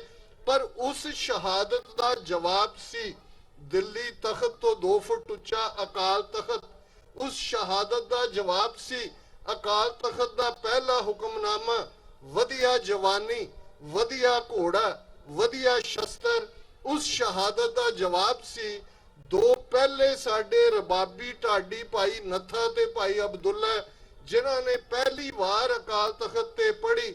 ਉਸ 2 ਤਲਵਾਰੀ ਬੱਧੀਆਂ, ਇੱਕ ਮੀਰੀ ਦੀ, ਇੱਕ ਪੀਰੀ ਦੀ, ਇੱਕ ਅਜ਼ਮਤ ਦੀ, ਇੱਕ ਰਾਜ ਦੀ, ਇੱਕ ਰਾਖੀ ਕਰੇ ਵਜ਼ੀਰ ਦੀ, ਪੱਗ ਤੇਰੀ ਕੀ ਜਹਾਂਗੀਰ ਦੀ। ਲਾਈਨ ਡਰਾ ਹੋਈ ਕਿ ਜੇ ਅਜ਼ਮਤ ਰੱਖਣੀ ਹੈ, ਜੇ ਆਨਰ ਬਹਾਲ ਰੱਖਣਾ ਹੈ, ਜੇ ਹਿਊਮਨ ਰਾਈਟਸ ਬਹਾਲ ਰੱਖਣੇ ਨੇ, ਜੇ ਸੈਲਫ ਡਿਗਨਿਟੀ ਰੱਖਣੀ ਹੈ, ਔਰ ਇਹ ਗੱਲ ਗੁਰੂ ਨਾਨਕ ਸਾਹਿਬ ਨੇ ਯਾਦ ਕਰਵਾਈ ਸੀ, ਜੇ ਜੀਵੈ ਪਤ ਲੱਥੀ ਜਾਏ ਸਭ ਹਰਾਮ ਜੇਤਾ ਕਿਛ ਖਾਏ। ਜਿਹੜੇ ਇੰਡੀਵਿਜੂਅਲ ਜਾਂ ਜਿਹੜੀਆਂ ਕੌਮਾਂ ਬੇਪਤ ਹੋ ਕੇ ਜਿਉਂਦੀਆਂ ਨੇ ਉਹ ਹਲਾਲ ਖੋਰ ਨਹੀਂ ਹੋ ਸਕਦੀਆਂ, ਉਹ ਹਰਾਮ ਖੋਰ ਨੇ। ਔਰ ਹਰਾਮ ਖੋਰ ਦੀ ਢੋਈ ਨਾ ਇੱਥੇ ਹੈ ਨਾ ਰੱਬ ਦੀ ਦਰਗਾਹ ਵਿੱਚ ਹੈ। ਜ਼ਾਹਰਾ ਤੌਰ ਤੇ ਜਦੋਂ ਅਸੀਂ ਸੰਤ ਪਿੰਡਾਂ ਵਾਲਿਆਂ ਦੀ ਗੱਲ ਕਰਦੇ, ਉਹਨਾਂ ਦੇ ਇਹ ਲਫ਼ਜ਼ ਬੜੇ ਹੀ ਸਿਗਨੀਫੀਕੈਂਟ ਨੇ, ਜੇ ਅਣਖ ਨਾਲ ਜਿਉਣੇ ਤਾਂ ਲੜਨਾ ਪਵੇਗਾ। ਅੱਜ ਸਾਡੀ ਪ੍ਰੋਬਲਮ ਇਹ ਨਹੀਂ ਹੈ ਕੋਈ ਕਹੇ ਜੀ ਪਹਿਲਾਂ ਕੋਈ ਹੋਰ ਲੜਾਈ ਸੀ ਹੁਣ ਕੋਈ ਹੋਰ ਲੜਾਈ ਆ ਗਈ ਹੈ। ਇਵੇਂ ਨਹੀਂ ਲੜਾਈ ਕਦੇ ਵੀ ਕਿਸੇ ਨੇ ਕਿਸੇ ਨੂੰ ਪਾਵਰ ਟਰੇ ਦੇ ਉੱਤੇ ਰੱਖ ਕੇ ਨਹੀਂ ਦਿੱਤੀ। ਇਹ ਗੱਲ ਯਾਦ ਦਹਾਨੀ ਕਰਵਾਉਂਦੀ ਹੈ ਕਿ ਕਉ किसी को राज न दे हैं जो ले हैं निज बल से ले हैं। ਪਾਵਰ ਗ੍ਰੈਬ ਕੀਤੀ ਜਾਂਦੀ ਹੈ, ਪਾਵਰ ਆਫਰ ਨਹੀਂ ਹੁੰਦੀ। ਬਹੁਤ ਵਾਰ ਕਿਹਾ ਜਾਂਦਾ ਹੈ ਕਿ ਜੀ ਅੱਜ ਕਿਹੜੇ ਸੰਘਰਸ਼, ਅੱਜ ਬਦਲ ਗਿਆ ਜ਼ਮਾਨਾ। ਨਹੀਂ, ਅਸੀਂ 9/11 ਦੇਖਿਆ, 9/11 ਤੋਂ ਇੱਕਦਮ ਬਾਅਦ ਯੂਨਾਈਟਿਡ ਨੇਸ਼ਨਸ ਦੇ ਥੱਲੇ ਅਫਗਾਨਿਸਤਾਨ ਤੇ ਧਾਵਾ ਬੋਲਿਆ ਜਾਂਦਾ ਹੈ। ਅਫਗਾਨ ਲੜਦੇ ਨੇ, ਬਹੁਤ ਸਾਰੇ ਗ੍ਰਿਫਤਾਰ ਕਰਕੇ ਗੁਆਟਾਨਾਮਾ ਭੇਜ ਰੱਖੇ ਜਾਂਦੇ ਨੇ। ਕਿਹਨਾਂ ਹਾਲਾਤਾਂ 'ਚ ਇੱਕ ਵੱਖਰੀ ਕਹਾਣੀ ਹੈ। ਕੁਝ ਨੂੰ ਫਿਰ ਛੱਡਿਆ ਜਾਂਦਾ ਹੈ, ਕੁਝ ਸਾਲਾਂ ਬਾਅਦ ਅਫਗਾਨਿਸਤਾਨ 'ਚੋਂ ਲੜਦੇ ਰਹਿੰਦੇ ਨੇ ਕਿ ਸਾਡੀ ਧਰਤੀ ਤੇ ਤੁਹਾਡਾ ਕੋਈ ਹੱਕ ਨਹੀਂ ਆਉਣ ਦਾ। ਅੱਜ ਜ਼ਰਾ ਧਿਆਨ ਮਾਰੋ, ਕਤਰ ਦੋਹਾ ਦੇ ਵਿੱਚ ਜਿੱਥੇ ਗੱਲਬਾਤ ਅਮਰੀਕਨ ਕਰ ਰਹੇ ਨੇ, ਇਹਨਾਂ ਦੇ ਬੜੇ ਬੜੇ ਐਕਸਪਰਟ ਬੈਠੇ ਹੋਏ ਨੇ ਕਿ ਜੀ ਅਫਗਾਨਿਸਤਾਨ 'ਚੋਂ ਨਿਕਲਣਾ ਤੇ ਕਿਉਂ ਜਿਹਾ ਪ੍ਰਬੰਧ ਕਰੀਏ। ਉਹਨਾਂ ਨਾਲ ਗੱਲਬਾਤ ਕੌਣ ਕਰ ਰਹੇ ਨੇ? ਉਹੀ ਜਿਹੜੇ ਗੁਆਟਾਨਾਮਾ ਬੇਚ 3-4 ਜਿਨ੍ਹਾਂ ਨੂੰ 3-4 ਸਾਲ ਜੇਲ੍ਹਾਂ ਦੇ ਵਿੱਚ ਰੱਖਿਆ, ਟੌਰਚਰ ਕੀਤਾ, ਯੂਨਾਈਟਿਡ ਨੇਸ਼ਨਸ ਨੇ ਉਹਨਾਂ ਨੂੰ ਟੈਰਰਿਸਟ ਐਲਾਨਿਆ। ਅੱਜ ਉਹਨਾਂ ਦੇ ਨਾਲ ਅਮਰੀਕਾ ਗੱਲਬਾਤ ਕਰ ਰਿਹਾ ਹੈ, ਇਹਦੇ ਬਾਵਜੂਦ ਕਿ ਉਹ UN ਦੀ ਟੈਰਰਿਸਟ ਲਿਸਟ ਦੇ ਉੱਤੇ ਨੇ। ਇਹ ਹੈ ਨਿਜ ਬਲ ਸੇ ਲੈ ਹੈ। ਜਦੋਂ ਕੌਮਾਂ ਖਲੋ ਜਾਂਦੀਆਂ ਨੇ ਆਪਣੇ ਹੱਕਾਂ ਦੇ ਲਈ, ਔਰ ਸਿੱਖ ਇਤਿਹਾਸ ਤੋਂ ਵਧੀਆ 7-8 ਹਜ਼ਾਰ ਸਾਲ ਦੇ ਮਨੁੱਖੀ ਇਤਿਹਾਸ, ਕੋਈ ਇਤਿਹਾਸ ਇਹ ਬਿਆਨ ਨਹੀਂ ਕਰਦਾ ਕਿ 320 ਵਰੇ ਖਾਲਸਾ ਸਾਜਨਾ ਨੂੰ ਹੋਏ ਨੇ। ਅਸੀਂ ਪਾਵਰਫੁਲ ਪਾਤਸ਼ਾਹੀ ਹਾਂ, ਮੁਗਲ ਸਾਮਰਾਜ ਜਿਨ੍ਹਾਂ ਦੀ ਉਸ ਵੇਲੇ ਦੁਨੀਆ ਦੀ ਇਕਨੋਮੀ ਦਾ 22% ਉਸ ਵੇਲੇ ਦੇ ਹਿੰਦੁਸਤਾਨ ਦੀ ਇਕਨੋਮੀ ਸੀ, ਜਿਨ੍ਹਾਂ ਦੇ ਸਾਹਮਣੇ ਜਿਹੜੇ ਅੱਜ ਕੋਈ ਸ਼ਿਵਾਜੀ ਤੇ ਕੋਈ ਮਹਾਰਾਣਾ ਪ੍ਰਤਾਪ ਦੇ ਪੈਰੋਕਾਰ ਦਿੱਲੀ ਦੇ ਉੱਤੇ ਆਪਣੇ ਆਪ ਨੂੰ ਸਮਝਦੇ ਨੇ, ਸਾਰਾ ਇਤਿਹਾਸ ਨੂੰ ਪੁੱਠਾ ਗੇੜਾ ਦੇ ਰਹੇ ਨੇ। ਹਿੰਦੂਤਵਾ ਕਿਹੜਾ ਪ੍ਰਾਈਡ ਹੈ? ਹਿੰਦੂਤਵਾ ਇਹ ਤਾਂ ਦਿਲੀਸ਼ਵਰੋ ਈਸ਼ਵਰੋ ਕਹਿਣ ਵਾਲੇ ਇੱਕ 1/3 ਫੌਜ ਔਰੰਗਜ਼ੇਬ ਦੀ ਉਹ ਮੇਵਾੜ ਔਰ ਰਾਜਪੂਤਾਨਾ ਦੇ ਰਾਜਪੂਤਾਂ ਦੀ ਸੀ। ਇਹ ਅੱਜ ਕਿਹੜਾ ਇਹਨਾਂ ਦਾ ਪ੍ਰਾਈਡ ਹੈ? ਪਰ ਖਾਲਸੇ ਨੇ ਇਸ ਗੱਲ ਨੂੰ ਯਕੀਨੀ ਬਣਾਇਆ।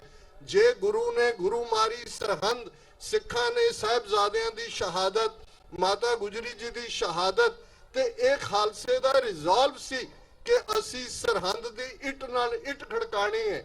ਖਾਲਸੇ ਨੇ ਕਿਸੇ ਵੱਲ ਨਹੀਂ ਦੇਖਿਆ ਕੌਣ ਸਾਡੀ ਮਦਦ ਕਰੇਗਾ ਕੌਣ ਨਹੀਂ ਕਰੇਗਾ। ਖਾਲਸੇ ਦਾ ਰਿਜ਼ੋਲਵ ਸੀ ਕਿ ਹਮ ਪਾਤਸ਼ਾਹੀ ਸਤਗੁਰ ਦੇਈ ਹੰਨੇ ਹੰਨੇ ਲਾਏ, ਜੈ ਜੈ ਬਹਿ ਜ਼ਮੀਨ ਮਲ ਤਹਿ ਤਹਿ ਤਖਤ ਬਣਾਏ। कि सानू गुरु ने पातशाही दिती हुई है, इन गरीब सिखन को देऊं पातशाही, ये याद रखें हमरी गुरियाई। गल रिजॉल्व दी है ते बाबा बंदा सिंह बहादुर ने साबित कर दिता सी कि मुगल सल्तनत इनविंसिबल नहीं है, अनकंकरेबल नहीं है, इनडिफीटेबल नहीं है। और किवें उस धरती दी फिजा खालसे ने बदल के रख दी कि बुल्ले शाह वर्गा सूफी फकीर ਇਹ ਕਹਿਣ ਤੇ ਮਜਬੂਰ ਹੋਇਆ ਭੂਰਿਆਂ ਵਾਲੇ ਰਾਜੇ ਕੀਤੇ, ਮੁਗਲਾਂ ਜ਼ਹਿਰ ਪਿਆਲੇ ਪੀਤੇ। ਉਹਨਾਂ ਨੂੰ ਕੋੜਾ ਘੁੱਟ ਭਰਨ ਤੇ ਮਜਬੂਰ ਕਰ ਦਿੱਤਾ। ਭੂਰਿਆਂ ਦੀ ਬੁੱਕਲ ਮਾਰਨ ਵਾਲੇ ਧਰਤੀ ਦੇ ਬਾਦਸ਼ਾਹ ਬਣੇ। ਇਹੀ ਹਾਲ ਅੱਜ ਜਦੋਂ ਦਰਾ ਖੈਬਰ ਪਾਰ ਦੀ ਗੱਲ ਹੁੰਦੀ ਹੈ, ਇਹ ਪਾਕਿਸਤਾਨ ਦੇ ਸੂਬੇ ਖੈਬਰ ਪਖਤੂਨਖਵਾ ਦੀਆਂ ਹੱਦਾਂ ਅਫਗਾਨਿਸਤਾਨ ਦੇ ਨਾਲ ਖਾਲਸੇ ਨੇ ਬਣਾਈਆਂ ਹੋਈਆਂ ਨੇ। British colonial history Maulana Abul Kalam Azad की किताब पढ़ लो, काले पानी दे विच जिहड़े जिन्हां ने सारियां उमरां गाड़ियां उन्हां दे नाम पढ़ लो। ਜਿਹੜੇ ਫਾਂਸੀ ਦੇ ਰੱਸਿਆਂ ਤੇ ਝੂਲੇ ਉਹਨਾਂ ਦੀ ਗੱਲ ਕਰ ਲਓ। ਰਫਲੀ ਅਸੀਂ 80% ਤੋਂ ਜ਼ਿਆਦਾ ਕੁਰਬਾਨੀਆਂ ਕੀਤੀਆਂ ਨੇ। ਪਰ ਖਾਲਸਾ ਜੀ, ਅੱਜ ਖਾਲਸੇ ਦੇ ਕਾਫਲੇ ਦੇ ਵਿੱਚ ਦਿਲਗੀਰੀ ਕਿਉਂ ਹੈ?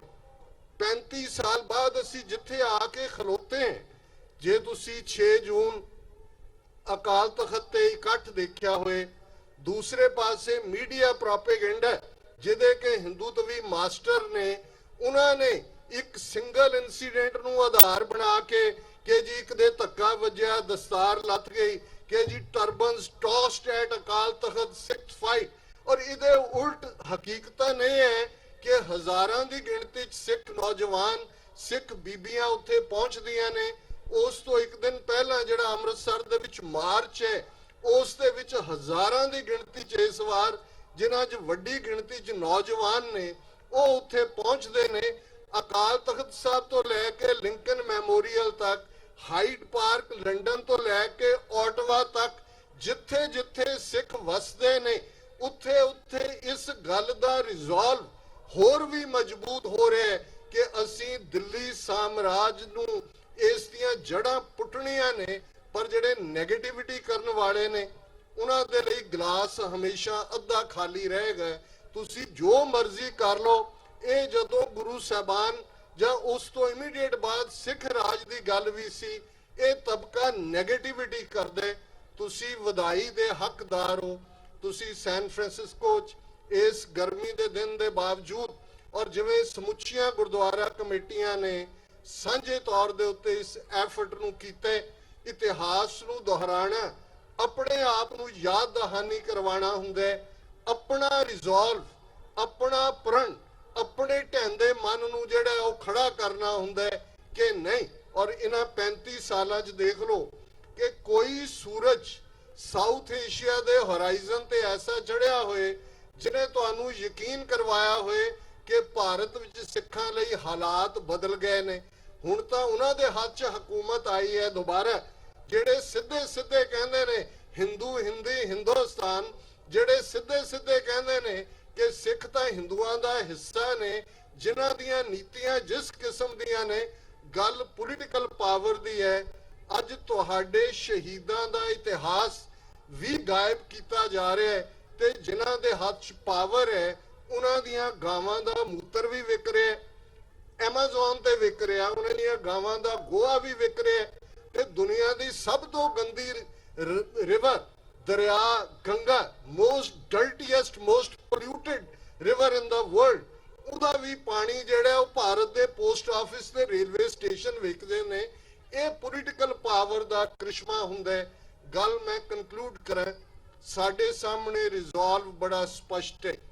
ਅੱਜ ਦਾ ਦਿਨ ਜਿੱਥੇ ਅਸੀਂ ਖਾਲਿਸਤਾਨ ਦੇ ਉਹਨਾਂ ਸਾਰੇ ਸ਼ਹੀਦਾਂ ਨੂੰ ਸਾਡੇ ਮਨ ਦੀਆਂ ਨਜ਼ਰਾਂ ਸਾਹਮਣੇ, ਇਹ 3 ਬਹਾਦਰ ਜਰਨੈਲ, ਜਿੱਥੇ ਸੰਤ ਜਰਨੈਲ ਸਿੰਘ ਜੀ ਖਾਲਸਾ ਪਿੰਡਰਾਂ ਵਾਲੇ, ਜਿਨ੍ਹਾਂ ਨੂੰ ਜਰਨੈਲਾਂ ਦੇ ਜਰਨੈਲ ਕਰਕੇ ਸ਼ਾਇਰ ਸੰਬੋਧਨ ਕਰਦੇ ਨੇ, ਜਨਰਲ ਸੁਬੇਗ ਸਿੰਘ, ਭਾਈ ਅਮਰੀਕ ਸਿੰਘ, ਜਿਨ੍ਹਾਂ ਨੇ ਸਿੱਖ ਸਟੂਡੈਂਟ ਫੈਡਰੇਸ਼ਨ ਦੇ ਨੌਜਵਾਨਾਂ ਦਾ ਸੁਚੱਜਾ ਇਤਿਹਾਸ ਨਵੇਂ ਸਿਰਿਓਂ ਜਿਹੜਾ ਉਸ ਨੂੰ ਲਿਖਿਆ, ਉਹਨਾਂ ਨੇ ਅਖੀਰਲੇ ਸਾਹ ਤੇ ਅਖੀਰਲੀ ਗੋਲੀ ਤੱਕ, ਔਰ ਇਹ ਮੇਰੇ ਲਫ਼ਜ਼ ਨਹੀਂ ਨੇ, ਦੁਸ਼ਮਣ ਦਾ ਜਰਨੈਲ ਇਹ ਕਹਿੰਦੇ, giving the adversary his due, they fought to the last breath and bullet। ਅਖੀਰਲੇ ਸਾਹ ਤੇ ਅਖੀਰਲੀ ਗੋਲੀ ਤੱਕ 72 ਘੰਟੇ ਦਾ ਡਿਫੈਂਸ, ਜਿਸ ਨੇ ਅੱਜ ਵੀ ਦੁਨੀਆ ਦੇ ਜਿਹੜੇ ਮਿਲਟਰੀ ਐਕਸਪਰਟ ਨੇ, ਜਿਹੜੇ ਕਲੋਜ਼ ਰੇਂਜ ਗੁਰਿਲਾ ਵਾਰਫੇਅਰ ਨੂੰ ਸਮਝਦੇ ਨੇ, ਉਹ ਅੱਜ ਵੀ ਇਸ ਹੈਰਾਨੀ 'ਚ ਨੇ ਕਿ ਸਧਾਰਨ ਹਥਿਆਰ, ਲਾਈਟ ਮਸ਼ੀਨ ਗਨਸ, SLRs, ਗ੍ਰਨੇਡਸ, ਕਿਸੇ ਕੋਲ ਮੀਡੀਅਮ ਮਸ਼ੀਨ ਗਨ ਵੀ ਨਹੀਂ ਹੈ, ਕੋਈ ਸੋਫਿਸਟੀਕੇਟਡ ਵੈਪਨ ਨਹੀਂ ਹੈ, ਔਰ 70,000 ਫੌਜ ਇਨ ਐਕਸ਼ਨ ਹੈ। 2 ਲੱਖ ਪੰਜਾਬ 'ਚ ਥੋਪੀ ਹੋਈ ਹੈ। 에ਅਰ ਫੋਰਸ ਦੇ ਚੇਤਕ ਜਹਾਜ਼ ਇਸਤੇਮਾਲ ਹੋ ਰਹੇ ਨੇ, ਨੇਵਲ ਡਾਈਵਰਸ ਇਸਤੇਮਾਲ ਹੋ ਰਹੇ ਨੇ, ਜ਼ਹਿਰੀਲੀ ਗੈਸ ਇਸਤੇਮਾਲ ਹੋ ਰਹੀ ਹੈ। ਇਸ ਸਭ ਦੇ ਬਾਵਜੂਦ ਜੇ ਇਹ ਜੂਨ 84 ਦੀ ਬੈਟਲ ਆਫ ਅਕਾਲ ਤਖਤ ਨਾ ਹੁੰਦੀ ਤੇ ਫਿਰ ਚਮਕੌਰ ਦੀ ਗੜੀ ਦਾ ਇਤਿਹਾਸ ਸਾਨੂੰ ਕਿਵੇਂ ਸਾਡੀਆਂ ਮਨ ਦੀਆਂ ਯਾਦਾਂ ਜਾਂਦਾ। ਉਹ ਗੁਰੂ ਕਲਗੀਧਰ ਪਾਤਸ਼ਾਹ ਨੇ ਆਪਣੇ ਲਖਤੇ ਜਿਗਰ ਸ਼ਹੀਦ ਕਰਵਾ ਕੇ 10 ਲੱਖ ਫੌਜ ਦਾ ਮੁਕਾਬਲਾ ਕਰਕੇ ਵੀ ਜਿਹੜੀ ਸਪਿਰਿਟ ਸੀ, ਅੱਜ ਦਿਲਗੀਰੀ ਦੀ ਲੋੜ ਨਹੀਂ ਹੈ।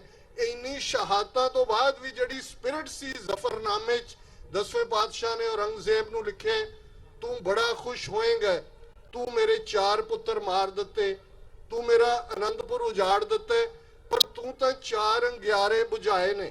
ਖਾਲਸਾ ਪੰਥ ਜੋ ਭਾਂਬੜ ਹੈ ਉਹ ਅਜੇ ਬਾਕੀ ਹੈ। ਮੈਂ ਤੇਰੇ ਘੋੜਿਆਂ ਦੀਆਂ ਖੁਰੀਆਂ ਥੱਲੇ ਐਸੀ ਅੱਗ ਬਾਲਾਂਗਾ ਕਿ ਪੰਜਾਬ ਦੇ ਦਰਿਆਵਾਂ ਦੇ ਪਾਣੀਆਂ ਦਾ ਇੱਕ ਵੀ ਘੁੱਟ ਤੈਨੂੰ ਪੀਣਾ ਨਸੀਬ ਨਹੀਂ ਹੋਏਗਾ। ਤੇ ਇਹ ਖਾਲਸੇ ਦਾ ਰਿਜ਼ਾਲਵ ਸੀ।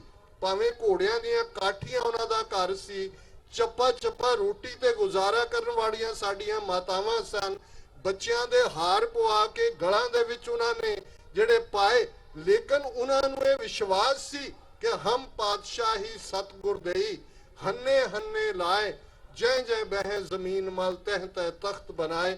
ਔਰ ਇਸ ਗੱਲ ਬਾਰੇ ਕੋਈ ਭੁਲੇਖਾ ਨਹੀਂ ਹੋਣਾ ਚਾਹੀਦਾ। 30 ਮਿਲੀਅਨ ਸਿੱਖ ਕੌਮ ਦਰਿਆਏ ਜਮਨਾ ਤੋਂ ਵਾਗਾ ਤੱਕ independent sovereign nation Khalistan liberate ਕਰਵਾਉਣ ਦੇ ਬਹੁਤ ਕਰੀਬ ਹੈ। ਜੇ ਗੱਲ ਕਰਤਾਰਪੁਰ ਦੇ ਲਾਂਘੇ ਦੀ ਕਰੀਏ ਤੇ ਫਿਰ ਦੁਸ਼ਮਣ ਨੂੰ ਸਮਝਣ 'ਚ ਦਿੱਕਤ ਨਹੀਂ ਹੋਣੀ ਚਾਹੀਦੀ।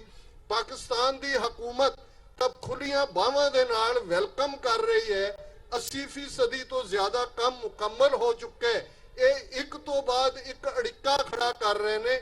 ਗੱਲ ਸਿਰਫ ਪੋਲੀਟੀਕਲ ਆਜ਼ਾਦੀ ਦੀ ਹੀ ਨਹੀਂ ਰਹਿੰਦੀ।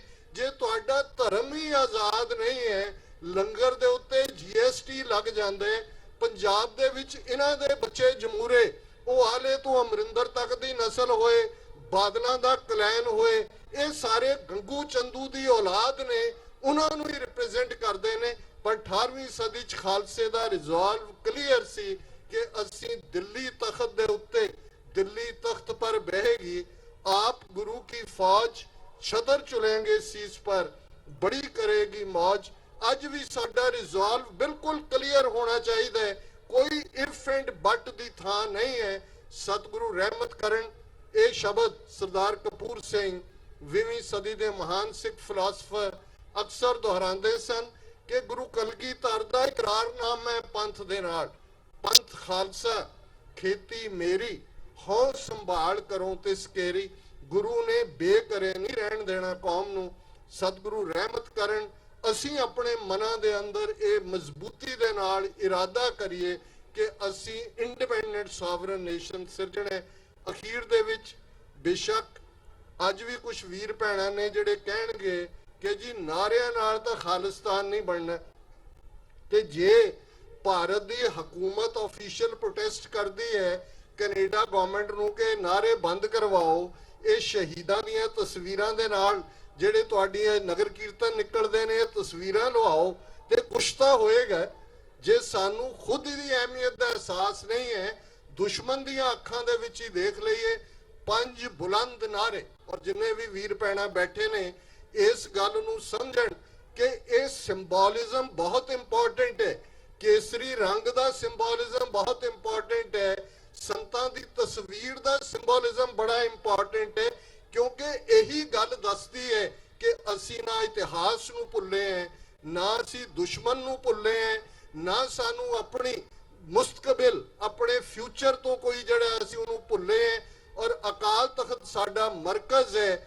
ਜਿਸ ਅਕਾਲ ਤਖਤ ਤੋਂ ਸਾਡੇ ਯੋਧਿਆਂ ਨੇ ਅਖੀਰਲੇ ਸਾਹ ਤੇ ਅਖੀਰਲੀ ਗੋਲੀ ਤੱਕ ਜੂਝੇ, ਉਸ ਅਕਾਲ ਤਖਤ, ਅੱਜ ਕੌਣ ਉੱਥੇ ਤਨਖਾਹਦਾਰ ਬੈਠਾ ਹੈ, ਕੱਲ ਕੌਣ ਸੀ, ਇਹ ਮੈਟਰ ਨਹੀਂ ਕਰਦਾ। ਸਾਡੇ ਲਈ ਅਕਾਲ ਤਖਤ ਉਹੀ ਹੈ ਗੁਰੂ ਹਰਗੋਬਿੰਦ ਸਾਹਿਬ ਦਾ ਪ੍ਰਗਟ ਕੀਤਾ ਹੋਇਆ।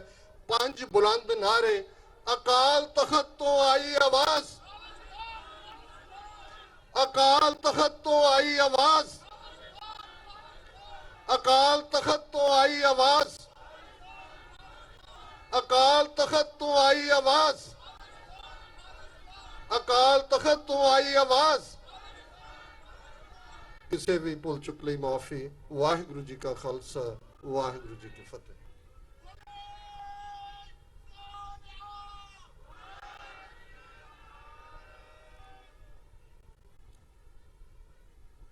ਭਾਈਓ ਇੱਕ ਗੱਲ ਚੇਤੇ ਰੱਖਿਓ,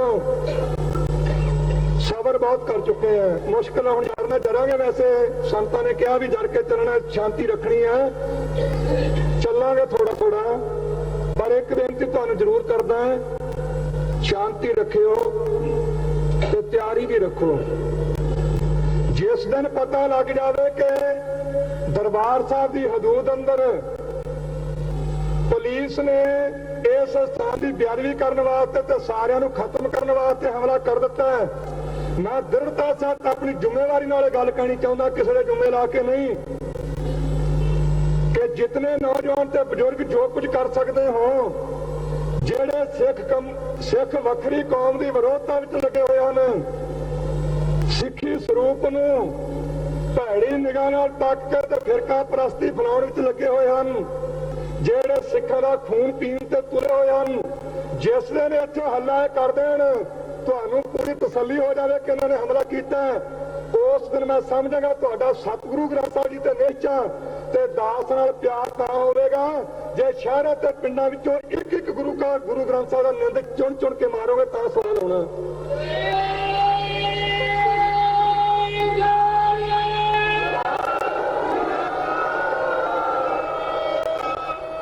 ਨਹੀਂ ਕਿ ਕੋਈ ਐਵੇਂ ਜਾ ਕੇ ਕਹਿ ਦੇਵੇ ਤੇ ਘਬਰਾਹਟ ਵਿੱਚ ਨਹੀਂ ਆਉਣਾ, ਜਦੋਂ ਤੁਹਾਨੂੰ ਯਕੀਨ ਹੋ ਜਾਵੇ ਕਿ ਇਹਨਾਂ ਨੇ ਕੰਮ ਕੀਤਾ ਹੈ। ਪਰ ਇੱਕ ਤੁਹਾਨੂੰ ਹੋਰ ਵੀ ਹੱਥ ਜੋੜ ਕੇ ਬੇਨਤੀ ਕਰਦਾ ਸਮਾਪਤੀ ਵਿੱਚ, ਇਹ ਨਾ ਐਵੇਂ ਭੁਲੇਖੇ 'ਚ ਪੈ ਜਾਓ ਇੱਥੇ 4 ਸਿਪਾਹੀ ਜਾਂ 200 ਜਾਂ 1000 ਨਾਲ ਤੇ ਮੈਨੂੰ ਫੜ ਕੇ ਲੈ ਜਾਣਗੇ, ਇਹ ਮਨ ਵਿੱਚ ਮੇਰੇ ਵੀ ਬਹੁਤ ਚਰਦਾ ਭਰਿਆ ਹੈ। ਇਹਦੀ ਚਿੰਤਾ ਨਾ ਕਰੋ ਕਿ ਤੁਸੀਂ ਇਹਨਾਂ ਨੂੰ ਇੱਕ ਦਿਨ ਆਉਣ ਦਿਓ ਸਹੀ ਕਰਾ, ਇਸ ਪਾਸ ਨੂੰ ਢੇਰੀਆਂ ਲਾ ਕੇ ਟਰੱਕ ਭਰ ਕੇ ਤੋੜਦਾ ਵੇਖੋ ਇਹਨਾਂ ਦੇ ਕਿਵੇਂ ਹੈ। ਇਹ ਨਾ ਖਿਆਲ ਕਰੋ ਆਉਂਦੇ ਮੈਨੂੰ ਚੁੱਕ ਕੇ ਲੈ ਜਾਣਗੇ, ਹਾਂ ਮਰੇ ਨੂੰ ਜ਼ਰੂਰ ਲਿਜਾ ਸਕਦਾ ਕੋਈ ਨਾ ਕੋਈ ਕਿਤੇ, ਉਹ ਮਿੱਟੀ ਹੋਣੀ ਉਹਦੇ ਨਾਲ ਸੰਬੰਧ ਕੋਈ ਨਹੀਂ।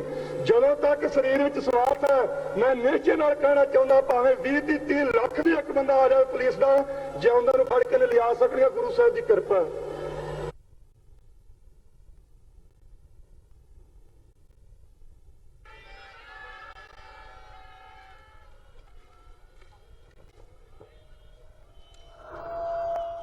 ਵਾਹਿਗੁਰੂ ਜੀ ਕਾ ਖਾਲਸਾ, ਵਾਹਿਗੁਰੂ ਜੀ ਕੀ ਫਤਿਹ।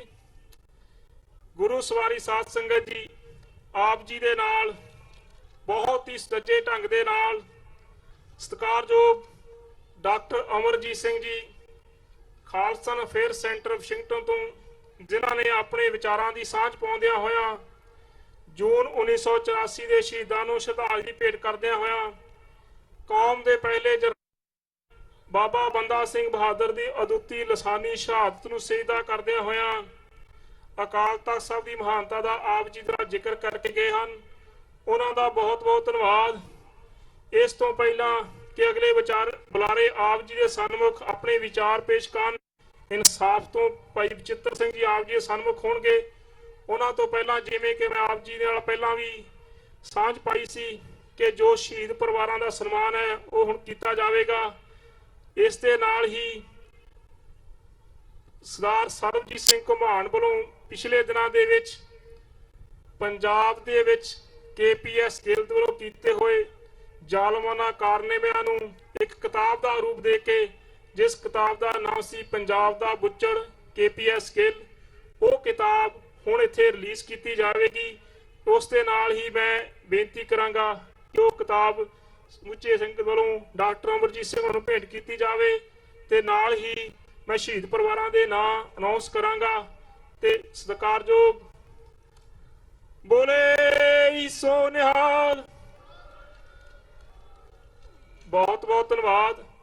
ਇਸ ਦੇ ਨਾਲ ਹੀ ਮੈਂ ਭਾਈ ਸਾਹਿਬ ਭਾਈ ਗੁਰਪ੍ਰੀਤ ਸਿੰਘ ਜੀ ਅਤੇ ਸਤਿਕਾਰਯੋਗ ਬਾਬਾ ਸਰਬਣ ਸਿੰਘ ਜੀ ਐਲਸਪ੍ਰਾਂਟੇ ਵਾਲਿਆਂ ਨੂੰ ਬੇਨਤੀ ਕਰਾਂਗਾ ਕਿ ਉਹ ਸ਼ਹੀਦ ਪਰਿਵਾਰਾਂ ਦਾ ਸਨਮਾਨ ਕਰਨ ਤੇ ਮੈਂ ਸਾਰੇ ਹੀ ਸ਼ਹੀਦ ਪਰਿਵਾਰਾਂ ਦੇ ਨਾਂ ਆਪ ਜੀ ਦੇ ਸਾਹਮਣੇ ਪੇਸ਼ ਕਰਨ ਜਾ ਰਿਹਾ।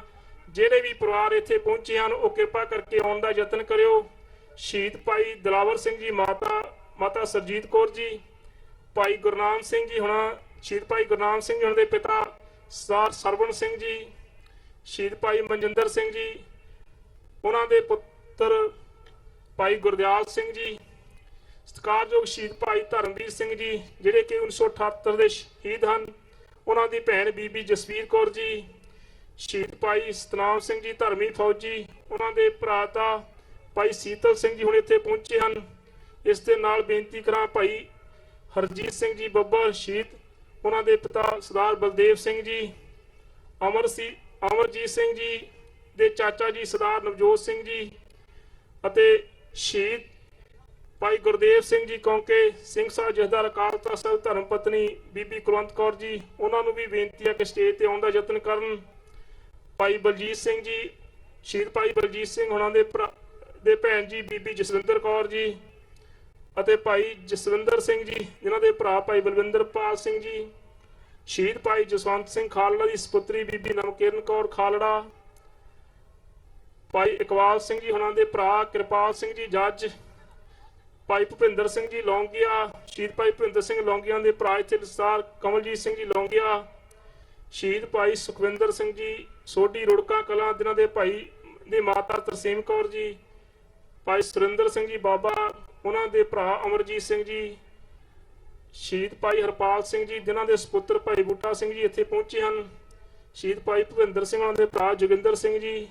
ਇਸ ਦੇ ਨਾਲ ਹੀ ਨਕੋਦਰ ਗੋਲੀकांड ਦੇ ਸ਼ਹੀਦ ਭਾਈ ਰਵਿੰਦਰ ਸਿੰਘ ਜੀ ਦੇ ਭਰਾ ਸਰਦਾਰ ਡਾਕਟਰ ਹਰਿੰਦਰ ਸਿੰਘ ਜੀ। ਭਾਈ ਰਾਮ ਸਿੰਘ ਉਹਨਾਂ ਦੀ ਭੈਣ ਜੀ ਬੀਬੀ ਭਗਵੰਤ ਕੌਰ। ਭਾਈ ਰਾਜਵਿੰਦਰ ਸਿੰਘ ਜੀ ਬਾਬਾ, ਸੁਪੁੱਤਰ ਭਾਈ ਜੋਗਾ ਸਿੰਘ। ਭਾਈ ਕੁਲਵੰਤ ਸਿੰਘ ਜੀ ਖੁਖਰਾਣਾ। ਭਾਈ ਬਲਵੰਤ ਸਿੰਘ ਜੀ, ਭਾਈ ਗੁਰਦੀਪ ਸਿੰਘ ਜੀ ਬੋਗਾ। ਸ਼ਹੀਦ ਇਹਨਾਂ ਦੀ ਭੈਣ ਸਤਿਕਾਰਯੋਗ ਬੀਬੀ ਸੁਰਿੰਦਰ ਕੌਰ ਜੀ, ਉਹਨਾਂ ਨੂੰ ਬੇਨਤੀ ਹੈ ਕਿ ਜੇ ਇੱਥੇ ਹੋਣ ਤਾਂ ਪਹੁੰਚ ਯਤਨ ਕਰਨ। ਸ਼ਹੀਦ ਕੁਲਜੀਤ ਸਿੰਘ ਜੀ ਢੱਟ, ਉਹਨਾਂ ਦੇ ਸਤਿਕਾਰਯੋਗ ਭੈਣ ਜੀ ਹਰਿੰਦਰ ਕੌਰ ਜੀ ਢਿੱਲੋਂ। ਸ਼ਹੀਦ ਭਾਈ ਕੁਲਵੀਰ ਸਿੰਘ ਜੀ ਭੈਣ ਅੰਮ੍ਰਿਤਪਾਲ ਕੌਰ।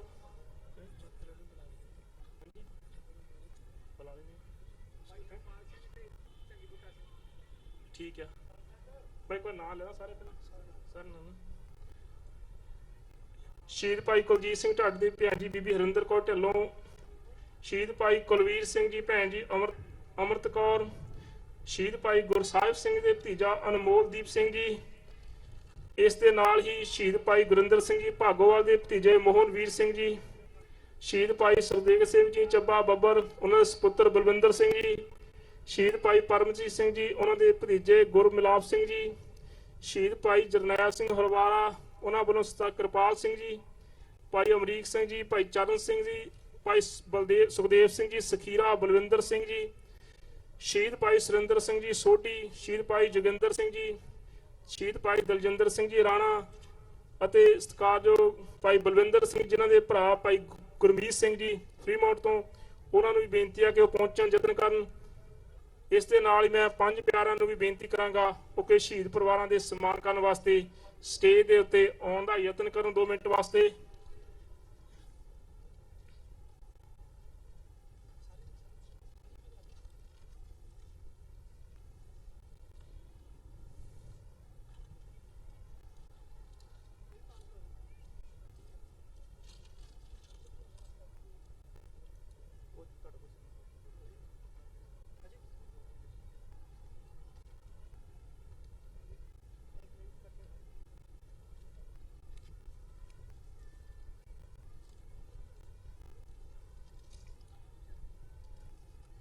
जिन्हें भी शहीद परिवार पहुंचे हैं उन्होंने बेनती है कि वो बारों बारी आन के पंजा सिंघां पासों सन्मान प्राप्त करन।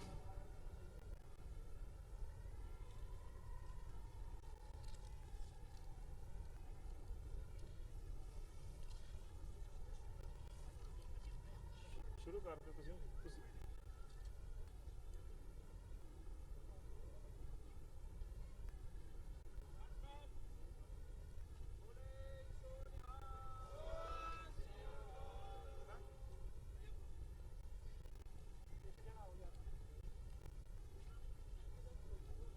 बोले सो निहाल।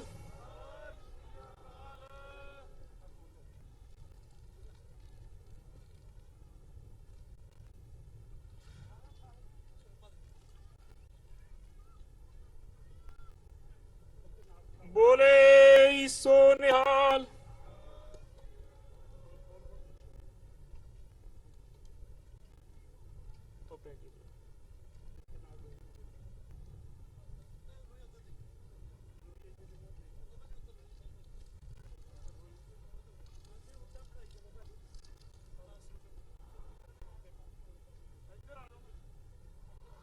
बोले सो निहाल।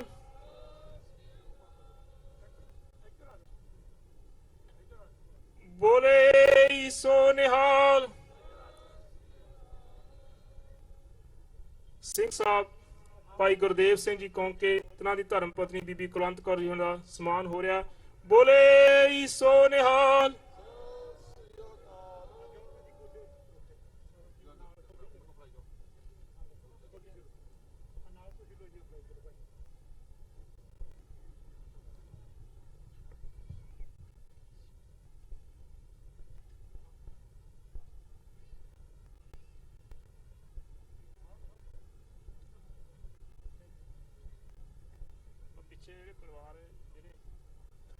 ਪਿੱਛੇ ਜਿਹੜੇ ਪਰਿਵਾਰਾਂ ਨੂੰ ਗਾਹਾਂ ਕਰਦੇ ਜਿਹੜੇ ਪਿੱਛੇ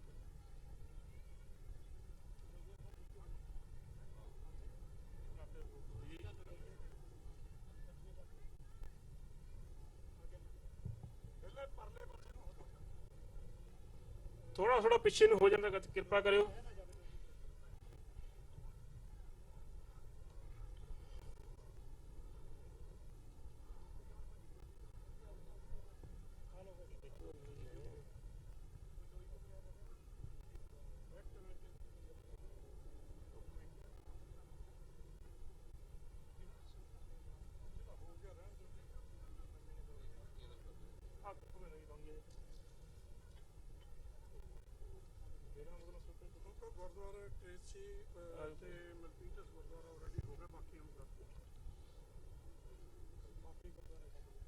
ਬੋਲੇ ਸੋ ਨਿਹਾਲ।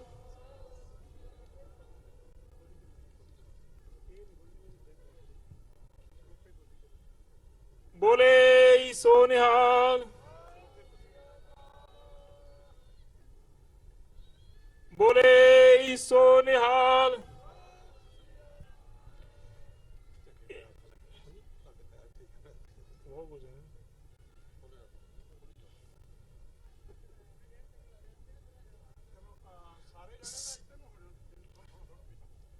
ਇਸ ਦੇ ਨਾਲ ਹੀ ਮੈਂ ਬੇਨਤੀ ਕਰਾਂਗਾ ਇਸ ਨਗਰ ਕੀਰਤਨ ਨੂੰ ਕਾਮਯਾਬ ਕਰਨ ਵਾਸਤੇ ਜਿਨ੍ਹਾਂ ਨੇ ਤਨ ਮਨ ਧਨ ਦੇ ਨਾਲ ਪਿਛਲੇ 1 ਮਹੀਨੇ ਤੋਂ ਲਗਾਤਾਰ ਸੇਵਾਵਾਂ ਕੀਤੀਆਂ, ਗੁਰਦੁਆਰਾ ਪ੍ਰਬੰਧਕ ਕਮੇਟੀਆਂ, ਪੰਥਕ ਜਥੇਬੰਦੀਆਂ, ਸਾਰਿਆਂ ਧੰਨਵਾਦ ਕਰਦਾ ਹਾਂ। ਬੇਨਤੀ ਕਰਾਂਗਾ ਕਿ ਸਾਰੇ ਹੀ ਗੁਰਦੁਆਰਾ ਪ੍ਰਬੰਧਕ ਕਮੇਟੀਆਂ ਦੇ ਇੱਕ ਨੁਮਾਇੰਦੇ ਨੂੰ ਕਿ ਉਹ ਸਟੇਜ ਤੇ ਆਉਣ ਤੇ ਆਪਣਾ ਗੁਰੂ ਘਰ ਵੱਲੋਂ ਸਨਮਾਨ ਬਖਸ਼ਿਸ਼ ਪ੍ਰਾਪਤ ਕਰਨ।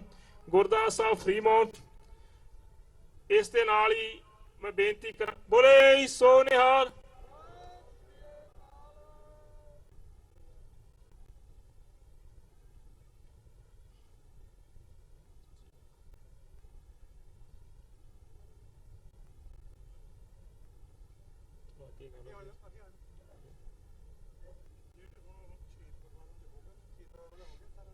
ਜੇ ਹੋਰ ਵੀ ਕੋਈ ਸ਼ਹੀਦ ਪਰਿਵਾਰ ਸੰਗਤ ਦੇ ਵਿੱਚ ਬੈਠਾ ਹੋਵੇ, ਕਿਰਪਾ ਕਰਕੇ ਉਹ ਜਰੂਰ ਸਟੇਜ ਤੇ ਆਉਣ ਦਾ ਯਤਨ ਕਰੋ। ਹੋ ਸਕਦਾ ਕਿਸੇ ਦਾ ਨਾਂ ਲਿਆ ਗਿਆ ਹੋਵੇ, ਉਹਦੇ ਕੋਲ ਖਿਮਾ ਵੀ ਚਾਹਾਂਗੇ। ਹੁਣ ਮੈਂ ਬੇਨਤੀ ਕਰਾਂਗਾ ਕਿ ਜੋ ਗੁਰਦੁਆਰਾ ਪ੍ਰਬੰਧਕ ਕਮੇਟੀਆਂ ਹਨ,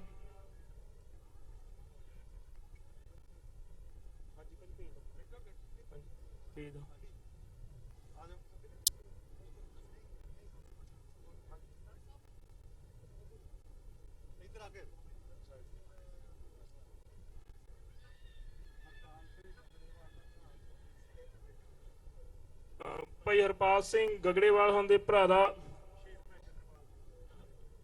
ਗਗੜੇਵਾਲ ਦੇ ਭਰਾ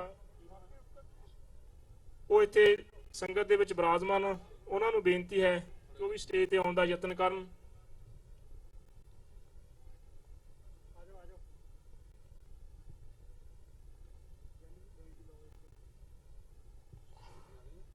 ਹੁਣ ਮੈਂ ਬੇਨਤੀ ਕਰਾਂਗਾ, ਸ਼ਹੀਦ ਪਰਿਵਾਰਾਂ ਦੇ ਸਨਮਾਨ ਹੋ ਚੁੱਕੇ ਹਨ, ਸੋ ਅਗਰ ਫਿਰ ਵੀ ਕਿਸੇ ਦਾ ਕੋਈ ਰਹਿ ਗਿਆ ਹੋਵੇ ਜਰੂਰ ਆਉਣ ਦਾ ਯਤਨ ਕਰਿਓ।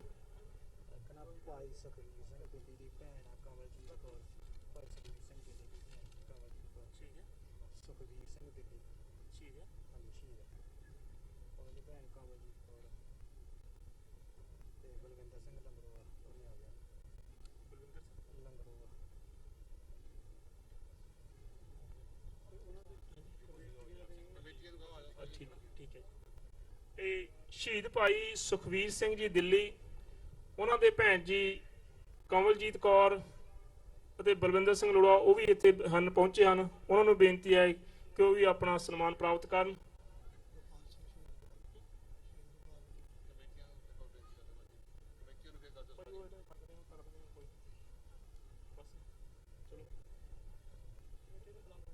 ਹੁਣ ਮੈਂ ਬੇਨਤੀ ਕਰਾਂਗਾ ਜਿਹੜੀਆਂ ਵੀ ਪ੍ਰਬੰਧਕ ਕਮੇਟੀਆਂ ਦੇ ਨੁਮਾਇੰਦੇ ਹਨ ਉਹ ਇੱਕ ਇੱਕ ਨੁਮਾਇੰਦਾ ਆਣ ਕੇ ਆਪਣਾ ਸਨਮਾਨ ਪ੍ਰਾਪਤ ਕਰੇ। ਗੁਰਦੁਆਰਾ ਸਾਹਿਬ ਐਲਸਪਰਾਂਟੇ ਤੋਂ ਕਮੇਟੀ ਮੈਂਬਰਾਂ ਨੂੰ ਬੇਨਤੀ ਹੈ ਕਿ ਉਹ ਆਪਣਾ ਆਣ ਕੇ ਸਨਮਾਨ ਪ੍ਰਾਪਤ ਕਰਨ। ਇਹਨਾਂ ਦੇ ਨਾਲ ਹੀ ਸਾਊਥ ਸਨ ਫਰਾਂਸਿਸਕੋ ਦੇ ਗੁਰਦੁਆਰਾ ਸਾਹਿਬ ਦੇ ਸਮੁੱਚੇ ਸੇਵਾਦਾਰਾਂ ਨੂੰ ਬੇਨਤੀ ਹੈ ਜਿਨ੍ਹਾਂ ਨੇ ਬੋਲੇ ਸੋ ਨਿਹਾਲ। ਸਾਊਥ ਸਨ ਫਰਾਂਸਿਸਕੋ ਗੁਰਦੁਆਰਾ ਸਾਹਿਬ ਦੇ ਸੇਵਾਦਾਰਾਂ ਨੂੰ ਬੇਨਤੀ ਹੈ ਜਿਨ੍ਹਾਂ ਨੇ ਕਿ ਬਹੁਤ ਹੀ ਹਰੇਕ ਸਾਲ ਦੀ ਤਰ੍ਹਾਂ ਬਹੁਤ ਵੱਡੀ ਪੱਧਰ ਤੇ ਸੇਵਾ ਕਰਦੇ ਨੇ, ਖਾਸ ਕਰ ਸਨ ਫਰਾਂਸਿਸਕੋ ਜਿੰਨਾ ਵੀ ਚਾਹ ਪਾਣੀ ਦਾ ਲੰਗਰ ਹਨ ਉਹੀ ਕਰਨ। ਬੋਲੇ ਸੋ ਨਿਹਾਲ।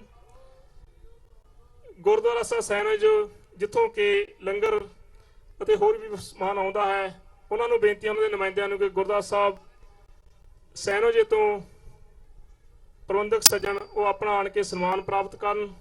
ਗੁਰਦੁਆਰਾ ਸਾਹਿਬ ਮਲਪੀਟਸ ਤੋਂ ਇਸ ਦੇ ਨਾਲ ਹੀ ਗੁਰਦੁਆਰਾ ਸਾਹਿਬ ਸੈਂਟਾ ਕਲਾਰਾ ਤੋਂ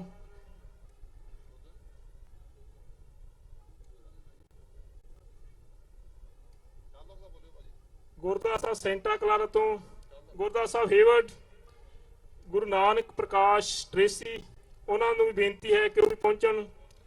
ਦਸ਼ਮੇਸ਼ ਦਰਬਾਰ ਟ੍ਰੇਸੀ ਮੰਟੀਕਾ ਮੋਡੈਸਟੋ ਗੁਰਦੁਆਰਾ ਸਾਹਿਬ ਮੋਡੈਸਟੋ ਗੁਰਦੁਆਰਾ ਸਾਹਿਬ ਟਰਲਕ ਗੁਰੂ ਨਾਨਕ ਪ੍ਰਕਾਸ਼ ਫ੍ਰਿਜਨੋ ਗੁਰਦੁਆਰਾ ਸਾਹਿਬ ਸੇਲਮ ਗੁਰਦੁਆਰਾ ਸਾਹਿਬ ਲੋਡਾਈ ਗੁਰਦੁਆਰਾ ਸਾਹਿਬ ਮਡੇਰਾ ਗੁਰਦੁਆਰਾ ਸਾਹਿਬ ਸਟਾਕਟਨ ਗੁਰਦੁਆਰਾ ਸਾਹਿਬ ਰਾਜਸ਼ਾਹ ਸੈਕਰਾਮੈਂਟੋ। ਇਸ ਦੇ ਨਾਲ ਹੀ ਟੈਰਾਬੀਨਾ ਗੁਰਦੁਆਰਾ ਸਾਹਿਬ ਵਾਲਿਆਂ ਨੂੰ ਬੇਨਤੀ ਹੈ ਉਹ ਬੱਸਾਂ ਵੀ ਲੈ ਕੇ ਉੱਥੋਂ ਪਹੁੰਚੇ ਹਨ ਉਹਨਾਂ ਨੂੰ ਵੀ ਬੇਨਤੀ ਹੈ ਕਿ ਉਹ ਆਪਣਾ ਸਨਮਾਨ ਪ੍ਰਾਪਤ ਕਰਨ। ਗੁਰਦੁਆਰਾ ਸਾਹਿਬ ਨਾਨਕਸਰ ਫ੍ਰਿਜਨੋ ਵਾਲੇ ਹੀ ਪਹੁੰਚੇ ਹਨ। ਗੁਰਦੁਆਰਾ ਸਾਹਿਬ ਫਰੀਮਾਉਂਟ। ਇਸ ਦੇ ਨਾਲ ਮੈਂ ਉਹਨਾਂ ਸੱਜਣਾਂ ਦਾ ਬਹੁਤ ਬਹੁਤ ਧੰਨਵਾਦ ਕਰਦਾ ਹਾਂ ਖਾਸ ਕਰਕੇ ਜਿਨ੍ਹਾਂ ਨੇ ਪਿਛਲੇ ਦਿਨਾਂ ਤੋਂ ਪਿਛਲੇ ਸਾਲਾਂ ਤੋਂ ਹਰ ਸਾਲ ਫਲੋਟ ਦੀ ਸੇਵਾ ਕੀਤੀ ਹੈ। ਟੱਲਕ ਵਾਲੇ ਸਿੰਘਾਂ ਦਾ ਸਾਧ ਸੰਦੀਪ ਸਿੰਘ ਜੀ ਜਾਂਟੀ ਉਹਨਾਂ ਦੇ ਸਮੁੱਚੀ ਟੀਮ ਦਾ ਤਹਿ ਦਿਲੋਂ ਧੰਨਵਾਦ ਕਰਦਾ ਹਾਂ। ਉਹਨੂੰ ਬੇਨਤੀ ਕਰਾਂਗਾ ਕਿ ਉਹ ਵੀ ਆਣ ਕੇ ਸਰਪ੍ਰੋ ਦੀ ਬਖਸ਼ਿਸ਼ ਪ੍ਰਾਪਤ ਕਰਨ।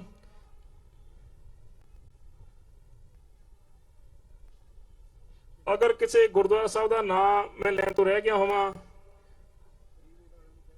ਤੇ ਪ੍ਰੀਮਡ ਗੁਰਦੁਆਰਾ ਸਾਹਿਬ ਮੈਂ ਬੇਨਤੀ ਕਰਾਂਗਾ ਸਰਦਾਰ ਹਰਿੰਦਰਪਾਲ ਸਿੰਘ ਜੀ ਹੁਣ ਉਹਨਾਂ ਨੂੰ ਬੇਨਤੀ ਹੈ ਕਿ ਉਹ ਗੁਰਦੁਆਰਾ ਦਾ ਸਨਮਾਨ ਪ੍ਰਾਪਤ ਕਰਨ।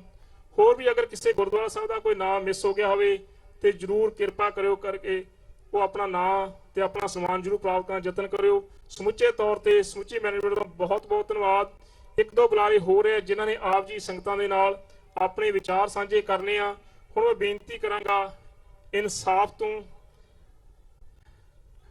ਗੁਰਦੁਆਰਾ ਸਾਹਿਬ ਸਾਊਥ ਸਨ ਫਰਾਂਸਿਸਕੋ ਵਾਲੇ ਬੋਲੇ ਸੋ ਨਿਹਾਲ। ਹੁਣ ਮੈਂ ਬੇਨਤੀ ਕਰਾਂਗਾ ਬਹੁਤ ਬਹੁਤ ਧੰਨਵਾਦ ਸਾਰਿਆਂ ਦਾ। ਇਨਸਾਫ ਆਰਗੇਨਾਈਜੇਸ਼ਨ ਵੱਲੋਂ ਜਿਵੇਂ ਕਿ ਆਪ ਸਾਰੇ ਜਾਣਦੇ ਹੋ ਮਨੁੱਖੀ ਅਧਿਕਾਰਾਂ ਦੇ ਉੱਤੇ ਪਿਛਲੇ 2004-05 ਤੋਂ ਕੰਮ ਕਰ ਰਹੇ ਹਨ। ਬੜਾ ਉਹਨਾਂ ਨੇ ਡਾਟਾ ਪਿੰਡ ਪਿੰਡ ਪੰਜਾਬ ਦੀ ਧਰਤੀ ਤੇ ਜਾ ਕੇ ਧੂੜ ਛਾਂਕੀ ਔਰ ਜਿੰਨਾ ਵੀ ਉਹ ਕਰ ਸਕਦੇ ਸਨ ਸ਼ਹੀਦ ਪਰਿਵਾਰਾਂ ਦਾ ਉਹਨਾਂ ਨੇ ਜਿੰਨੇ ਵੀ ਕਿਸੇ ਨੂੰ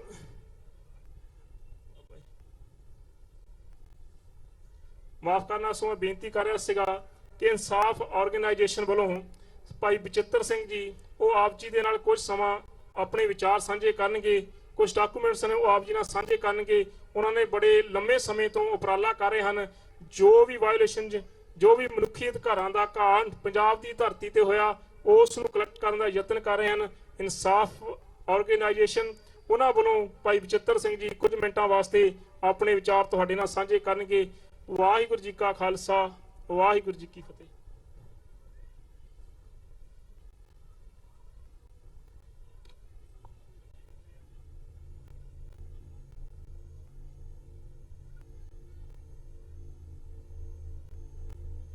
ਜਦੋਂ ਵੇਖੋ ਫੌਜ ਅੰਦਰ ਹੋ ਗਈ ਨਾ ਫਿਰ ਉਹਨਾਂ ਨੇ ਕੋਈ ਨਹੀਂ ਦੇਖਿਆ ਵੀ ਭਾਵੇਂ ਕੋਈ ਬੱਚਾ ਤੇ ਜਾਂ ਕੋਈ ਸਿਆਣਾ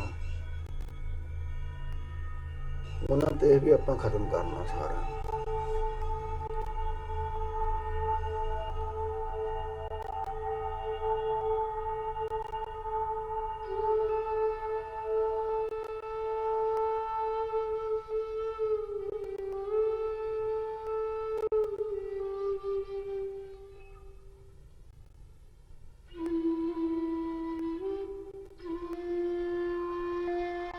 ਫਿਰ ਨਾ ਜੋ ਦੂਜਾ ਪੂਰ ਫਿਰ ਇਕੱਠਾ ਕੁੱਠਾ ਕਰਕੇ ਲਿਆਂਦਾ ਨਾ, ਉਹਦੇ 'ਚ ਇੱਕ ਜਨਾਨੀ ਹੀ, ਮਤਲਬ ਉਹਦਾ ਬੱਚਾ ਇੱਕ ਕੋਈ ਹੋਊਗਾ 6-7 ਮਹੀਨੇ ਦਾ, 6 ਮਹੀਨੇ ਦਾ। ਉਹ ਜਨਾਨੀ ਵਿਚਾਰੀ ਆਖੇ ਮੇਰਾ ਦੂਜਾ ਬੱਚਾ 7 ਸਾਲਾਂ ਦਾ, ਉਹ ਕਿੱਥੋਂ ਲੱਭੂ ਆਪਣੀ ਮਾਂ ਨੂੰ, ਉਹ ਪਤਾ ਨਹੀਂ ਕਿਹਦੇ ਪਾਸੇ ਹੋ ਗਿਆ ਹੋਊ। ਤੇ ਜਿਹੜਾ ਉਹਦੇ ਕੁੱਛੜ ਸੀ ਨਾ ਬੱਚਾ, ਉਹ ਵੀ ਬੜਾ ਰੋਂਦਾ ਸੀ। ਉਹ ਜਨਾਨੀ ਨੇ ਬੜੇ ਕਲਾਵੇ ਜਿਹੇ ਕੀਤੇ, ਪਰ ਉਹਨੂੰ ਉਹਨਾਂ ਲੈਣ 'ਚ ਗਾੜੀ ਬਿਠਾ ਦਿੱਤਾ ਤੇ ਫਿਰ ਲੈਣਾ ਲਾ ਕੇ ਤੇ ਮਾਰ ਤੇ ਸਾਰੇ ਉਹ ਜਨਾਨੀ ਦਾਗ ਦਿੱਤੀ, ਪਰ ਉਹ ਬੱਚਾ ਨਹੀਂ ਮਰਿਆ। ਉਹ ਬੱਚਾ ਜਿੰਦਾ ਰਿਹਾ। ਉਹਦੀ ਮੁੜ ਕੇ ਜਦੋਂ ਉਹ ਜਨਾਨੀ ਮਰ ਗਈ ਨਾ, ਫਿਰ ਉਹ ਬੱਚਾ ਰੋਣਾ ਚੁੱਪ ਕਰ ਗਿਆ ਤੇ ਰਿਹਾ ਉਹਦੀ ਛਾਤੀ ਤੇ ਉੱਥੇ ਹੀ ਇੱਕ। ਤੇ ਉਹਨੂੰ ਕੀ ਪਤਾ ਵੀ ਇਹ ਮਰ ਗਈ ਕਿ ਕੀ ਆ, ਮਤਲਬ ਸੋਝੀ ਨਹੀਂ ਨਾ ਇੰਨੀ।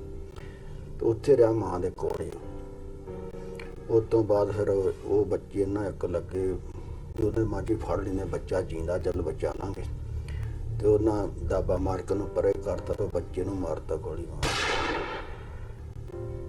ਛੋਟਾ ਜਿਹਾ ਬੱਚਾ ਸੀ, ਉਹਨੂੰ ਚੁੱਕਣ ਨਹੀਂ ਦਿੱਤਾ ਨਾ, ਉਹਨੂੰ ਗੋਲੀ ਮਾਰ ਕੇ ਮੁੜ ਕੇ ਬੱਚੇ ਨੂੰ ਕਾਫੀ ਘੱਟੋ ਘੱਟ ਵੀ 3-4 ਘੰਟੇ ਬਾਅਦ ਮਾਰਿਆ ਬੱਚੇ ਨੂੰ।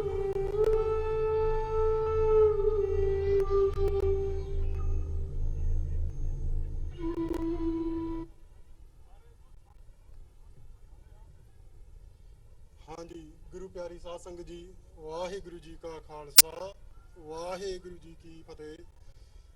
ਮੇਰਾ ਨਾਮ ਬਚਿੱਤਰ ਸਿੰਘ ਅਤੇ ਮੈਂ ਇਨਸਾਫ ਸੰਸਥਾ ਦਾ ਇੱਕ ਸੇਵਾਦਾਰ ਹਾਂ। ਤੇ ਇਨਸਾਫ ਸੰਸਥਾ ਅਸੀਂ ਇਹ ਕੰਮ 2004 ਵਿੱਚ ਸ਼ੁਰੂ ਕੀਤਾ ਸੀ ਤੇ ਸਾਡਾ ਮਕਸਦ ਇਹ ਸੀ ਕਿ ਜੋ 1984 ਤੋਂ ਬਾਅਦ ਪੰਜਾਬ ਵਿੱਚ ਹੋਇਆ, ਜਿਸ ਵਿੱਚ ਹਿੰਦੁਸਤਾਨੀ ਸੁਰੱਖਿਅਤ ਫੋਰਸਿਸ ਨੇ, ਭਾਵੇਂ ਤੁਸੀਂ ਪੰਜਾਬ ਪੁਲਿਸ ਕਹਿ ਲਓ, ਭਾਵੇਂ ਇੰਡੀਅਨ ਆਰਮੀ, CRPF, ਜਿਹੜੇ ਉਹਨਾਂ ਨੇ ਹਜ਼ਾਰਾਂ ਨੌਜਵਾਨਾਂ ਨੂੰ ਲਾਪਤਾ ਜਾਂ ਫਿਰ ਝੂਠੇ ਮੁਕਾਬਲਿਆਂ ਵਿੱਚ ਸ਼ਹੀਦ ਕੀਤਾ ਸੀ, ਉਹ ਅਸਲੀਅਤ, ਹਿੰਦੁਸਤਾਨ ਦੀ ਅਸਲੀਅਤ ਦੁਨਿਆਵੀ ਪੱਧਰ ਤੇ ਪੇਸ਼ ਕੀਤੀ ਜਾਵੇ। ਇਹ ਸਾਡਾ ਮਕਸਦ ਸੀ ਉਸ ਸਮੇਂ। ਤੇ ਉਸ ਸਮੇਂ ਤੋਂ ਲੈ ਕੇ ਹੁਣ ਤੱਕ ਅਸੀਂ ਪੰਜਾਬ ਦੇ 12,000 ਪਿੰਡ, 12,500 ਪਿੰਡ, ਸ਼ਹਿਰ ਅਤੇ ਕਸਬੇ ਹੋ ਆਏ ਹਾਂ। ਉਹ ਕੱਲਾ ਸ਼ਹਿਰ ਅਸੀਂ ਹੋ ਆਏ ਹਾਂ ਜਿੱਥੇ ਸਾਨੂੰ ਕੋਈ ਪਰਿਵਾਰ ਜੋ ਵੀ ਸਾਨੂੰ ਮਿਲਣ ਨਾਲ ਰਾਜ਼ੀ ਸੀ ਅਤੇ ਸਾਨੂੰ ਬਿਆਨ ਦੇਣ ਵਿੱਚ ਰਾਜ਼ੀ ਸੀ, ਅਸੀਂ ਉਹ ਕੱਲੇ ਸ਼ਹਿਰ ਹੋ ਆਏ ਹਾਂ। ਕਈ ਪਰਿਵਾਰ ਇੱਦਾਂ ਦੇ ਵੀ ਹਨ ਜਿਹੜੇ ਡਰਦਿਆਂ ਨੇ ਉਹਨਾਂ ਸਾਡੇ ਵਾਸਤੇ ਦਰਵਾਜ਼ੇ ਨਹੀਂ ਖੁੱਲੇ। ਉਹਨਾਂ ਦਾ ਡਰ ਜਾਇਜ਼ ਆ, ਕਿਉਂਕਿ ਸਿਰਫ ਉਹਨਾਂ ਨੂੰ ਪਤਾ ਕਿ ਉਹਨਾਂ ਦੇ ਨਾਲ ਕੀ ਹੋਣਾ। ਅਸੀਂ ਤਾਂ ਬਾਹਰੋਂ ਆਏ ਹਾਂ, ਅਸੀਂ ਬਾਹਰੋਂ ਆਏ ਸੀ ਪੰਜਾਬ ਵਿੱਚ ਜਾ ਕੇ ਉਹਨਾਂ ਦੇ ਬਿਆਨ ਇਕੱਠੇ ਕਰਕੇ ਅਸੀਂ ਫਿਰ ਬਾਹਰ ਆ ਜਾਣਾ। ਪਰ ਉਹ ਇਕੱਲੇ ਪਰਿਵਾਰਾਂ ਨੂੰ ਪਤਾ ਕਿ ਸਾਡੇ ਨਾਲ ਕੀ ਹੋਣਾ, ਕਿਉਂਕਿ ਉਹਨਾਂ ਦੇ ਨਾਲ ਪਹਿਲਾਂ ਹੋ ਆਇਆ। ਸੋ ਜਦੋਂ ਜੇ ਮੈਂ ਕਹਿੰਦਾ ਕਿ ਇਹ ਜਿਹੜਾ ਸਾਰਾ ਕੰਮ ਆ, ਇਹ ਅਸੀਂ ਜਿਹੜਾ ਇਹ ਡੇਟਾਬੇਸ ਹੈ ਸਾਡਾ, ਇਹ ਅਸੀਂ ਹੁਣ ਤੁਹਾਨੂੰ 2 ਮਹੀਨੇ ਹੋ ਗਏ, 4 ਮਹੀਨੇ, ਤੇ 4 ਮਹੀਨੇ ਪਹਿਲਾਂ ਅਸੀਂ ਜੋ ਵੀ ਸਾਰੇ ਬਿਆਨ, ਜੋ ਵੀ ਅਸੀਂ ਸਾਰਾ ਸਬੂਤ ਇਕੱਠਾ ਕੀਤਾ ਸੀ ਪਰਿਵਾਰਾਂ ਕੋਲੋਂ, ਅਸੀਂ ਇਹਨੂੰ ਇੱਕ ਡੇਟਾ ਸਾਈਟ ਬਣਾ ਕੇ ਪੇਸ਼ ਕੀਤਾ। ਇਸ ਸਮੇਂ ਇਹ ਸਿਰਫ ਅਜੇ ਇੰਗਲਿਸ਼ ਵਿੱਚ ਆ, ਪਰ ਅਸੀਂ ਇਹਨੂੰ ਹੌਲੀ ਹੌਲੀ ਪੰਜਾਬੀ ਵਿੱਚ ਵੀ ਕਰਾਂਗੇ। ਸੋ ਜਿਹੜਾ ਵੀ ਪਰਿਵਾਰ ਆ ਇੱਥੇ, ਜਾਂ ਫਿਰ ਜਿਹੜਾ ਵੀ ਇੱਥੇ ਕੋਈ ਸ਼ਹੀਦ ਪਰਿਵਾਰ, ਜਾਂ ਫਿਰ ਜਿਨ੍ਹਾਂ ਦਾ ਵੀ ਕੋਈ ਜਾਣ ਪਛਾਣ ਇਹਦੇ ਵਿੱਚ, ਜਿਹਨੂੰ ਲਾਪਤਾ ਜਾਂ ਫਿਰ ਝੂਠੇ ਮੁਕਾਬਲੇ ਵਿੱਚ ਸ਼ਹੀਦ ਕਰ ਦਿੱਤਾ ਗਿਆ ਸੀ, ਤੁਸੀਂ ਆਪਣੇ ਇਸ ਸਾਈਟ ਤੇ ਜਾ ਕੇ ਤੁਸੀਂ ਉਹ ਕੱਲੇ ਪਿੰਡ ਦੀ ਜਾਂਚ ਕਰ ਸਕਦੇ ਹੋ ਜਿੱਥੇ ਤੁਹਾਨੂੰ ਲੱਗਦਾ ਕੋਈ ਸ਼ਹੀਦ ਹੋਣਾ ਚਾਹੀਦਾ ਸੀ ਜਾਂ ਹੈ। ਤੇ ਫਿਰ ਜੇ ਨਹੀਂ ਆ, ਫਿਰ ਤੁਸੀਂ ਸਾਨੂੰ ਖੁਦ ਸੰਪਰਕ ਕਰ ਸਕਦੇ ਹੋ ਤੇ ਸਾਨੂੰ ਆਪਣਾ ਨੰਬਰ ਦੇ ਕੇ ਜਾਂ ਫਿਰ ਉਹ ਪਰਿਵਾਰ ਦੇ ਨਾਲ ਸਾਨੂੰ ਜਾਂਚ ਵਿੱਚ ਪਾ ਕੇ ਅਸੀਂ ਉਹਨਾਂ ਨਾਲ ਆਪ ਗੱਲਬਾਤ ਕਰਕੇ ਉਹਨਾਂ ਦੀ ਇੰਟਰਵਿਊ ਲੈ ਕੇ ਫਿਰ ਉਹ ਜਿਹੜੀ ਸ਼ਹੀਦ ਆ, ਅਸੀਂ ਉਹਨਾਂ ਨੂੰ ਆਪਣੀ ਡੇਟਾਬੇਸ ਪਾ ਲੈਣਾ। ਸੋ ਇਸ ਸਮੇਂ ਸਾਡੇ ਕੋਲ 5,234 ਪੀੜਤ ਪਰਿਵਾਰਾਂ ਦੇ ਬਿਆਨ ਹਨ, ਪਰ ਅਸੀਂ ਮਹੀਨੇ ਦਰ ਮਹੀਨੇ ਇਹ ਡੇਟਾ ਸਾਈਟ ਨੂੰ ਅਪਡੇਟ ਕਰਦੇ ਹਾਂ। ਸੋ ਜੇ ਤੁਸੀਂ ਜਾਓਗੇ ਤੁਹਾਨੂੰ ਇਹ ਵੀ ਪਤਾ ਲੱਗੂਗਾ ਕਿ ਇਹ ਡੇਟਾਬੇਸ ਵਿੱਚ ਇਕੱਲੇ ਸਿੱਖ ਨਹੀਂ ਸੀ, ਹਿੰਦੂ ਵੀ ਹਨ, ਮੁਸਲਮਾਨ ਵੀ ਹਨ, ਈਸਾਈ ਵੀ ਹਨ। ਜਿਵੇਂ ਮੈਂ ਤੁਹਾਨੂੰ ਹੁਣ ਦਿਖਾਉਣ ਦਿਆਂ 22 ਪੀੜਤ ਪਰਿਵਾਰ ਸਾਡੇ ਜਿਹੜੇ ਇਨਸਾਫ ਦੀ ਡੇਟਾਬੇਸ 'ਚ ਹਨ, ਉਹ ਮੁਸਲਮਾਨ ਸੀ, ਪਰ ਉਹ ਕੇਸਾਧਾਰੀ ਮੁਸਲਮਾਨ ਸੀ। ਫਿਰ ਸਾਨੂੰ ਕੀ ਦੱਸਦਾ ਆ, ਜਾਣੀ ਕਿ ਸਰਕਾਰ ਇੱਕ ਪਹਿਚਾਣ ਦੇ ਪਿੱਛੇ ਪਈ ਸੀ, ਕੱਲੇ ਕੇਸਾਧਾਰੀ ਤੇ ਅੰਮ੍ਰਿਤਧਾਰੀ ਸਿੱਖ ਨਹੀਂ, ਜਿਹੜੇ ਕੇਸਾਧਾਰੀ ਮੁਸਲਮਾਨ, ਕੇਸਾਧਾਰੀ ਹਿੰਦੂ, ਕੇਸਾਧਾਰੀ ਈਸਾਈ ਜਿਹੜੇ ਸਿੱਖਾਂ ਦੇ ਨਾਲ ਹਮਦਰਦੀ ਦਿਖਾਉਂਦੇ ਸੀ, ਉਹਨਾਂ ਨੂੰ ਵੀ ਸਰਕਾਰ ਨੇ ਲਾਪਤਾ ਤੇ ਝੂਠੇ ਮੁਕਾਬਲਿਆਂ ਵਿੱਚ ਸ਼ਹੀਦ ਕਰ ਦਿੱਤਾ ਗਿਆ। ਸੋ ਨਾਲ ਦੀ ਨਾਲ ਤੁਸੀਂ ਪੁਲਿਸ ਅਫਸਰਾਂ ਦੇ ਨਾਂ ਵੀ ਦੇਖ ਸਕਦੇ ਹੋ। ਹੁਣ ਜਿਵੇਂ ਕਿ ਸੁਰੇਸ਼ ਅਰੋੜਾ, GDP ਸੁਰੇਸ਼ ਅਰੋੜਾ, ਇਹ ਹੁਣ ਪੰਜਾਬ ਪੁਲਿਸ ਦੇ ਹੈੱਡ ਆ। ਤੇ ਇਹਦਾ ਨਾਂ ਸਾਡੀ ਡੇਟਾਬੇਸ 'ਚ ਆਉਂਦਾ। ਇਸ ਸਮੇਂ ਇਹਦਾ ਨਾਂ ਸਿਰਫ 4 ਕੇਸਾਂ 'ਚ ਆਉਂਦਾ, ਪਰ ਅਸੀਂ ਜਿਵੇਂ ਹੌਲੀ ਦੀ ਹੌਲੀ ਅਸੀਂ ਸਾਰੇ ਕੇਸ ਵਿੱਚ ਦਰਜ ਕਰਾਂਗੇ ਇਹ ਨੰਬਰ ਵੱਧ ਜਾਣਾ। ਇਹ ਤੁਹਾਨੂੰ ਪਤਾ, ਇਹ ਸਾਨੂੰ ਪਤਾ ਕਿ ਇਹਦੀ ਅਸਲੀਅਤ ਕੀ ਸੀ।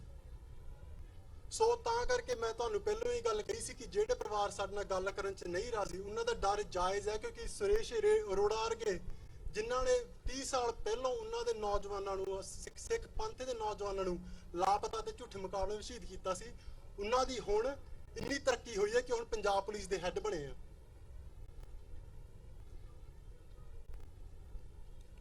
ਸੋ ਤੁਸੀਂ ਡੇਟਾਬੇਸ 'ਚ ਜਾ ਕੇ ਤੁਸੀਂ ਜ਼ਿਲ੍ਹਿਆਂ ਦੇ ਨਾਲ ਨਾਲ ਇਕੱਲੇ ਪਿੰਡਾਂ ਵਿੱਚ ਵੀ ਜਾ ਸਕਦੇ ਹੋ। ਜਾਣੀ ਕਿ ਜੇ ਤੁਸੀਂ ਉੱਪਰ ਜਾ ਕੇ ਪਿੰਡ ਦਾ ਜ਼ਿਲ੍ਹੇ ਦਾ ਨਾਂ ਤੁਸੀਂ ਚੁਣੋਗੇ, ਫਿਰ ਬਾਅਦ ਵਿੱਚ ਤੁਹਾਨੂੰ ਇੱਕ ਲਿਸਟ ਦਿਖੀ ਜਾਊਗੀ ਜਿਹਦੇ ਵਿੱਚ ਇਕੱਲੇ ਇੱਕ ਇੱਕ ਪਿੰਡ ਦਾ ਨਾਂ ਆਊਗਾ। ਤੇ ਜਿਹੜੇ ਪਿੰਡ ਦਾ ਨਾਂ ਨੀਲਾ ਆ, ਜਾਣੀ ਕਿ ਉਹ ਪਿੰਡ ਦੇ ਵਿੱਚ ਘੱਟ ਤੋਂ ਘੱਟ ਇੱਕ ਪੀੜਿਤ ਪਰਿਵਾਰ ਸੀ ਜਿਨ੍ਹਾਂ ਨੇ ਸਾਨੂੰ ਮਿਲ ਕੇ ਆਪਣੇ ਬਿਆਨ ਦਿੱਤੇ। ਪਰ ਜੇ ਤੁਹਾਨੂੰ ਲੱਗਦਾ ਆ ਕਿ ਕੋਈ ਹੋਰ ਪਿੰਡ ਜਿਹਦੇ ਵਿੱਚ ਉਹ ਨੀਲਾ ਨਿਸ਼ਾਨ ਨਹੀਂ ਆਉਂਦਿਆ, ਪਰ ਉਹਦੇ ਵਿੱਚ ਤੁਹਾਨੂੰ ਕੋਈ ਜਾਣ ਪਛਾਣ ਵਾਲਾ ਹੈਗਾ ਜਿਹਦਾ ਬਿਆਨ ਸਾਨੂੰ ਲੈਣਾ ਚਾਹੀਦਾ ਸੀ ਜਾਂ ਫਿਰ ਸਾਨੂੰ ਮਿਲਿਆ ਨਹੀਂ, ਕੋਈ ਵੀ ਵਜ੍ਹਾ ਹੋ ਸਕਦੀ ਹੈ, ਤੇ ਤੁਸੀਂ ਫਿਰ ਸਾਨੂੰ ਖੁਦ ਸੰਪਰਕ ਕਰ ਸਕਦੇ ਹੋ। ਤੇ ਦੂਜੀ ਵਜ੍ਹਾ ਕੀ ਸੀ ਕਿ ਜਿਹੜੇ ਪਰਿਵਾਰ ਸਾਨੂੰ ਬਿਆਨ ਨਹੀਂ ਦਿੱਤਾ, ਕਿਉਂ ਨਹੀਂ ਦਿੱਤਾ? ਕਿਉਂਕਿ ਉਹਨਾਂ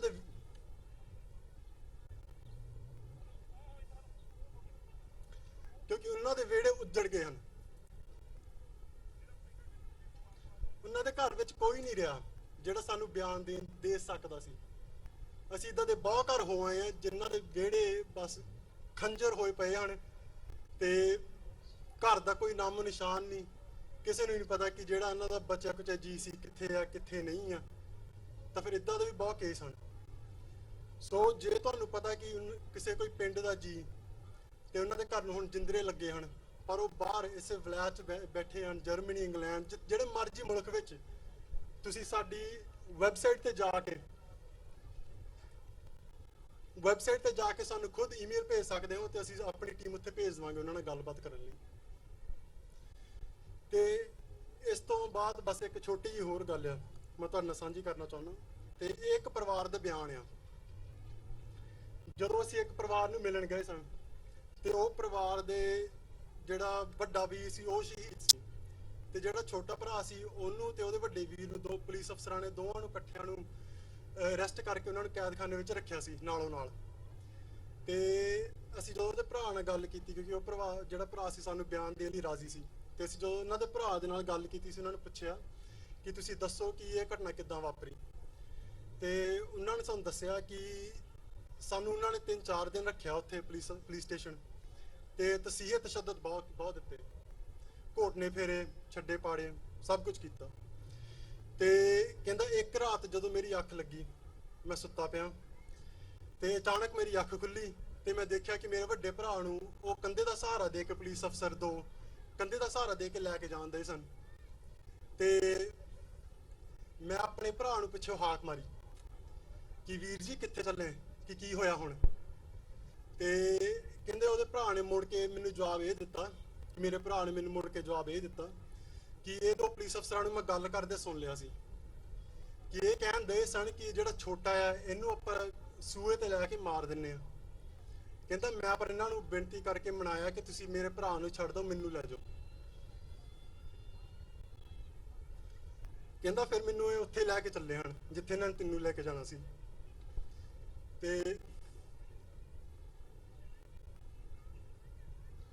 ਤੇ ਉਹਦੇ ਛੋਟੇ ਵੀਰ ਨੇ ਫਿਰ ਸਾਨੂੰ ਦੱਸਿਆ ਕਿ ਜਿਵੇਂ ਜਿਵੇਂ ਮੇਰਾ ਭਰਾ ਜਾਣ ਦਿਆ ਸੀ, ਮੈਂ ਪਿੱਛੇ ਆਪਣੇ ਵੀਰ ਨੂੰ ਦੁਬਾਰਾ ਫਿਰ ਹਾਕ ਮਾਰੀ ਕਿ ਵੀਰ ਜੀ ਸਾਨੂੰ ਕੋਈ ਨਿਸ਼ਾਨੀ ਦੇ ਜਾਓ ਆਪਣੀ, ਕਿ ਮੈਨੂੰ ਆਪਣੀ ਪੱਗ ਦੇ ਜਾਓ।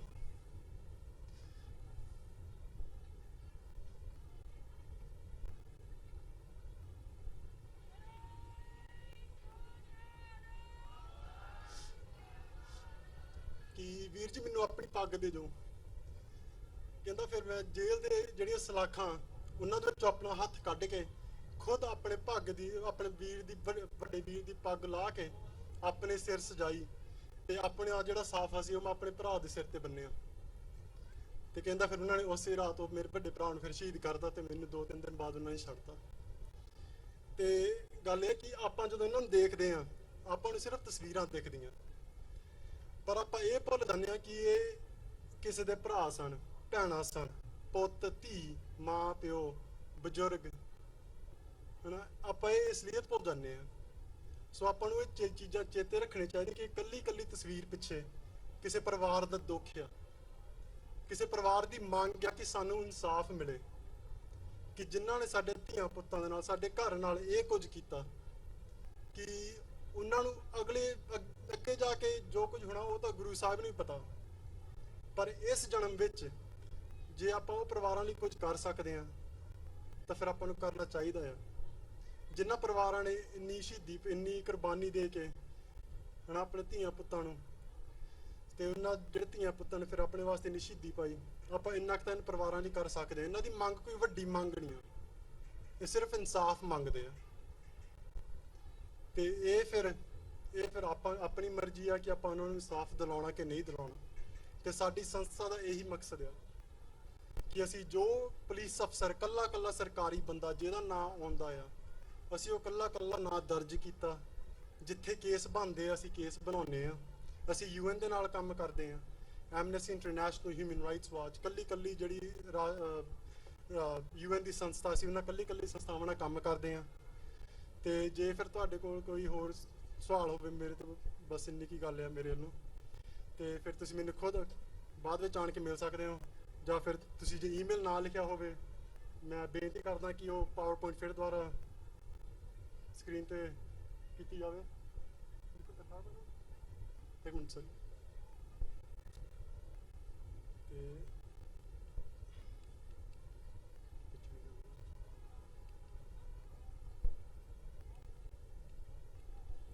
ਤੇ ਸਾਡੇ ਈਮੇਲ ਲਿਖ ਲਓ। ਅੱਜ ਜਿਹੜਾ ਉੱਪਰਲਾ ਆ ਇਹ ਸਾਡੇ ਵੈਬਸਾਈਟ ਦਾ ਈਮੇਲ ਹੈ। ਤੁਸੀਂ ਫਿਰ ਇਹਦੇ ਉੱਪਰ ਸਾਨੂੰ ਖੁਦ ਸੰਪਰਕ ਕਰ ਸਕਦੇ ਹੋ। ਤੇ ਜਿਹੜਾ ਮੈਂ ਤੁਹਾਨੂੰ ਇਹ ਡੇਟਾਬੇਸ ਦਿਖਾਇਆ ਆ, ਇਹ ਥਰਲਰ ਦਾ ਵੈਬਸਾਈਟ ਹੈ। ਤਾਂ ਫਿਰ ਤੁਸੀਂ ਥਰਲਰ ਦੇ ਵੈਬਸਾਈਟ ਤੇ ਜਾ ਕੇ ਫਿਰ ਸਾਡਾ ਜਿਹੜਾ ਡੇਟਾਬੇਸ ਤੁਸੀਂ ਉਹਨੂੰ ਦੇਖ ਸਕਦੇ ਹੋ। ਤੇ ਜਿਵੇਂ ਮੈਂ ਕਿਹਾ ਇਸ ਸਮੇਂ ਸਿਰਫ ਅੰਗਰੇਜ਼ੀ ਵਿੱਚ ਹੈ, ਪਰ ਅਸੀਂ ਹੌਲੀ ਹੌਲੀ ਇਹਨੂੰ ਪੰਜਾਬੀ ਵਿੱਚ ਵੀ ਕਰਾਂਗੇ। ਤੇ ਆਪ ਸਭ ਜੀ ਦਾ ਧੰਨਵਾਦ।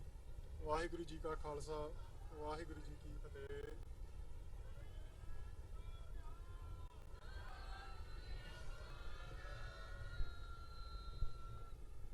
ਵਾਹਿਗੁਰੂ ਜੀ ਕਾ ਖਾਲਸਾ, ਵਾਹਿਗੁਰੂ ਜੀ ਕੀ ਫਤਿਹ।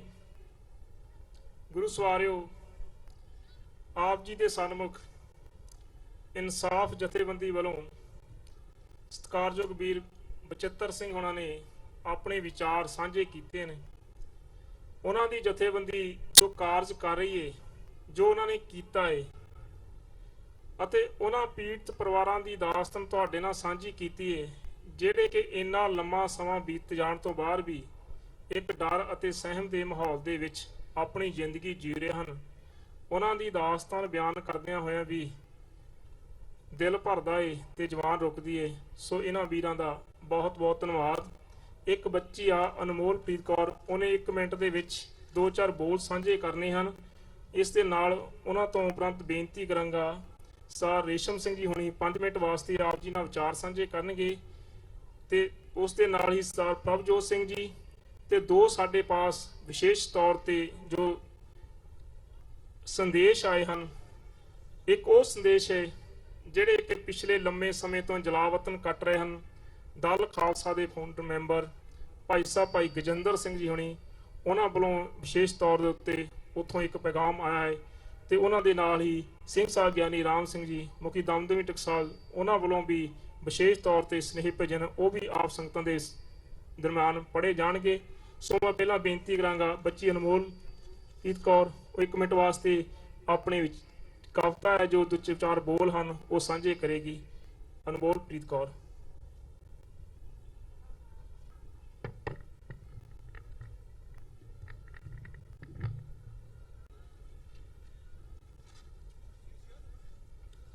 ਵਾਹਿਗੁਰੂ ਜੀ ਕਾ ਖਾਲਸਾ, ਵਾਹਿਗੁਰੂ ਜੀ ਕੀ ਫਤਿਹ। ਅੱਜ ਬਾਜਾਂ ਵਾਲਿਆ ਦੇਖ ਲੈ ਤੇਰੀ ਕੌਮ ਦੇ ਬਦਲੇ ਰੰਗ, ਉਹ ਅੱਜ ਬਾਜਾਂ ਵਾਲਿਆ ਦੇਖ ਲੈ ਤੇਰੀ ਕੌਮ ਦੇ ਬਦਲੇ ਰੰਗ। ਉਹ ਸਾਨੂੰ ਵਕਤ ਨੇ ਮਾਰਾ ਮਾਰੀਆਂ, ਅਸੀਂ ਮੁੱਢ ਤੋਂ ਹੋ ਗਏ ਨੰਗ। ਸਾਨੂੰ ਆਣ ਗੁਲਾਮੀ ਘੇਰਿਆ, ਉਹ ਸਾਨੂੰ ਆਣ ਗੁਲਾਮੀ ਘੇਰਿਆ, ਸਾਡੇ ਸਾਹੀ ਵਸੀ ਜ਼ਹਿਰ। ਉਹ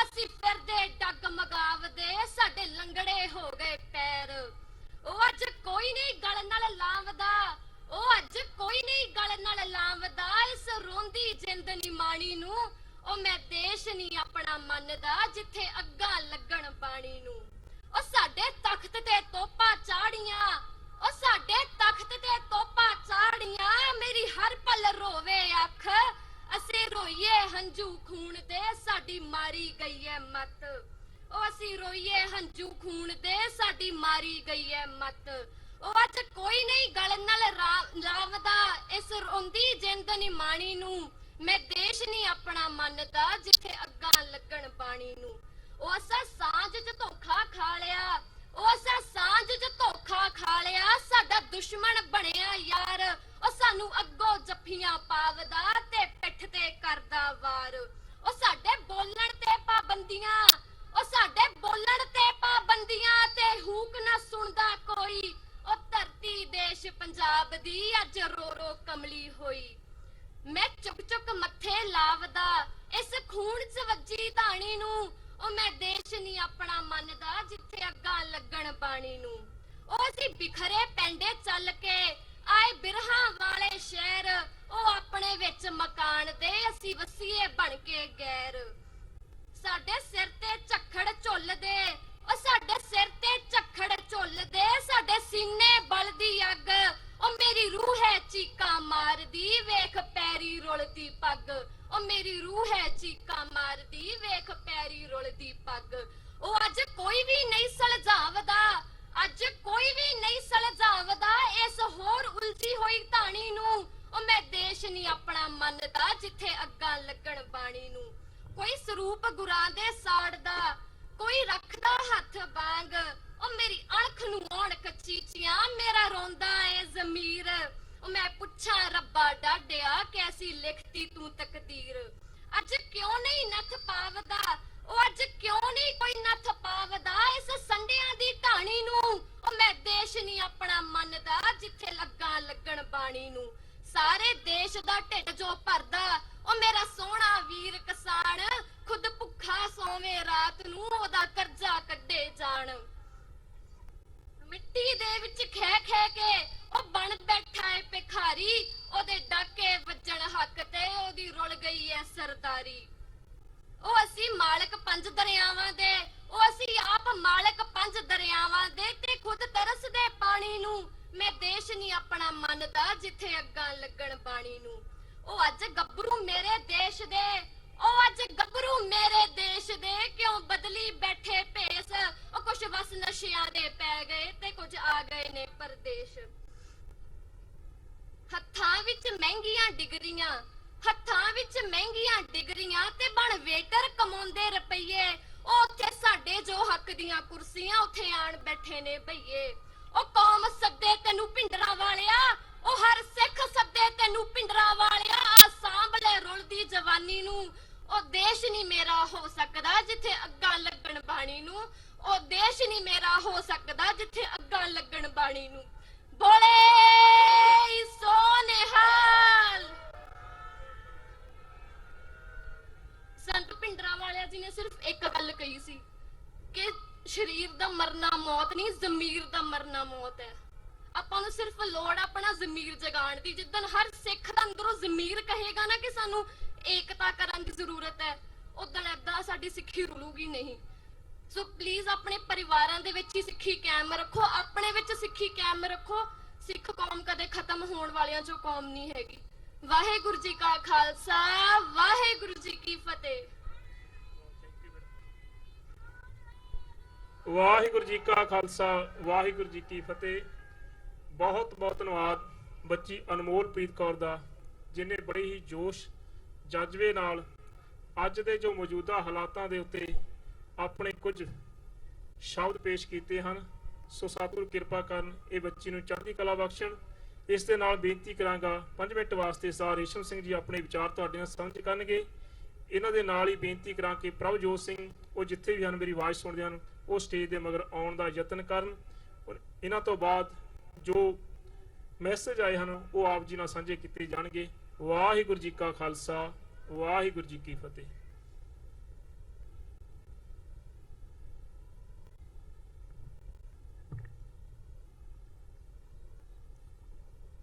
जो तो प्रेम खेलन का चाहो, ਸਿਰ ਧਰ ਤਲੀ ਗਲੀ ਮਰਿਆਓ, ਇਤ ਮਾਰਗ ਪੈਰ ਤਰੀਜੈ, ਸਿਰ ਦੀਜੈ ਕਾਣ ਨਾ ਕੀਜੈ। ਸਮੂਹ ਸਾਧ ਸੰਗਤ ਨੂੰ ਸਤਿਗੁਰੂ ਵੱਲੋਂ ਬਖਸ਼ੀ ਹੋਈ ਫਤਿਹ ਸਾਂਝੀ ਕਰਦਾ ਜੀ। ਵਾਹਿਗੁਰੂ ਜੀ ਕਾ ਖਾਲਸਾ, ਵਾਹਿਗੁਰੂ ਜੀ ਕੀ ਫਤਿਹ। ਮੈਨੂੰ ਇਸ ਗੱਲ ਦਾ ਅਹਿਸਾਸ ਹੈ ਕਿ ਸਮਾਂ ਬਹੁਤ ਹੋ ਚੁੱਕਿਆ। ਦੋ ਕੁ ਗੱਲਾਂ ਤੁਹਾਡੇ ਨਾਲ ਸਾਂਝੀਆਂ ਕਰਨੀਆਂ ਚਾਹੁੰਦਾ। ਸਿਰਫ ਇੱਕ ਤਾਂ ਇਹ ਹੈ ਕਿ ਮੈਂ ਸ਼੍ਰੋਮਣੀ ਅਕਾਲੀ ਦਲ ਅੰਮ੍ਰਿਤਸਰ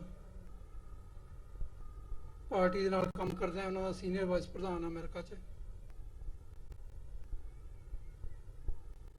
ਜਦੋਂ ਅਸੀਂ ਗੱਲ ਕਰਦੇ ਹਾਂ ਜੂਨ 1984 ਦੀ, ਤੇ ਉਹਦੇ ਨਾਲ ਹੀ ਅਸੀਂ ਗੱਲ ਕਰਦੇ ਹਾਂ ਪੰਚਮ ਪਾਤਸ਼ਾਹ ਸ੍ਰੀ ਗੁਰੂ ਅਰਜਨ ਦੇਵ ਜੀ ਮਹਾਰਾਜ, ਜਿਨ੍ਹਾਂ ਦਾ ਸ਼ਹੀਦੀ ਦਿਹਾੜਾ ਮਨਾਇਆ ਜਾ ਰਿਹਾ ਸੀ। ਔਰ ਹਿੰਦੁਸਤਾਨ ਦੀ ਸਰਕਾਰ ਨੇ ਬੜੇ ਯੋਜਨਾਬੱਧ ਤਰੀਕੇ ਨਾਲ ਦਰਬਾਰ ਸਾਹਿਬ ਤੇ ਹਮਲਾ ਕੀਤਾ। ਇਹ ਗੱਲ ਅਸੀਂ ਬਹੁਤ ਸਾਰੇ ਬੁਲਾਰਿਆਂ ਤੋਂ ਸੁਣ ਲਈ ਹੈ, ਮੈਂ ਕਿਸੇ ਗੱਲ ਨੂੰ ਰਿਪੀਟ ਨਹੀਂ ਕਰਨਾ ਚਾਹੁੰਦਾ। ਗੱਲ ਸਿਰਫ ਇੰਨੀ ਹੈ ਕਿ ਜੇ ਅਸੀਂ ਆਪਣੀ ਦੁਸ਼ਮਣ ਦੀ ਫਿਤਰਤ ਨੂੰ ਨਹੀਂ ਪਛਾਣਿਆ ਤਾਂ ਇਹ ਸਾਡਾ ਸੰਘਰਸ਼ ਜਿਹੜਾ ਬਹੁਤ ਲੰਬਾ ਹੋ ਜਾਊਗਾ। ਜਿਹੜੇ ਦੁਸ਼ਮਣ ਨਾਲ ਸਾਡਾ ਵਾਹ ਪਿਆ ਉਹ ਕਿਸ ਤਰੀਕੇ ਨਾਲ ਸਿੱਖੀ ਨੂੰ ਮਾਰਨਾ ਚਾਹੁੰਦਾ ਹੈ। ਭਾਈ ਗੁਰਦਾਸ ਜੀ ਕਹਿੰਦੇ, ਮਾਰਿਆ ਸਿੱਕਾ ਜਗਤ ਵਿੱਚ, ਨਾਨਕ ਨਿਰਮਲ ਪੰਥ ਚਲਾਇਆ। ਇਹ ਨਿਰਮਲ ਪੰਥ ਨੂੰ ਖਤਮ ਕਰਨ ਵਾਸਤੇ ਵਿਪਰ ਉਸੇ ਦਿਨ ਤੋਂ ਇਹ ਲੜਾਈ ਲੜ ਰਿਹਾ ਹੈ। ਵਿਪਰ ਦੀ ਜਦੋਂ ਗੱਲ ਕਰਦੇ ਆ ਤਾਂ ਅਸੀਂ ਕਹਿੰਦੇ ਹਾਂ ਕਿ ਸਾਡੀ ਬ੍ਰਾਹਮਣੀ ਸੋਚ ਨਾਲ ਲੜਾਈ ਹੈ। ਮੈਂ ਇੱਥੇ ਸਵਾਲ ਰੱਖਦਾ, ਸਿੱਖ ਸੰਗਤਾਂ ਜਿਹੜੀਆਂ ਟੀਵੀ ਤੇ ਵੀ ਵਾਚ ਕਰ ਰਹੀਆਂ ਹੋਣਗੀਆਂ, ਕਿ ਉਹ ਵਿਪਰ ਜਿਹੜਾ ਉਹ ਤਾਂ ਸਿਰਫ 4 ਜਾਂ 5% ਹੈ ਹਿੰਦੁਸਤਾਨ ਦੀ ਧਰਤੀ ਤੇ। ਕੀ ਸਾਡੀ ਉਹਨਾਂ 5% ਲੋਕਾਂ ਨਾਲ ਲੜਾਈ ਹੈ, ਜਾਂ ਉਹਨਾਂ ਸਾਰੇ ਲੋਕਾਂ ਨਾਲ ਜਿਹੜੇ ਇਸ ਸੋਚ ਨੂੰ ਖਤਮ ਕਰਨ ਵਾਸਤੇ ਇਕਮੁੱਠ ਨੇ?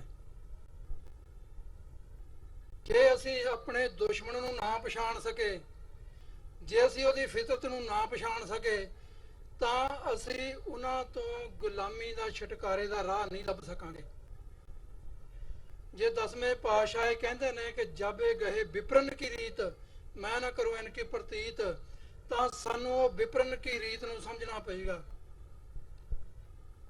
ਪਰ ਬਦਕਿਸਮਤੀ ਇਹ ਹੈ ਕਿ ਅੱਜ ਕੌਮ ਨੇ ਗੁਲਾਮੀ ਨੂੰ ਖਿੜੇ ਮੱਥੇ ਕਬੂਲ ਕਰ ਲਿਆ। ਮੈਂ ਕੋਈ ਨਿਰਾਸ਼ਾ ਦੇ ਆਲਮ ਚੋਂ ਨਹੀਂ ਬੋਲ ਰਿਹਾ। ਬੜੇ ਲੰਮੇ ਸਮੇਂ ਤੋਂ ਇਸ ਸੰਘਰਸ਼ ਦੇ ਵਿੱਚ ਜਿੰਨੀ ਕੁ ਮਹਾਰਾਜ ਨੇ ਸਮਰੱਥਾ ਦਿੱਤੀ ਹੈ ਕੰਮ ਕਰ ਰਹੇ ਹਾਂ। ਪਰ ਇਹ ਗੱਲ ਜਿਹੜੀ ਹੈ ਬਹੁਤ ਚੰਗੀ ਤਰ੍ਹਾਂ ਕਲੀਅਰ ਹੋ ਗਈ ਹੈ, ਸਮਝ ਆ ਗਈ ਹੈ ਕਿ ਜਦੋਂ ਤੱਕ ਅਸੀਂ ਦੁਸ਼ਮਣ ਨੂੰ ਪਛਾਣ ਕੇ ਉਹਨੂੰ ਆਪਣਾ ਦੁਸ਼ਮਣ ਨਹੀਂ ਮਿਥਿਆ, ਉਦੋਂ ਤੱਕ ਸਾਡੀ ਲੜਾਈ ਅੱਗੇ ਨਹੀਂ ਤੁਰਨੀ। ਅੱਜ ਰੋਜ਼ ਹਿੰਦੁਸਤਾਨ ਦੀ ਧਰਤੀ ਦੇ ਕਈ ਮੇਰੇ ਵੀਰ ਕਹਿੰਦੇ ਬਹੁਤੀ ਬਿਜ਼ਬਜ਼ਾ 'ਚ ਜਾ ਕੇ ਇਹਨੂੰ ਹਿੰਦੁਸਤਾਨ ਨਾ ਕਿਹਾ ਕਰੋ ਜੀ। ਮੈਂ ਕਿਹਾ ਜੀ, ਗੁਰੂ ਨਾਨਕ ਸਾਹਿਬ ਨੇ ਕਿਹਾ, ਗੁਰੂ ਨਾਨਕ ਸਾਹਿਬ ਦੀ ਬਾਣੀ ਪੜ੍ਹ ਕੇ ਦੇਖ ਲਓ, ਉਹਦੇ 'ਚ ਹਿੰਦੁਸਤਾਨ ਨਾ ਆਇਆ। ਸੋ ਇਹਨਾਂ ਗੱਲਾਂ 'ਚ ਉਲਝਾ ਕੇ ਸਾਡੇ ਬੁੱਧੀਜੀਵੀਆਂ ਨੇ ਸਾਨੂੰ ਰੱਖਿਆ ਹੋਇਆ। ਜਿਹੜੀ ਮੇਨ ਗੱਲ ਹੈਗੀ ਆ ਉਹ ਇਹ ਹੈ ਕਿ ਕੀ ਅਸੀਂ ਸਮਝ ਲਿਆ ਕਿ ਅਸੀਂ ਗੁਲਾਮ ਆ, ਉਸ ਸੋਚ ਦੇ ਅਸੀਂ ਗੁਲਾਮ ਆ ਤੇ ਅਸੀਂ ਕੋਈ ਆਜ਼ਾਦੀ ਲਈ ਉਪਰਾਲਾ ਕਰਨਾ ਹੈ। ਮੇਰੇ ਦਿਮਾਗ 'ਚ ਬੜੇ ਦਿਨਾਂ ਤੋਂ ਇਹ ਗੱਲ ਘੁੰਮ ਰਹੀ ਹੈ ਕਿ ਅਸੀਂ ਬਾਰ-ਬਾਰ ਇਹ ਗੱਲ ਰਿਪੀਟ ਕਰਦੇ ਹਾਂ। 35 ਸਾਲਾਂ ਤੋਂ ਮੈਂ ਵੀ ਕਰ ਰਿਹਾ, ਮੈਂ ਵੀ ਤੁਹਾਡੇ ਵਿੱਚੋਂ ਹੀ ਹਾਂ, ਕਿ ਸੰਤ ਜਰਨੈਲ ਸਿੰਘ ਜੀ ਤੁਹਾਡੀ ਸੋਚ ਤੇ ਪਹਿਰਾ ਦਿਆਂਗੇ ਠੋਕ ਕੇ। 35 ਸਾਲਾਂ 'ਚ ਅਸੀਂ ਕੀ ਪਹਿਰਾ ਦੇ ਸਕੇ ਹਾਂ? ਕਿਹੜੀ ਸੋਚ ਆ ਸੰਤਾਂ ਦੀ ਜਿਹੜੀ ਉਹ ਇਸ ਧਰਤੀ ਦੇ ਉੱਤੇ, ਪੰਜਾਬ ਦੀ ਧਰਤੀ ਦੇ ਉੱਤੇ ਖਾਸ ਕਰ ਜਿੱਥੇ ਸਿੱਖਾਂ ਦੀ ਬਹੁਤ ਸੰਮਤੀ ਹੈ, ਉਹ ਕਿਹੜੀ ਸੋਚ ਜਿਹੜੀ ਆ ਉਹਨੂੰ ਉਜਾਗਰ ਕਰਨਾ ਚਾਹੁੰਦੇ ਆ? ਉਹ ਗੁਰੂ ਦੀ ਸੋਚ ਹੈ। ਜਦੋਂ ਅਸੀਂ ਗੱਲ ਕਰਦੇ ਹਾਂ ਸਿੱਖੀ ਦੀ, ਜਦੋਂ ਅਸੀਂ ਗੱਲ ਕਰਦੇ ਹਾਂ ਬਾਣੀ ਦੀ, ਬਾਣੇ ਦੀ, ਤਾਂ ਬਹੁਤ ਸਾਰੇ ਸਵਾਲ ਜਿਹੜੇ ਸਾਡੇ ਨੌਜਵਾਨਾਂ ਵੱਲੋਂ ਖੜੇ ਕੀਤੇ ਜਾਂਦੇ ਆ।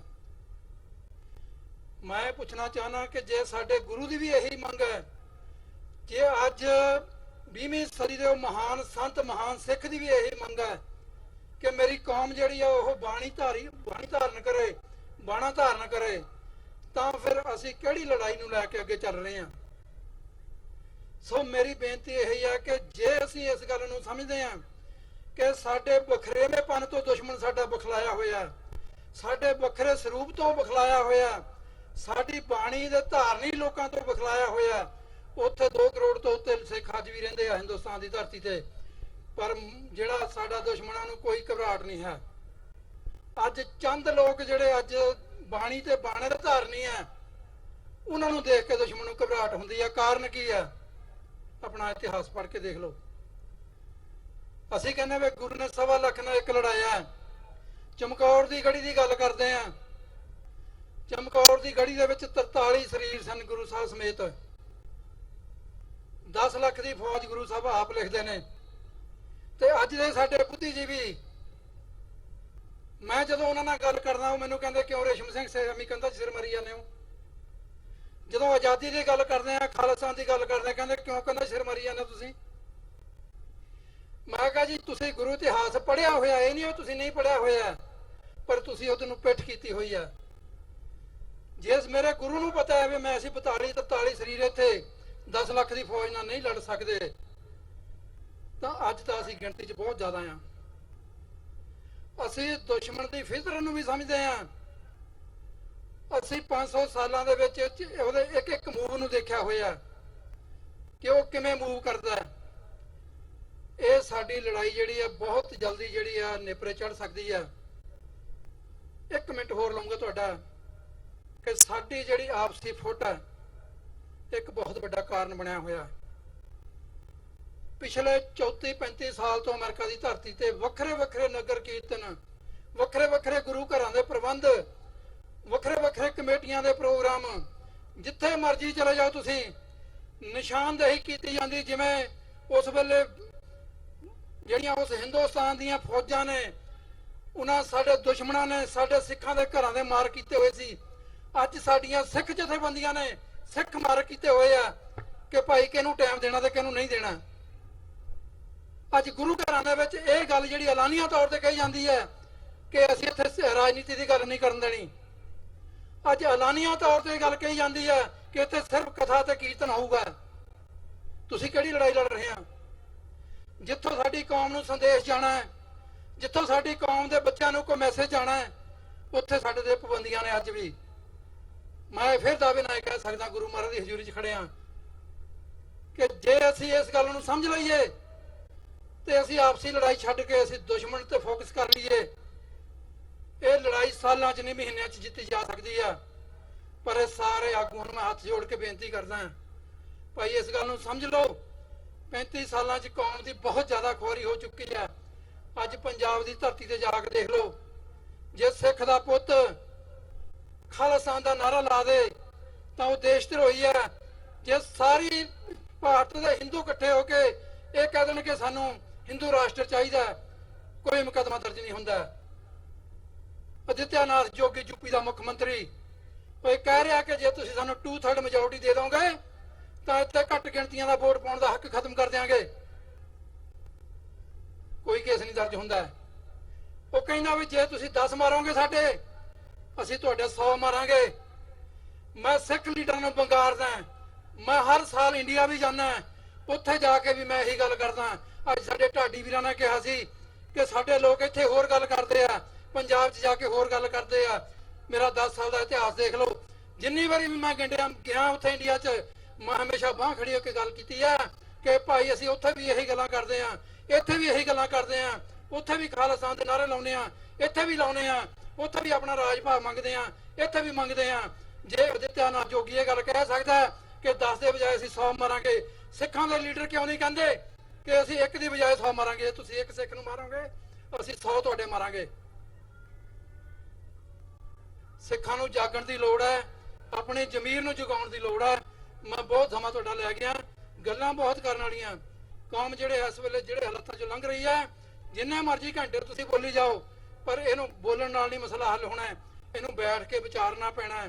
ਕੋਈ ਸੈਮੀਨਾਰ ਕਰੋ, ਕੋਈ ਜਥੇਬੰਦੀਆਂ ਇਕੱਠੀਆਂ ਕਰੋ, ਕੋਈ ਗੁਰਦੁਆਰਾ ਪ੍ਰਬੰਧਕ ਕਮੇਟੀਆਂ ਇਕੱਠੀਆਂ ਕਰੋ, ਜਿਹੜੀਆਂ ਘੱਟੋ ਘੱਟ ਇਹ ਸੋਚਦੀਆਂ ਕਮੇਟੀਆਂ ਨੇ ਕਿ ਸਾਡੀ ਕੌਮ ਨੂੰ ਰਾਜ ਭਾਗ ਚਾਹੀਦਾ। ਉਹ ਇਕੱਠੇ ਬੈਠ ਜਾਓ, ਬਾਕੀ ਵੀ ਕਾਫਲਾ ਬਣ ਕੇ ਤੁਹਾਡੇ ਨਾਲ ਤੁਰ ਜਾਣਗੇ ਤੇ ਕੋਈ ਨਾ ਕੋਈ ਕੌਮ ਦਾ ਜਿਹੜਾ ਭਲਾ ਹੋ ਸਕਦਾ ਹੈ। ਕਿਸੇ ਵੀ ਭੁੱਲ ਚੁੱਕ ਲਈ ਖਿਮਾ। ਵਾਹਿਗੁਰੂ ਜੀ ਕਾ ਖਾਲਸਾ, ਵਾਹਿਗੁਰੂ ਜੀ ਕੀ ਫਤਿਹ। ਵਾਹਿਗੁਰੂ ਜੀ ਕਾ ਖਾਲਸਾ, ਵਾਹਿਗੁਰੂ ਜੀ ਕੀ ਫਤਿਹ। ਬਹੁਤ ਬਹੁਤ ਧੰਨਵਾਦ ਸਤਿਕਾਰਯੋਗ ਉਸਤਾਦ ਰੇਸ਼ਮ ਸਿੰਘ ਹੁਣਾਂ ਦਾ, ਜਿਨ੍ਹਾਂ ਨੇ ਆਪਣੇ ਵਿਚਾਰ ਤੁਹਾਡੇ ਨਾਲ ਸਾਂਝੇ ਕੀਤੇ। ਸਮੇਂ ਦੀ ਸੂਈ ਬਹੁਤ ਤੇਜ਼ੀ ਨਾਲ ਅੱਗੇ ਵੱਧ ਰਹੀ ਹੈ। ਕੁਝ ਸਮੇਂ ਬਾਅਦ ਸਾਡੇ ਇਹ ਜੋ ਸਪੀਕਰ ਹਨ ਉਹ ਬੰਦ ਹੋ ਜਾਣੇ ਆ। ਸੋ ਇਸ ਕਰਕੇ ਮੈਂ ਕੋਸ਼ਿਸ਼ ਕਰਾਂਗਾ ਜਿੰਨੇ ਘੱਟ ਤੋਂ ਘੱਟ ਸਮੇਂ ਦੇ ਵਿੱਚ ਅਸੀਂ 10-15 ਮਿੰਟਾਂ ਦੇ ਵਿੱਚ ਹੀ ਇਹ ਪ੍ਰੋਗਰਾਮ ਨੂੰ ਸਮਾਪਤ ਕਰੀਏ। ਮੈਂ ਬੇਨਤੀ ਕਰਾਂਗਾ ਪ੍ਰਭਜੋਤ ਸਿੰਘ ਨੂੰ ਕਿ ਉਹ ਸਟੇਜ ਤੇ ਆਉਣ ਦਾ ਯਤਨ ਕਰੇ।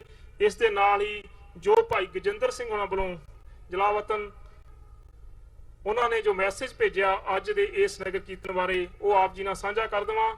ਸਨ ਫਰਾਂਸਿਸਕੋ ਦੀ ਫਰੀडम ਰੈਲੀ ਵਿੱਚ ਸ਼ਾਮਲ ਹੋਣ ਵਾਲੇ ਦੋਸਤੋ, ਮਿੱਤਰੋ, ਸਾਥੀਓ, ਵਾਹਿਗੁਰੂ ਜੀ ਕਾ ਖਾਲਸਾ, ਵਾਹਿਗੁਰੂ ਜੀ ਕੀ ਫਤਿਹ। 35 ਸਾਲ ਹੋ ਗਏ ਹਨ ਜੂਨ 84 ਦੇ ਘੱਲੂਘਾਰੇ ਨੂੰ। ਇਹਨਾਂ ਸਾਲਾਂ ਵਿੱਚ ਦਰਬਾਰ ਸਾਹਿਬ ਉੱਤੇ ਹਮਲਾ ਕਰਨ ਵਾਲੇ ਭਾਰਤ ਵਿੱਚ ਕਈ ਸਰਕਾਰਾਂ ਬਦਲ ਗਈਆਂ ਅਤੇ ਸਾਡੀ ਕੌਮ ਦਾ ਆਜ਼ਾਦੀ ਸੰਘਰਸ਼ ਵੀ ਕਈ ਉੱਚੀਆਂ ਨੀਵੀਆਂ ਘਾਟੀਆਂ ਦਾ ਸਫ਼ਰ ਤੈਅ ਕਰ ਚੁੱਕਾ ਹੈ। ਭਾਰਤ ਦੇ ਹਾਕਮ ਸਾਡਾ ਬੇਬਹਾ ਲਹੂ ਬਹਾ ਕੇ ਸਾਡੇ ਇਰਾਦੇ ਨੂੰ ਕਮਜ਼ੋਰ ਨਹੀਂ ਕਰ ਸਕੇ, ਪਰ ਅਫਸੋਸ ਅਸੀਂ ਵੀ ਹਾਲੇ ਤੱਕ ਆਜ਼ਾਦੀ ਹਾਸਲ ਨਹੀਂ ਕਰ ਸਕੇ।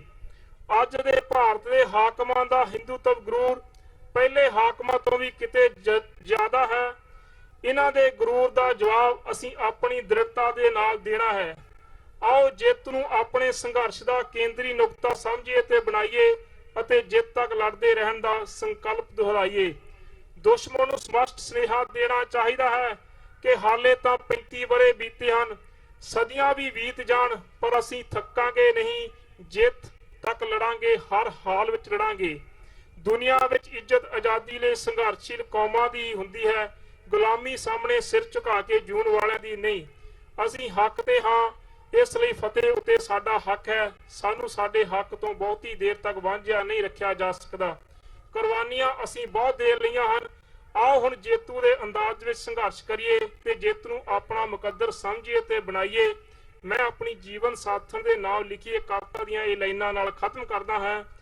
ਤੂੰ ਰਹੀ ਬਣ ਕੇ ਮੇਰੀ ਸ਼ਕਤੀ ਸਦਾ, ਜੰਗ ਮੇਰੀ ਹੈ ਉਮਰਾਂ ਦੇ ਹਾਣ ਦੀ, ਹਾਰ ਨਾਲ ਮੇਰਾ ਕੋਈ ਨਾਤਾ ਨਹੀਂ, ਜਿੱਤ ਪੁਸ਼ਤਾਂ ਤੋਂ ਹੈ ਮੈਨੂੰ ਜਾਣਦੀ। ਇਹ ਸਨ ਉਹਨਾਂ ਨੇ ਵਿਸ਼ੇਸ਼ ਤੌਰ ਤੇ ਪੈਗਾਮ ਇੱਥੋਂ ਦੀ ਸੰਗਤ ਨੂੰ ਭੇਜਾ। ਉਹਨਾਂ ਦਾ ਬਹੁਤ ਬਹੁਤ ਧੰਨਵਾਦ ਕਰਦਾ ਹਾਂ। ਬੇਨਤੀ ਕਰਾਂਗਾ ਪ੍ਰਭਜੋਤ ਸਿੰਘ ਨੂੰ ਕਿ ਉਹ 2-4 ਮਿੰਟਾਂ ਵਾਸਤੇ ਆਪਣੇ ਵਿਚਾਰ ਸੰਗਤ ਨਾਲ ਸਾਂਝੇ ਕਰਨ। ਪ੍ਰਭਜੋਤ ਸਿੰਘ। ਵਾਹਿਗੁਰੂ ਜੀ ਕਾ ਖਾਲਸਾ, ਵਾਹਿਗੁਰੂ ਜੀ ਕੀ ਫਤਿਹ।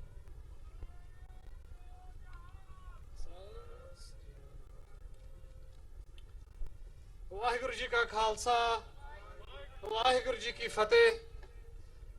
I'm going to do my part in English and in Punjabi to the best of my capacity. So whoever's listening in English, let's go over kind of some of what I wanted to speak about. I know everyone up here took different approaches to what they were trying to say. Some of the double standards that exist within Punjab and the Indian nation state. So I'm going to continue to talk about a few of the misconceptions that surround the Khalistan movement and the Sikh liberation movement. So I'm just going to make 4 small points. So if we can all take these home with us, that would be a great thing, and it would be worthy of coming to such events. So the first thing I wanted to go over, a misconception that is generally said, is people that support Punjab are disrupting the peaceful environment in Punjab. ਕਹਿੰਦੇ ਵੀ ਹਿੰਦੂ ਸਿੱਖ ਭਾਈਚਾਰੇ ਨੂੰ ਇਹ ਜਿਹੜੇ ਖਾਲਿਸਤਾਨੀ ਇਹ ਖਰਾਬ ਕਰਦੇ ਆ। So a point I wanted to make about that is, if you look at the state of Punjab right now, farmers are dying by suicide. Every week, every month, there's some type of protest. Every week or every month, Guru Sahib di beadbi hundi a. So which part of Punjab currently is peaceful?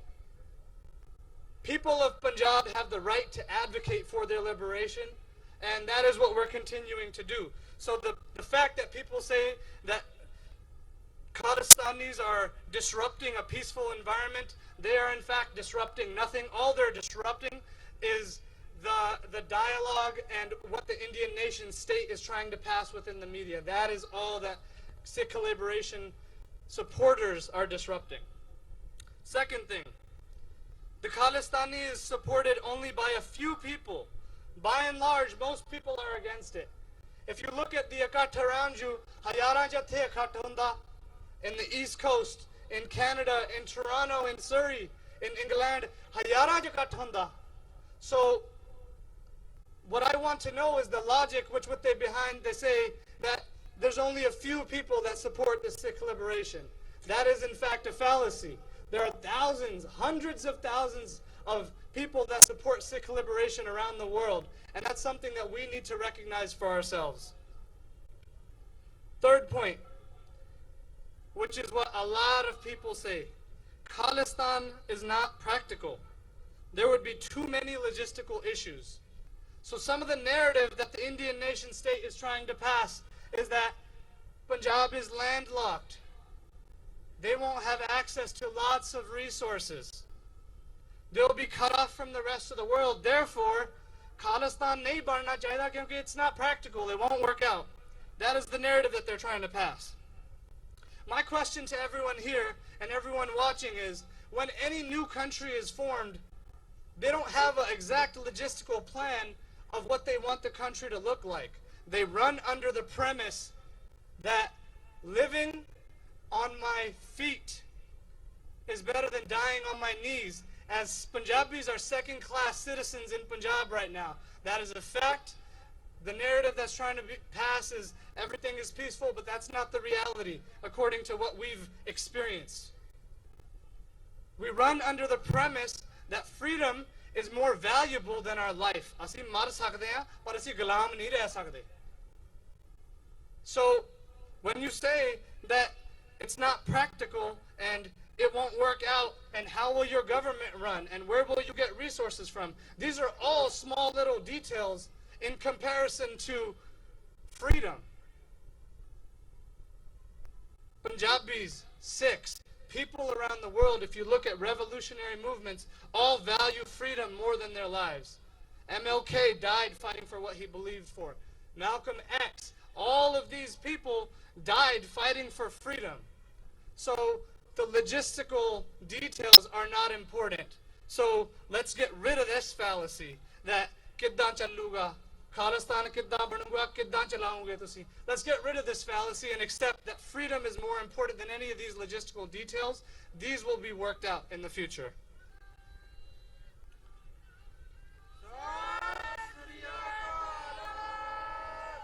Fourth point that I want to make really briefly before we head off is, बहुत जाने कहते हैं कि साढ़े तो अपने गुरुद्वारे नहीं चलते, तुसी ये देश किद्दां चलाओगे? And what I want to ask everyone again is, which home is it out there that doesn't have problems? Every religion, every institution, every household, every organization has its problems. Our Gurdwara committee, yes, we acknowledge that some of them do have the Indian interests in mind. But that doesn't delegitimize the massacre, the genocide that is occurring within Punjab. Lakhan di ginti sade bande mare unhone. So the fact that they say thod to gurdware nahi chalde, thod to desh kidda chaluga, that is also a fallacy. Freedom is more important than all of these little details. So a Mexican revolutionary once said, "I'd rather die on my feet than live on my knees." Once we give freedom the importance it deserves, then liberation becomes the only solution. So do not fall victim to these misconceptions. Let's dispel all the fallacies that have been spread around to try to delegitimize the whole movement. These are details compared to the genocide and the killings that occur. So we will finish it off. Khalistan! Khalistan! Khalistan! Akal Takht to aayi awaaz! Akal Takht to aayi awaaz! Pindran wale sant sipahi! Pindran wale sant sipahi!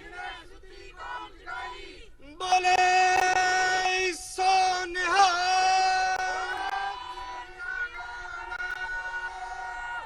Waheguru ji का खालसा वाहिगुरु जी की फतेह।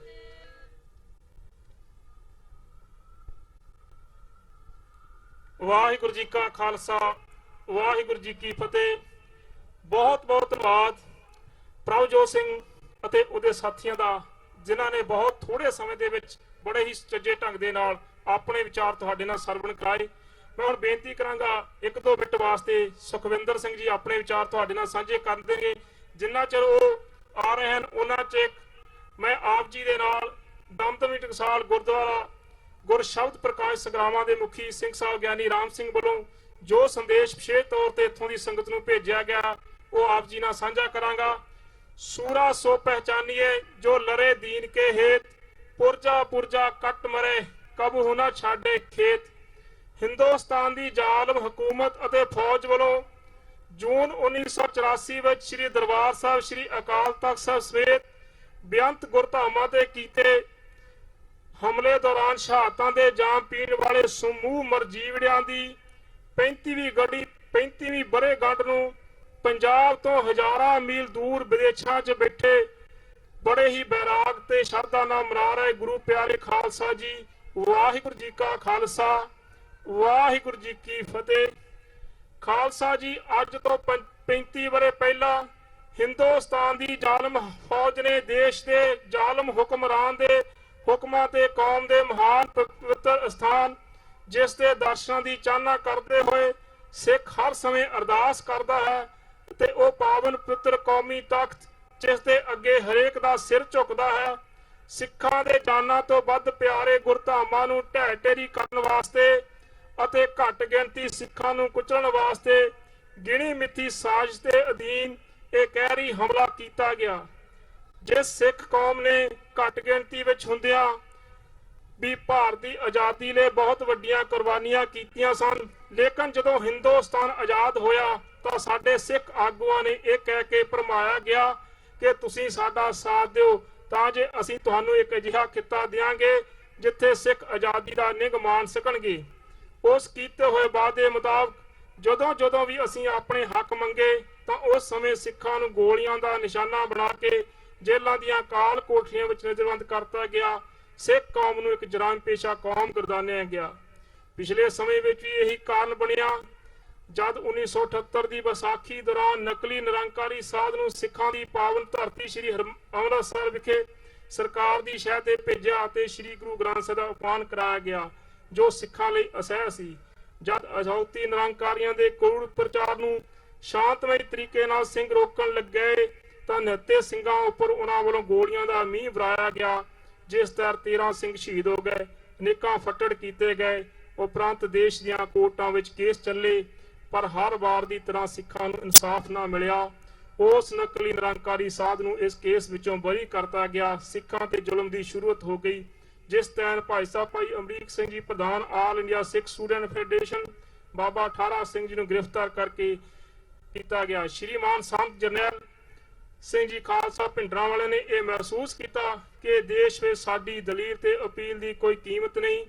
ਉਹਨਾਂ ਮਹਿਤੇ ਤੋਂ ਚੱਲ ਕੇ ਸ੍ਰੀ ਅਕਾਲ ਤਖਤ ਸਾਹਿਬ ਪਹੁੰਚ ਕੇ ਸ਼ਾਂਤਮਈ ਗ੍ਰਿਫਤਾਰੀ ਦਾ ਮੋਰਚਾ ਆਰੰਭ ਕਰਤਾ, ਜਿਸ ਨੂੰ ਬਾਅਦ ਵਿੱਚ ਸ਼੍ਰੋਮਣੀ ਅਕਾਲੀਆਂ ਨੇ ਅਪਣਾ ਲਿਆ। ਸੰਤਾਂ ਦਾ ਕੌਮ ਪ੍ਰਤੀ ਪਿਆਰ ਤੇ ਦਰਦ ਨੂੰ ਦੇਖਦਿਆਂ ਹੋਇਆਂ ਹਜ਼ਾਰਾਂ ਦੀ ਤਾਦਾਦ ਵਿੱਚ ਨੌਜਵਾਨ ਗੁਰੂ ਕੇ ਖਾਲਸੇ ਬਣਨੇ ਸ਼ੁਰੂ ਹੋ ਗਏ। ਪਖੰਡੀ ਦੇਹਧਾਰੀ ਗੁਰੂ ਡੰਮ ਦਾ ਬੋਲਬਾਲਾ ਦਿਨੋਂ ਦਿਨ ਵੱਧ ਖਤਮ ਹੁੰਦਾ ਗਿਆ, ਲੇਕਿਨ ਦਿੱਲੀ ਬੈਠੇ ਹਾਕਮ ਨੂੰ ਇਹ ਗੱਲਾਂ ਬਰਦਾਸ਼ਤ ਨਹੀਂ ਸਨ। ਉਹਨਾਂ ਮਹਾਂਪੁਰਖਾਂ ਦੀ ਵੱਧਦੀ ਤਾਕਤ ਨੂੰ ਰੋਕਣ ਲਈ ਪੰਜਾਬ ਵਿੱਚ ਫੌਜੀ ਕਾਰਵਾਈ ਆਰੰਭ ਕਰਤੀ ਗਈ, ਜਿਸ ਦਾ ਸਿੱਟਾ ਇਹ ਨਿਕਲਿਆ ਕਿ ਸ੍ਰੀ ਅਕਾਲ ਤਖਤ ਤੇ ਸ੍ਰੀ ਹਰਿਮੰਦਰ ਸਾਹਿਬ ਦੀ ਅਜ਼ਮਤ ਵਾਸਤੇ ਸੰਤ ਗਿਆਨੀ ਜਰਨੈਲ ਸਿੰਘ ਜੀ ਖਾਲਸਾ ਨੇ ਮੁੱਠੀ ਭਰ ਜੁਝਾਰੂਆਂ ਨੂੰ ਨਾਲ ਲੈ ਕੇ ਹਿੰਦੁਸਤਾਨ ਦੀ ਜ਼ਾਲਮ ਫੌਜ ਨੂੰ ਲੋਹੇ ਦੇ ਚਨੇ ਚਵਾਏ। ਸੰਤਾਂ ਨੇ ਜਬ ਆਪ ਕੀ ਔਦ ਨਿਧਾਨ ਬਨੇ ਅਤ ਹੀ ਰਨ ਮੈਂ ਤਬ ਜੂਝ ਮਰੋ ਦੇ ਪਵਿੱਤਰ ਬਾਕਾਂ ਨੂੰ ਸੱਚ ਕਰ ਵਿਖਾਇਆ। ਹਿੰਦੁਸਤਾਨ ਦੀਆਂ ਫੌਜਾਂ ਅੱਗੇ ਹਿਕੜਾ ਕੇ ਬੇਅੰਤ ਮਰਜੀਵੜਿਆਂ ਨੇ ਮਹਾਂਪੁਰਖਾਂ ਦੀ ਸੱਚੀ ਅਤੇ ਯੋਗ ਅਗਵਾਈ ਹੇਠ ਸ਼ਹਾਦਤਾਂ ਦੇ ਜਾਮ ਪੀਤੇ। ਅਮਰੀਕਾ ਦੀਆਂ ਸਮੂਹ ਸਿੱਖ ਸੰਗਤਾਂ ਪ੍ਰਬੰਧਕ ਵੀਰਾਂ ਦਾ ਦਮਦਮੀ ਟਕਸਾਲ ਸੰਗਰਾਮਾਂ ਵੱਲੋਂ ਦਾਸ ਰੋਮ ਕਰਕੇ ਧੰਨਵਾਦ ਕਰਦਾ ਹੈ, ਜਿਨ੍ਹਾਂ ਨੇ ਮਹਾਨ ਸ਼ਹੀਦਾਂ ਦੀ ਯਾਦ ਵਿੱਚ ਉਹਨਾਂ ਦੇ 35ਵੇਂ ਵਰ੍ਹੇ ਤੇ ਵਿਸ਼ਾਲ ਨਗਰ ਕੀਰਤਨ ਸਜਾਇਆ ਹੈ। ਗੁਰੂ ਅੱਗੇ ਅਰਦਾਸ ਕਰਦੇ ਹਾਂ ਕਿ ਆਪ ਸਭ ਸਹਿਯੋਗੀ ਮਿਲ ਕੇ ਭਵਿੱਖ ਵਿੱਚ ਵੀ ਆਪਣੀ ਕੌਮ ਦੇ ਮਹਾਨ ਸ਼ਹੀਦਾਂ ਨੂੰ ਇਸੇ ਤਰ੍ਹਾਂ ਪਿਆਰ ਸਤਿਕਾਰ ਤੇ ਸ਼ਰਧਾ ਭੇਟ ਕਰਦੇ ਰਹੋਗੇ। ਵਾਹਿਗੁਰੂ ਜੀ ਕਾ ਖਾਲਸਾ ਵਾਹਿਗੁਰੂ ਜੀ ਕੀ ਫਤਿਹ। ਇਹ ਸੀ ਪੈਗਾਮ ਜੋ ਕਿ ਸਿੰਘ ਸਾਹਿਬ ਗਿਆਨੀ ਰਾਮ ਸਿੰਘ ਹੁਣੀ ਆਪ ਜੀ ਨੂੰ ਭੇਜਿਆ ਸੀ। ਸੋ ਮੈਂ ਇੱਕ ਗੱਲ ਦੀ ਸਾਰੀ ਹੀ ਸੰਗਤ ਕੋਲੋਂ ਗੁਸਤਾਖੀ ਚਾਹਾਂਗਾ, ਖਾਸ ਕਰਕੇ ਟੀਵੀ ਏਸ਼ੀਆ ਲਾਈਵ ਵਾਲਿਆਂ ਪਾਸੋਂ, ਕਿ ਉਹਨਾਂ ਦਾ ਪਹਿਲਾਂ ਮੈਂ ਅਨਾਉਂਸ ਨਹੀਂ ਕਰ ਸਕਿਆ, ਮੀਡੀਆ ਦਾ ਅਨਾਉਂਸ ਨਹੀਂ ਕਰ ਸਕਿਆ। ਟੀਵੀ ਏਸ਼ੀਆ ਵਾਲੇ ਨੇ ਜੋ ਅੱਜ ਦਾ ਪ੍ਰੋਗਰਾਮ ਸੀ ਉਹ ਲਾਈਵ ਇੱਥੋਂ ਦਿੱਤਾ ਹੈ। ਅਗਰ ਆਪ ਜੀ ਨੇ ਕੋਈ ਵੀ ਇਹਨਾਂ ਦਾ ਪ੍ਰੋਗਰਾਮ ਦੇਖਿਆ, ਇਹਨਾਂ ਦੀ ਟੀਵੀ 84 ਤੇ ਲਾਈਵ ਤੁਸੀਂ ਐਪ ਵੀ ਹੈ ਉਹ ਵੀ ਦੇਖ ਸਕਦੇ ਹੋ।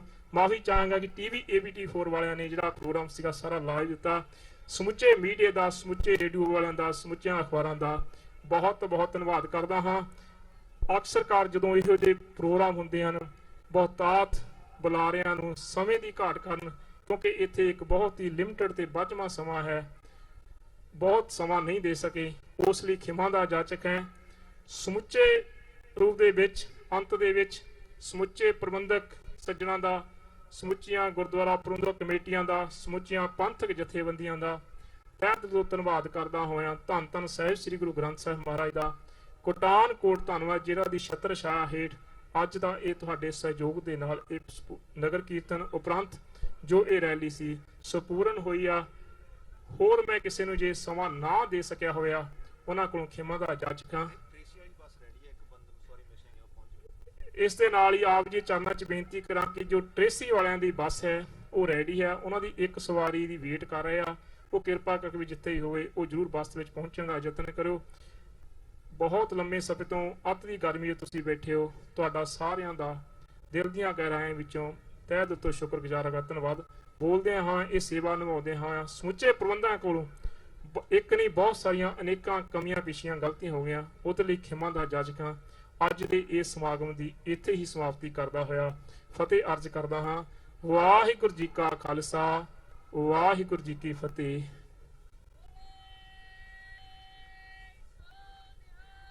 ਸਤਿ ਸ੍ਰੀ ਅਕਾਲ। ਹੁਣ ਗੁਰੂ ਮਹਾਰਾਜ ਦੇ ਸੁਖਾਸਨ ਹੋਣਗੇ ਇਸ ਦਿਨ।